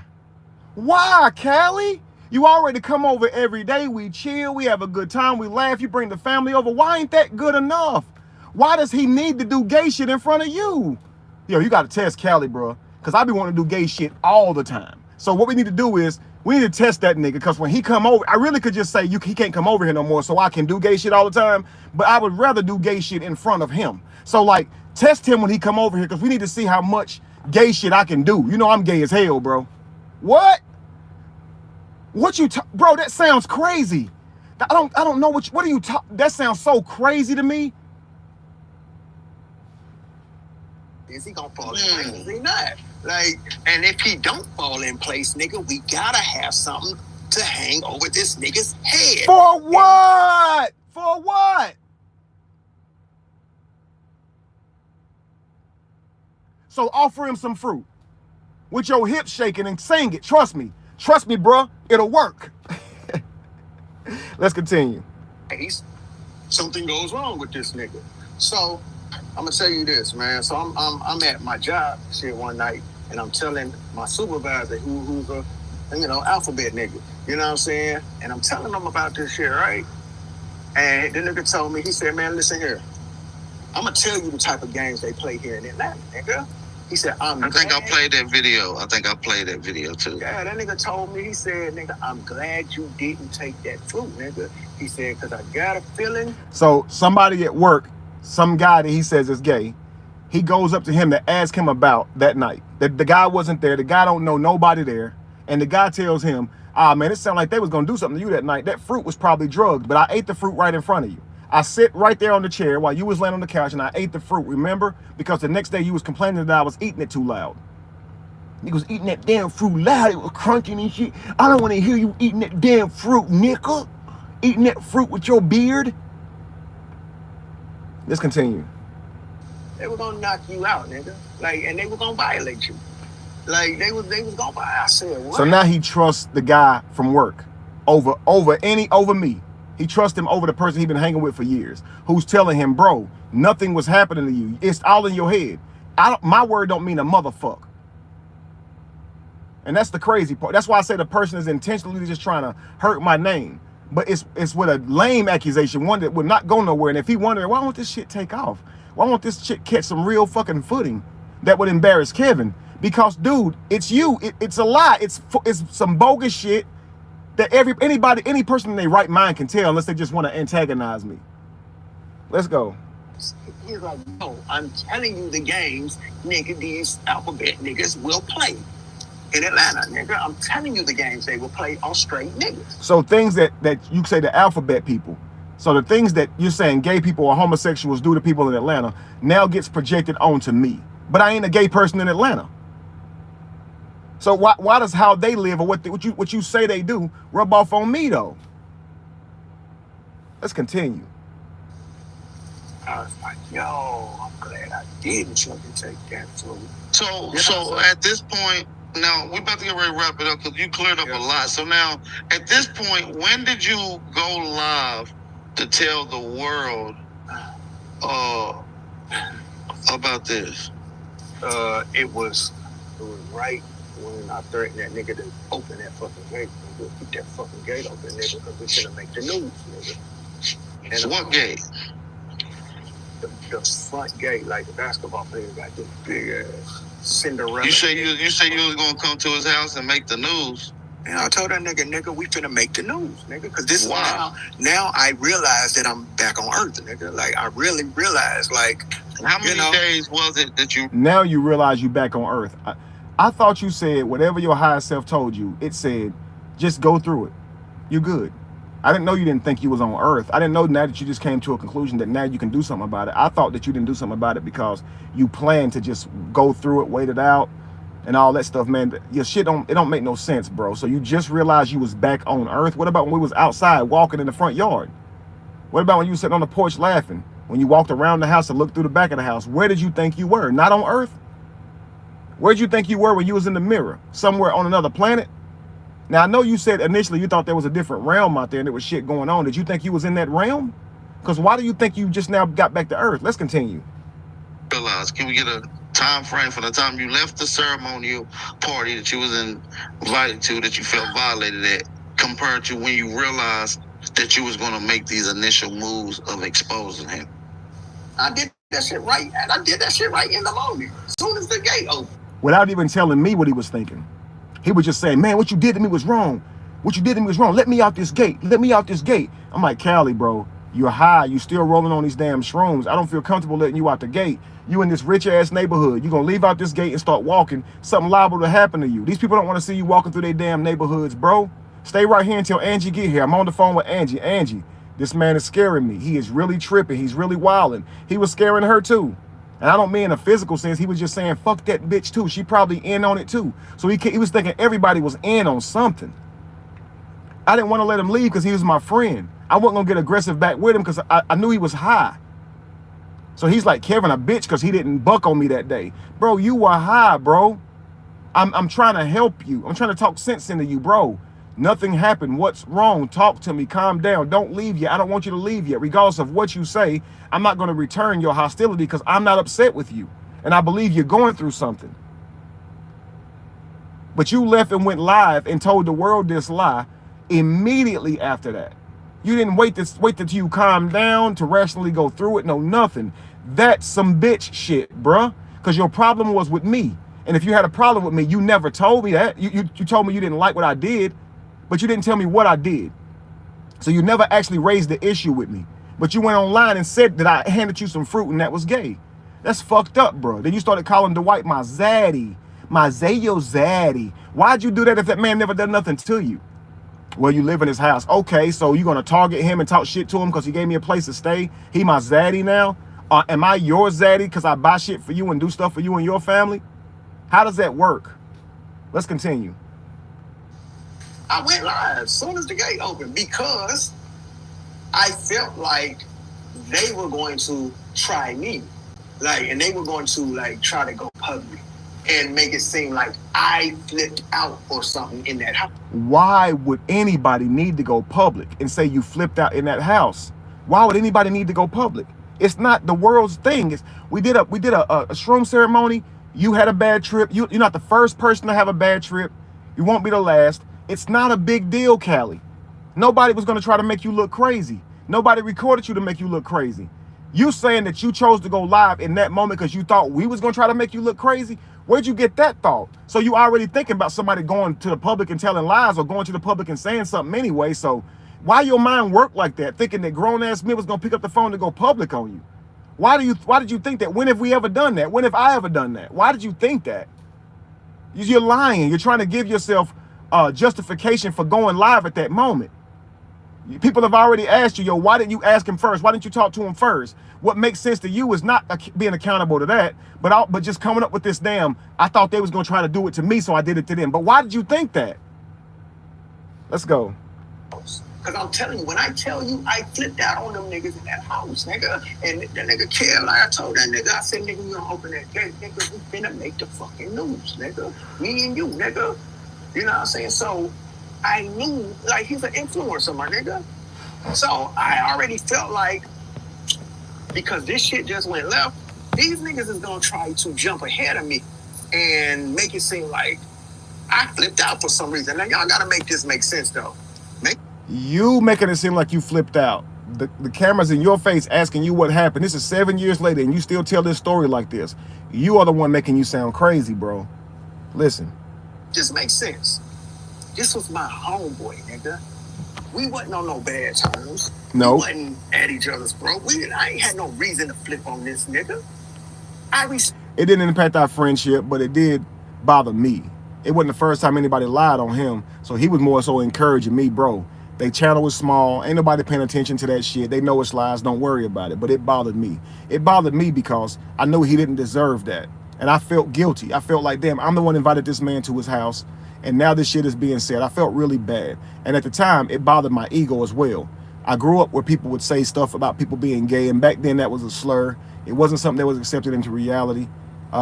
And it was something that we would say to each other to attack each other. So obviously it bothers me in a place differently than it would bother some of these new age people, right?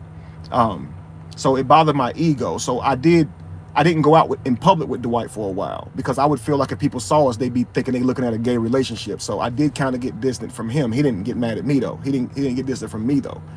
But I'm over that now or whatever. But yeah, it definitely did bother me. But let's continue.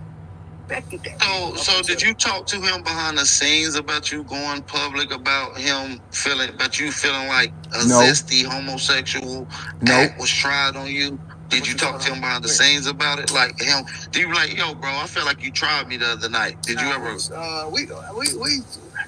I can't say we talked behind the scenes. Nope. But he came on my lives a couple times. 2 years later, I came on his live. 2 years later, I got on his live because he was saying my brother did not have cancer, because he was calling me a scammer and saying I never got my stomach removed for what I said it was removed for, that I had actually some weight loss surgery that he said Shy told him about.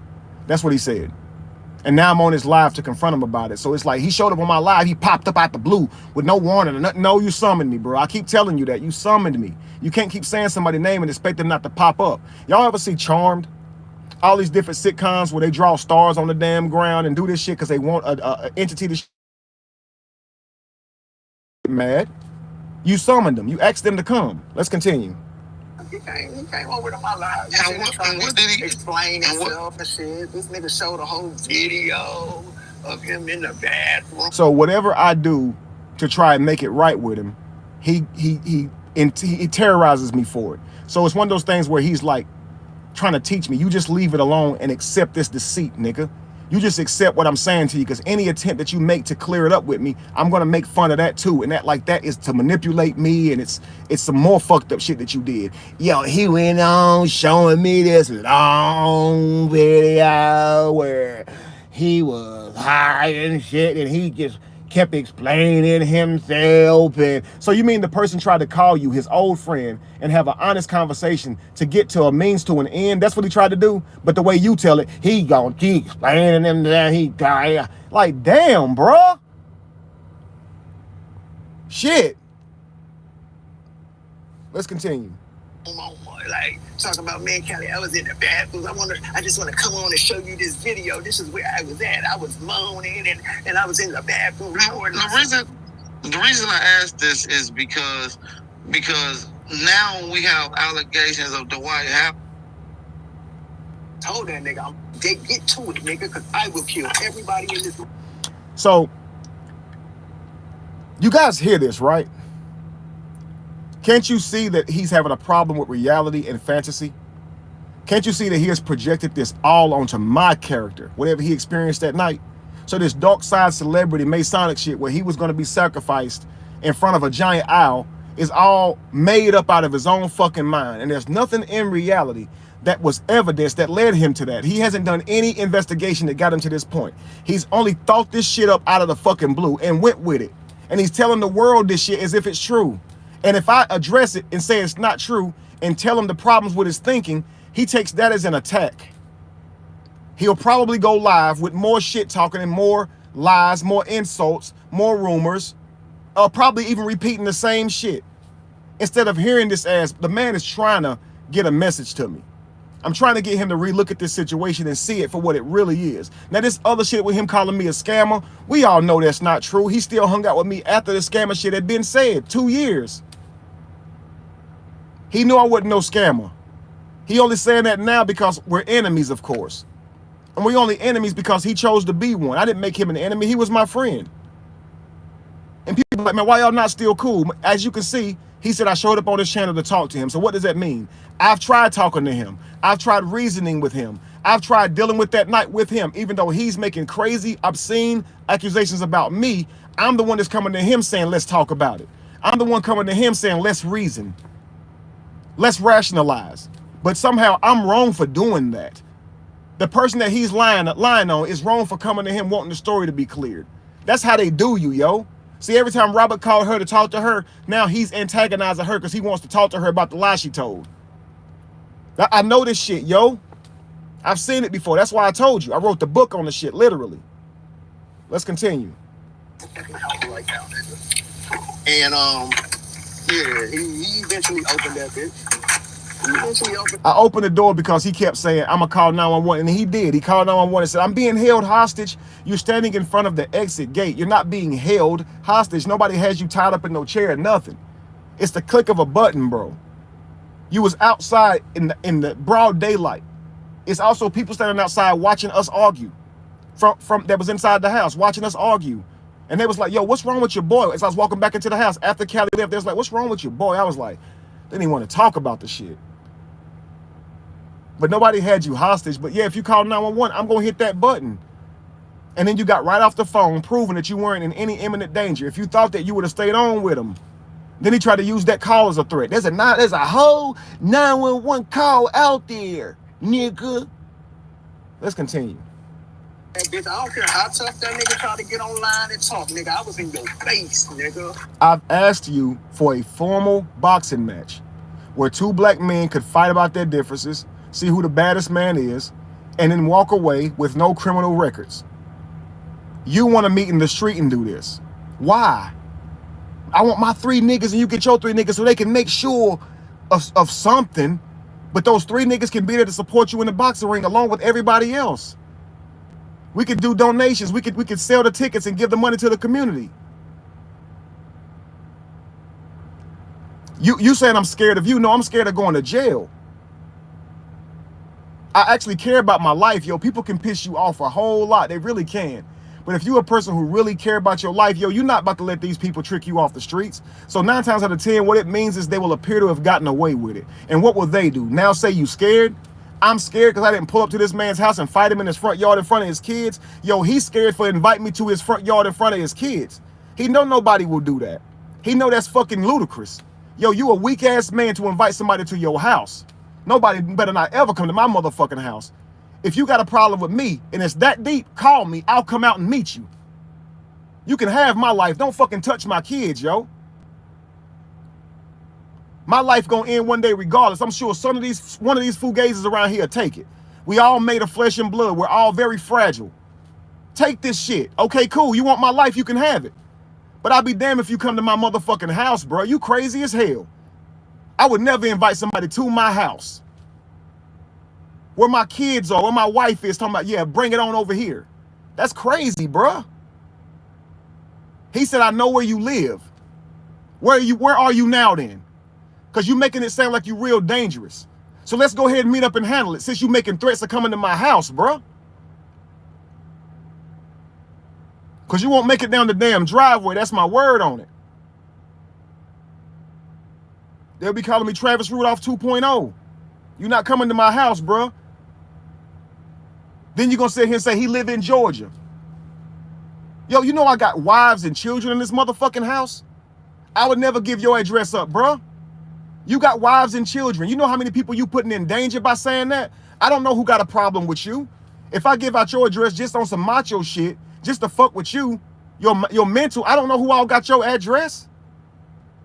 Yo, you sound crazy, bruh. Let's continue. I was in your fucking face, nigga. Looking you in your eye, nigga, while you was on the phone talking about, man, he's scaring me, man. He's scaring me. Talking to Angie saying, this man is really crazy. He really tripping right now. Yo, he's scaring me. Come get this man. Get here quick as hell. I don't want him walking out here by himself.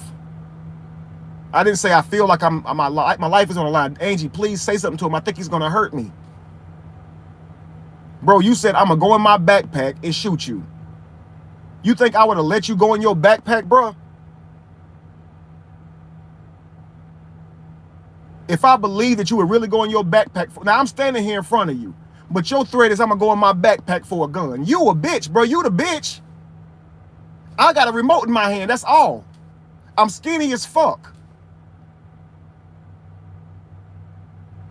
What you talking about? I'm gonna go in my bag and get my gun, bruh. I know you scared for saying that. For even saying that, you scared. Let's continue. Even when he told my homeboy, he said, yeah, man, he was talking to me real bad in that house that night. Yeah, I was, nigga. You was talking to you real bad that night. Let's continue. You very bad, nigga, because I was showing some shit about you dark side ass niggas. I was showing some shit about you. From who? Who showed you some shit about me and then called me a dark side ass nigga? You hear that the anger and hostility with the image that was shown to him? I can't win for losing because his mental, his voices in his head, is all set up against me. I'm being jumped. Yo. It's an unfair fight. All the voices in his head are against me, man. All the voices in his head are completely against me. I can't compete with that. I can't compete, man. And they're the people who probably giving him all these motherfucking rumors. Let's continue. My homeboy, he said, yeah, man, he was talking to me real bad in that house that night. Yeah, I was, nigga. Yeah, I was. I was talking to you very bad, nigga, because I was showing some shit about you dark side ass niggas. You dark side ass niggas? What? And that's why. Yeah, nigga. So I just jumped in front of that shit because listen, I knew there was a video of me on them stairs. I just thought it was gonna be on surveillance. So I said, oh, these niggas is going to try to show that video. When I tell these niggas what this nigga did, they're gonna try to show that video and discredit me. Why would showing that video discredit you? You're just on the porch laughing about the tattoo nigga. And who the fuck is Cali? There's nothing incriminating about that video, bruh. Nothing at all incriminating. I swear to God, it's nothing incriminating. Let's continue. You feel what I'm saying? And make it seem like I was fucking out my mind. He don't know what he's talking about. Yeah, he was talking to the mirror real bad. He was talking to the people in the house real bad. He was talking to the trainer nigga real bad. The tattoo nigga real bad. His higher self real bad. His higher self was talking to him real bad. The monster was talking to him real bad. The monster threatened to pull his ass, this rabbit ass, through the motherfucking mirror real bad. Like, God, dog, bro. Let's continue. That nigga was, look at him. He was laying on the stairs laughing at himself. But my girl... video to discredit you. Like, so you're going to say that somebody tried to do something harmful to you. And then what I'm going to say is, look at him on these steps laughing at himself, nigga. See? He lying about everything. Come on, bro. Telling me that there was a video. Kid had a video. And I said, what the fuck? This nigga had a video. But how the fuck he had a... She said, yeah, that nigga recorded you on his phone. He got a video on his phone. I said, wait, what nigga supposed to have our fucking phones? So this nigga secretly recorded me? Like, what? Yeah, so I said, okay, that was some real snake shit. That let me know, nigga, you niggas had an agenda, nigga. We gotta get something on this nigga. Like, we gotta hang something over this nigga's head. And what happened was, I jumped in front of telling the people about the video. I told them, I said, y'all, they gonna try to make me look like I'm crazy, nigga. I'm not crazy, nigga. I know what the fuck happened in that house, nigga. And I told them, I said, they got a video of me. So anyway, guys, as you can see, that's the story retold again. It sickens me every year to have to go through the arguments that I have with this guy. I wish it all would end. But like he said, you cannot control a narcissist.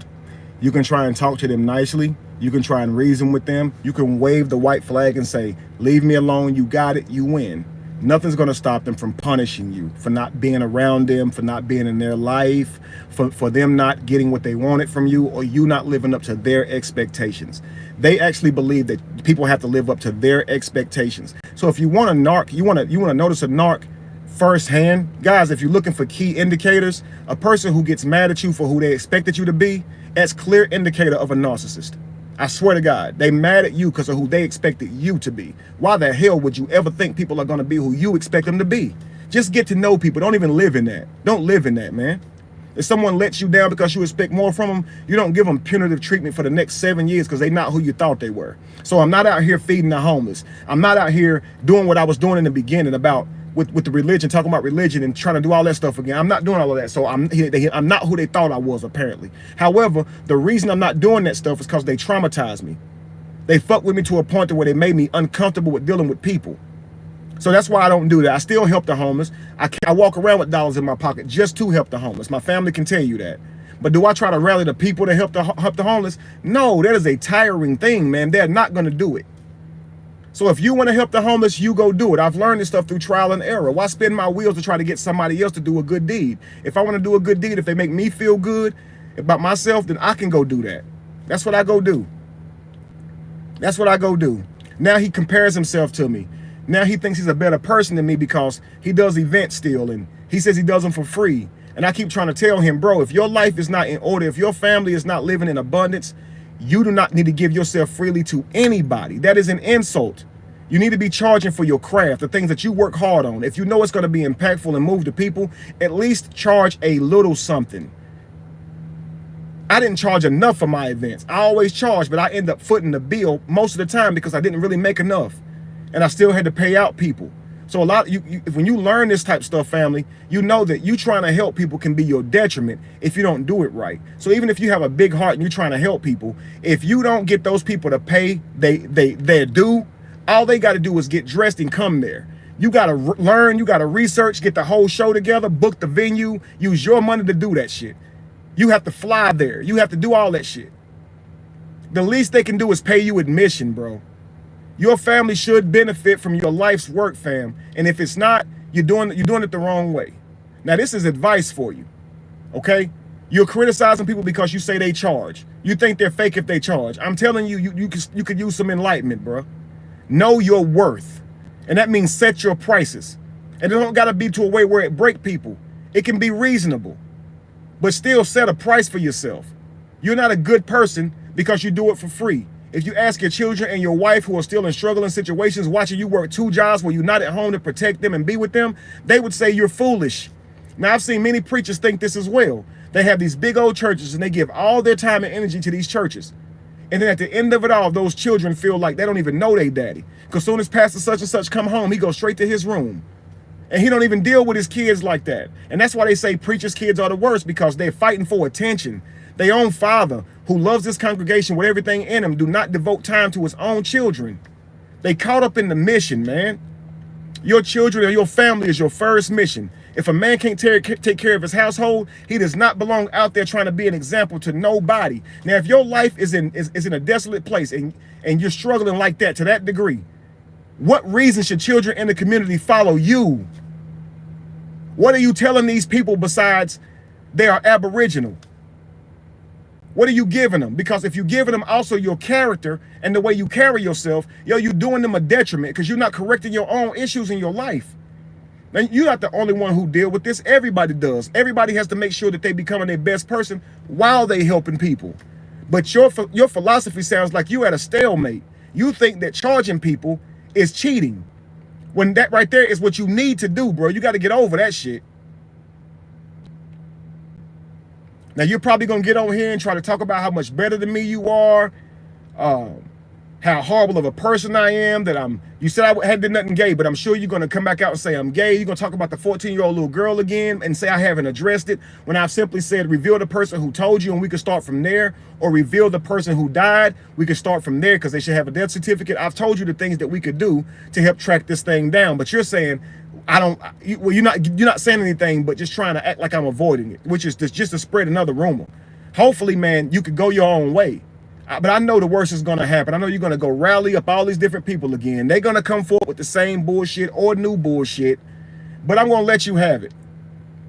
I think everyone who watches you will now know it's just bullshit. And just know the shit that you say is reviewable. So even if I don't review it, others may. Just like I told you, you hopped up on her platform where other content creators review that shit all the time. And they said you looked like you was on drugs, that you were high. I didn't say that, but you seem to tell them I did it. You said he told them that, and that's where the 14-year-old rumor came from. I never told them to tell you that you was on drugs, bro. They deduced that from watching your behavior. Go back and look at the video and you tell me that don't you look high. Now, you may say I was sleepy. You may have been. But looking at that video, bro, you look thrown off or sleepy or whatever the case you may be, but I didn't tell them to say that. Now, if I told them to say that and I'm now saying I didn't tell them to say that, that would make me a bitch. That means that they know I told them to say that, and I'm so lame, I won't even be a man enough to say I told them to say it. That would mean I'm taking a character risk to tell that lie if I was telling a lie. This means that they know for sure that I didn't tell them that this was their own personal assessment. They didn't ask each other what they thought of the video. They made their own videos, bro. Now, Break Room says we're all independent thinkers. Absolutely. Now, people are now watching. And I said this before you even went live. People are now watching. They still are. So think wisely, bro, before you come forward with all those people talking shit. If you don't want to see yourself for the foreseeable future on all these different channels, fall the fuck back and focus on your mission, plan your next event, get on with your life. That's certainly what I'm going to do. You made a new recent video. You complained about me reviewing a 5-year-old video. Well, I figure I'll review the newest one that you've done. You and Lyonia are just alike. Y'all just gonna go around to different panels telling these lies. Will you stop? Will you realize the shit you're telling is not rooted in any logic, that it sounds stupid, even to the person interviewing you, and they are likely just interviewing you for views and clickbait and laughter? They don't believe you have a story, bro. I'm trying to tell you the truth, man. So I know you're upset with me for whatever reason. I know you have a dislike towards me or whatever. I know this, but man, you're gonna have to try to get over that, bro, so we can leave that shit in the past. You don't have to deal with me in the future. You don't ever have to see me again. Why do you have to focus on me? Why do you wake up in the morning with me on your mind? Why do you hit record and go live to talk about me? Why do you hop on other people's panel to do it? And even if they ask you to do an interview, man, say no, bro. I shouldn't even be on your fucking mind. Nothing about me should. Nothing from the past. Whoever said it earlier, like you talk about these moments as if it was the greatest moments of your life. It's true, man. You look infatuated whenever you talk about me. You look obsessed. If I'm that lame, if I'm that bad of a person, just move on and forget I ever existed. But it seems that you can't do that.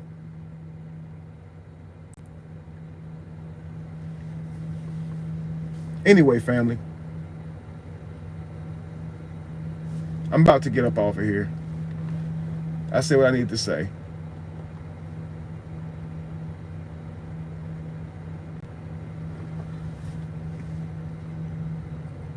It's wild, man. I wish I could do a, I wish I could bring people up and let you guys talk, but I don't think I can. Is there a way to bring people up if you go live on your phone, y'all? A lot of y'all go live on y'all's phone.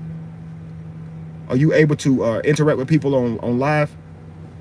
On this type of live? Let me know. If not, I'm gonna holler at y'all.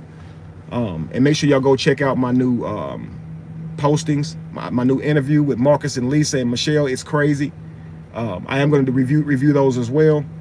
Make sure you check out my interview tonight with Coach Renz, and hopefully Chatty Cathy will be there. I think Lupac's talking about swinging by, and that's if I can get my computer corrected, my internet corrected by tonight, and I'll ask him if I can come to him. I'll get it figured out. But either way, worst case scenario, I'll reschedule it until I get my internet straightened out. But is there any way to bring people up on the live for Discord, family? Let me know. If there isn't, I'm gonna head on. If there is, I will bring you guys up for a moment. Yay, nay, yay, nay. Let me know, let me know. And if it's yes, tell me how.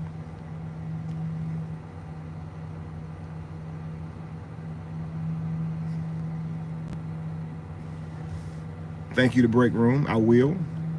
Thank y'all for listening, straight up, for real. I know it took some time here. People don't like you know, sitting for hours on end, but I appreciate you guys taking the time to listen. It's shit that tells me that you guys are really in my corner. Thank y'all, because I know this shit is boring and not worth a second listen. Okay, but I did this for me. I wanted to truly heal from this situation by confronting it head on, not in an aggressive way, but just by dealing with the logic of it. Just like I did when I dealt with Josh's video. I feel a lot better after dealing with that video, and now I feel a lot better after dealing with this one. So I'm sure that he'll go live or public to fuck all that up, and that's fine. He can have whatever he does from here on out. But I wanted to review this video, review his new story one more time. But listen, guys, I'm gonna get on off here. I don't think I can go live. I would love to, and I, you know, get you guys on here. But anyway, thank y'all for watching. Please make sure you go back to the new video when this live posts and put your comments and stuff under it. Okay. All right. Thank y'all.